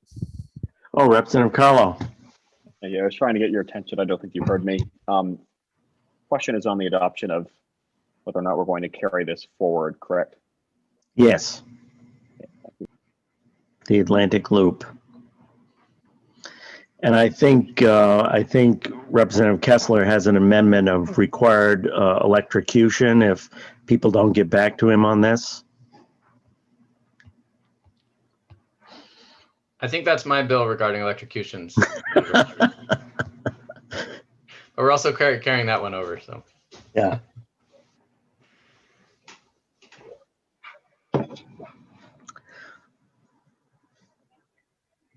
We'll give Jordan a couple of more minutes. Any luck? I emailed him the panelist link that I sent everyone earlier today. That shouldn't require a password to use. So if someone hears, Okay. I think he's traveling and Yep. yeah, it may be a reception issue. My suggestion is that we Okay. just proceed and he can register his votes later. he just We'll proceed, and hopefully he will send pictures of the dog. I just beamed him over. He should be here. Here he is. Are you able to join us, Representative Ziegler? More or less, yeah, for the most part. I'm here. And do you have pictures of the dog? We're not there yet. Okay, good. What we're doing, Representative Ziegler, is a carryover of the Atlantic Loop Bill, LD 82. It's been moved to carry over that, and we're just going to call the roll now. Jordan? All right. So it's a motion to carry over LD 82, and we'll start with Senator Lawrence. Yes. Senator Lawrence is a yes. Senator Vitelli? Yes. Senator Vitelli is a yes. Senator Stewart? Senator Stewart is absent. Representative Barry? Yes. Representative Barry is a yes. Representative Cuddy? Yes. Representative Cuddy is a yes. Representative Grahowski? Yes. Representative Grahowski is a yes. Representative Kessler? Yes. Representative Kessler is a yes. Representative Ziegler? Yes. Representative Ziegler is a yes. Representative Wood? Representative Wood is absent. Representative Wadsworth?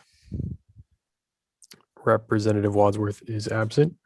Representative Grignon? Representative Grignon is absent. Representative Foster? Yes. Representative Foster is a yes. And Representative Carlo? Yes. Representative Carlo is a yes. That is 9 in favor with 4 absences on the motion. Great. Motion prevails. And I do want to note for anybody watching, unless he's in a British automobile, Representative Ziegler is a passenger in his car, not the driver. Is the dog driving? Great. I'm sorry. Who said that? That was Representative Foster. That was Representative Foster. Okay, we'll go on to LD 170. And if you could just read the title of that, Jordan. I have it ready right here. Okay, go ahead, Deirdre. An act pertaining to transmission lines not needed for reliability or local generation. This is Representative Grahowski's bill, and I believe that's a potential competing measure. Okay. Is there a motion? To carry over. Representative Barry? A second? Representative Grahowski? Any debate or discussion? Okay, Jordan, you can call the roll. What was the LD number again? I'm sorry. 170. 170, perfect. All right, so this is a motion to carry over LD 170. We'll start with Senator Lawrence. Yes. Senator Lawrence is a yes. Senator Vitelli? Yes. Senator Vitelli is a yes. Senator Stewart? Senator Stewart is absent. Representative Barry? Yes. Representative Barry is a yes. Representative Cuddy? Yes. Representative Cuddy is a yes. Representative Grahowski? Yes. Representative Grahowski is a yes. Representative Kessler? Yes. Representative Kessler is a yes. Representative Ziegler? Yes. Representative Ziegler is a yes. Representative Wood? Representative Wood is absent. Representative Wadsworth? Representative Wadsworth is absent. Representative Grignon? Representative Grignon is absent. Representative Foster? Yes. Representative Foster is a yes. And Representative Carlo? Yes. Representative Carlo is a yes. Again, that is 9 in favor with 4 absences for the motion. Motion to carry over prevails. Next, we'll do LD 1587.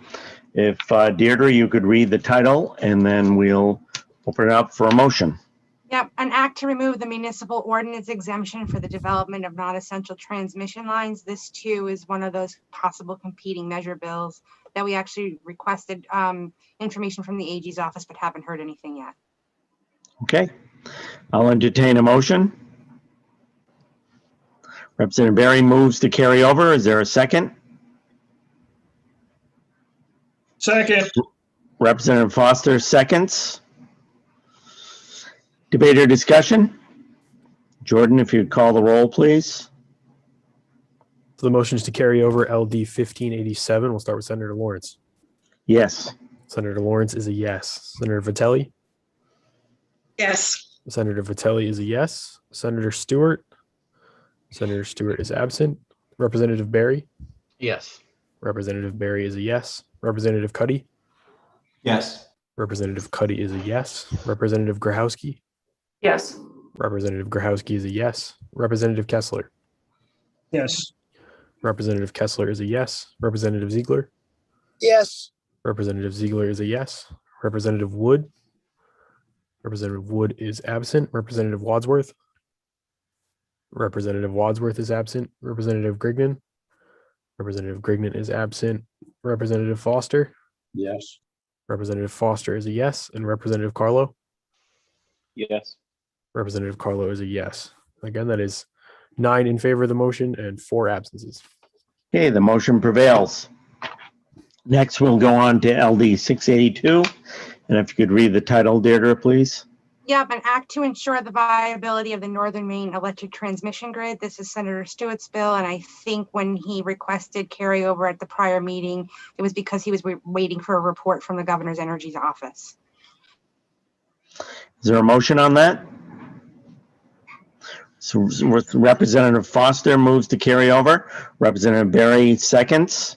Debate or discussion? Okay, Jordan, why don't you call the roll? The motion is to carry over LD 682. We'll start with Senator Lawrence. Yes. Senator Lawrence is a yes. Senator Vitelli. Yes. Senator Vitelli is a yes. Senator Stewart. Senator Stewart is absent. Representative Barry. Yes. Representative Barry is a yes. Representative Cuddy. Yes. Representative Cuddy is a yes. Representative Grahowski. Yes. Representative Grahowski is a yes. Representative Kessler. Yes. Representative Kessler is a yes. Representative Ziegler. Yes. Representative Ziegler is a yes. Representative Wood. Representative Wood is absent. Representative Wadsworth. Representative Wadsworth. Saw him for a moment. I don't know if he's still there. We can circle back. Representative Grignan. Representative Grignan is absent. Representative Foster. Yes. Representative Foster is a yes. And Representative Carlo. Yes. Representative Carlo is a yes. I don't know if Representative Wadsworth is there. I did see his camera turn on for a second, but I don't know if if he's still busy. Looked like he was putting on his jacket and maybe heading out, but no, he's there. Do you want to carry over Senator Stewart's bill? Yes. Representative go. Wadsworth is a yes. So that is 10 in favor of the motion, none opposed, 3 absences. Motion prevails. Next, we'll go on to LD 840. This is an act to prevent power line electrocutions, and this is Representative Barry's bill. And I'll entertain a motion. Representative Barry. Thank you, Mr. Chair. I'll move to carry Move it to over. carry over.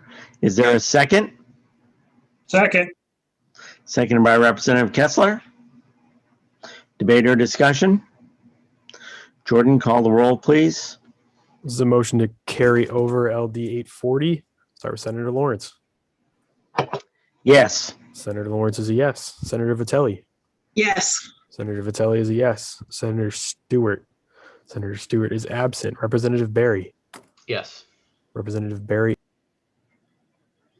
Excuse me. Representative Cuddy. Yes. Representative Cuddy is a yes. Representative Grahowski. Yes. Representative Grahowski is a yes. Representative Kessler. Yes. Representative Kessler is a yes. Representative Ziegler. Yes. Representative Ziegler is a yes. Representative Wood. Representative Wood is absent. Representative Wadsworth. Yes. Representative Wadsworth is a yes. Representative Grignan. Representative Grignan is absent. Representative Foster. Yes. Representative Foster is a yes. And Representative Carlo. Yes. Representative Carlo is a yes. That is 10 in favor, none opposed, 3 absences. And before you jump to the next one, I just want to jump in and I need the justification for that one because I wasn't part of any of the initial discussions. Representative Barry, is that your bill? That is. The justification is that we may need to consult with judiciary or even refer the bill to them. but they have a lot on their plate at the moment. And they're done working, so it kind of makes it hard to refer it to them now. Also, Yeah. Okay, LD 1070, 1079. 1079. Yep, and this is Senator Stewart's bill, and it's a resolve to review the effects of the deregulation of main utilities.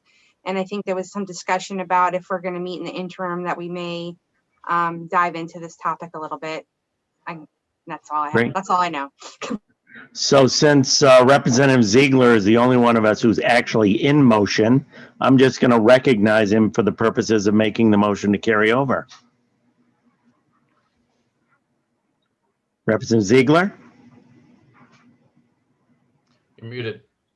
I caught him off guard. You're always, you got me, but Oh. not my video. Now you have both. I move to carry over. Representative Ziegler moves to carry over. Is there a second? Representative Cuddy, are you seconding or have a question? I am seconding it. I'd also like to thank Representative Ziegler for the motion sickness that I'm experiencing as I watch polls going by. It's wonderful. Oh, that's better. Thank you. Yes. Going over a bridge now. Okay. So Representative Cuddy seconds. Any debate or discussion? Jordan, if you could call the roll. All right, so the motion is to carry over LD 1079, and we'll start with Senator Lawrence. Yes. Senator Lawrence is a yes. Senator Vitelli. Yes. Senator Vitelli is a yes. Senator Stewart. Senator Stewart is absent. Representative Berry. Yes. Representative Berry is a yes. Representative Cuddy. Yes. Representative Cuddy is a yes. Representative Grahowski. Yes. Representative Grahowski is a yes. Representative Kessler. Yes. Representative Kessler is a yes. Representative Ziegler. Yes. Representative Ziegler is a yes. Representative Wood. Representative Wood is absent. Representative Wadsworth. Yes. Representative Wadsworth is a yes. Representative Grignon. Representative Grignon is absent. Representative Foster. Yes. Representative Foster is a yes. And Representative Carlo. Yes. Representative Carlo is a yes. That is 10 in favor, none opposed, 3 absences. Motion prevails. That takes care of the carryovers for today. We're going to go back briefly to Will Toole's bill. Is that what you wanted, Seth? Yes, Senator. And if the folks involved in the NEB conversation are amenable to it, I have a couple of NEB related bills, one of which is my own, that I'd like to kill as well while we're here today. Okay.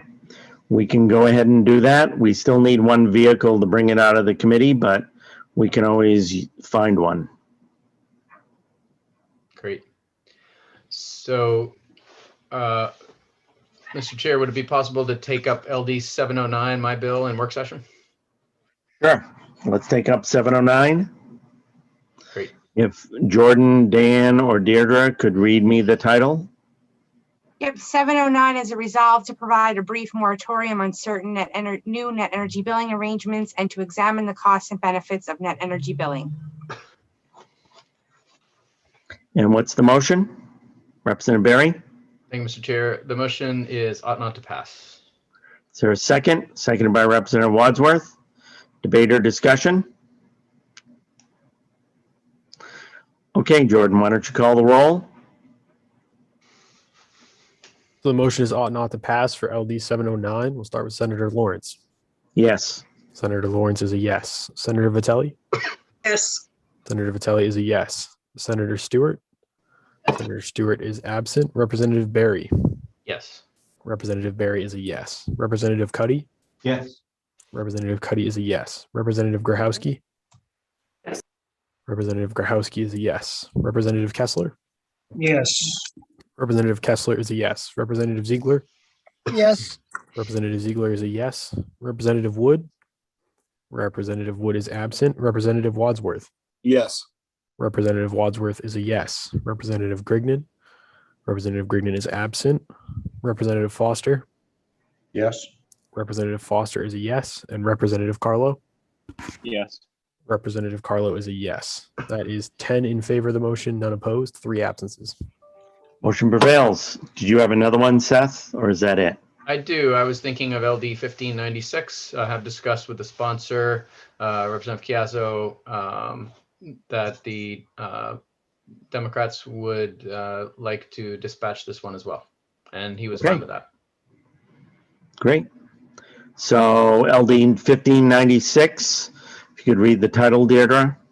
An act to reduce the nameplate capacity of distributed generation resource projects to qualify for net energy billing and to decrease tariff rates for customers participating in net energy billing programs. Is there a motion? Ought not to pass by Representative Barry. Is there a second?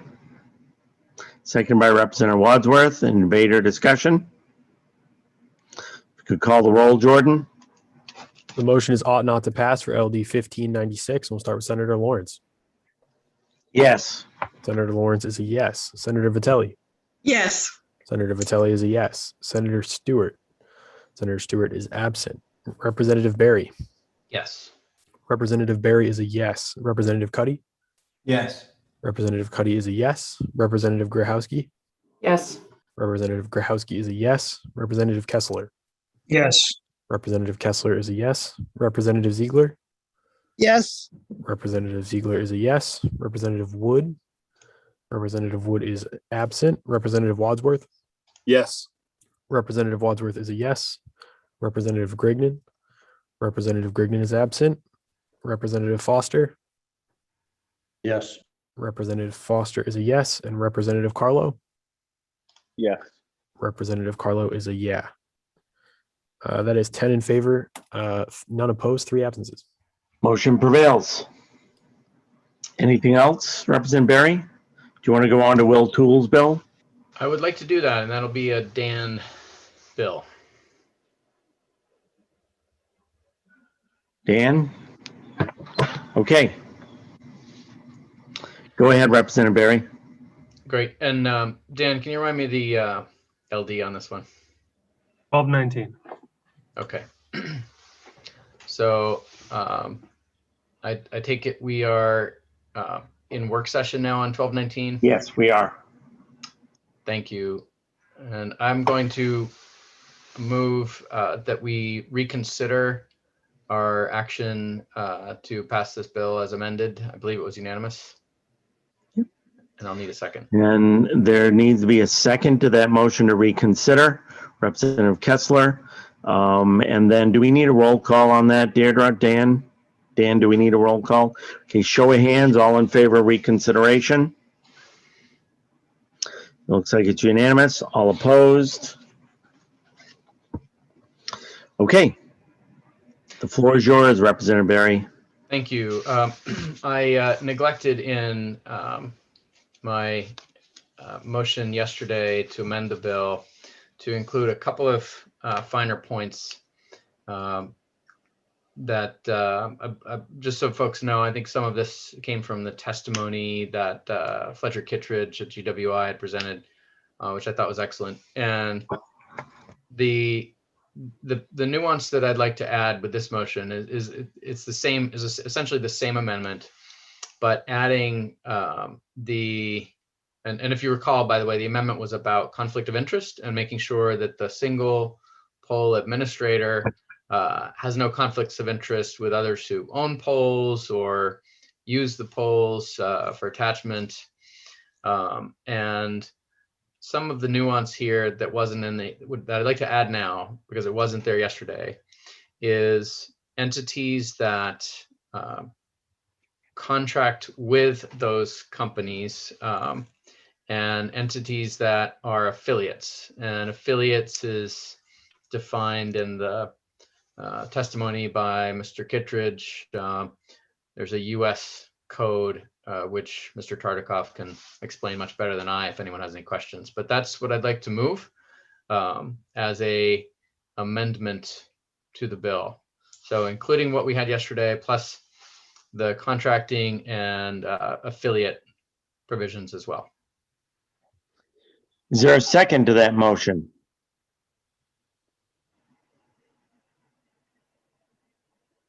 Representative Cuddy, seconds. Any debate or discussion? Okay, Jordan, you can call the roll. Oops, I'm sorry, Representative Foster. Representative Foster. Thank you, Mr. Chair. I can't seem to find my notes here, but I would ask if Dan could at least tell me what my vote was on this bill with the previous amendment. It was a unanimous vote, and you were there. Representative Cuddy, Wood, and Brignan were absent. Thank you. As usual, Representative Foster, you voted yes on everything. Okay, Jordan, if you could call the roll.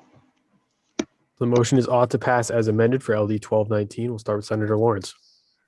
Yes. Senator Lawrence is a yes. Senator Vitelli. Yes. Senator Vitelli is a yes. Senator Stewart. Senator Stewart is absent. Representative Berry. Yes. Representative Berry is a yes. Representative Cuddy. Yes. Representative Cuddy is a yes. Representative Grahowski. Yes. Representative Grahowski is a yes. Representative Kessler. Yes. Representative Kessler is a yes. Representative Ziegler. Yes. Representative Ziegler is a yes. Representative Wood. Representative Wood is absent. Representative Wadsworth. Yes. Representative Wadsworth is a yes. Representative Grignan. Representative Grignan is absent. Representative Foster. No, yes. Representative Foster is a yes. And Representative Carlo. Yeah. Representative Carlo is a yes. That is 10 in favor of the motion, none opposed, 3 absences. Motion prevails. And then do we have just a language review left? Is that correct? Have a language review. I don't have anything. And you don't either, Dan? No, not that I'm prepared to do Okay. right now. So I must have been lying. So I think that's it, unless anybody else has something to do. Representative Ziegler?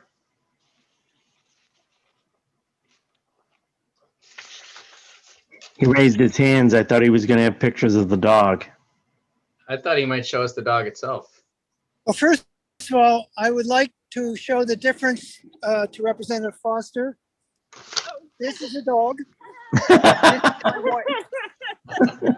Well, I appreciate that, Representative Ziegler, because I went to sea for quite a few years, and sometimes my eyesight's not so good. Well, I've been to sea actually longer than you, and I still recognize my wife and our dog. But anyway, here's our dog just quickly. Tilly, Tilly. Tilly. Okay, Tilly. Big girl. Bye-bye. Take care, Paige. Good luck. Well, we need it. Anything else to come before our work session? So Tuesday, 9 a.m.? Tuesday, 9 a.m. Everybody have some weekend, good weekend. Get some relaxation. That includes Deirdre, Jordan, and Dan. So get EUT off your mind and come back with your battery recharged.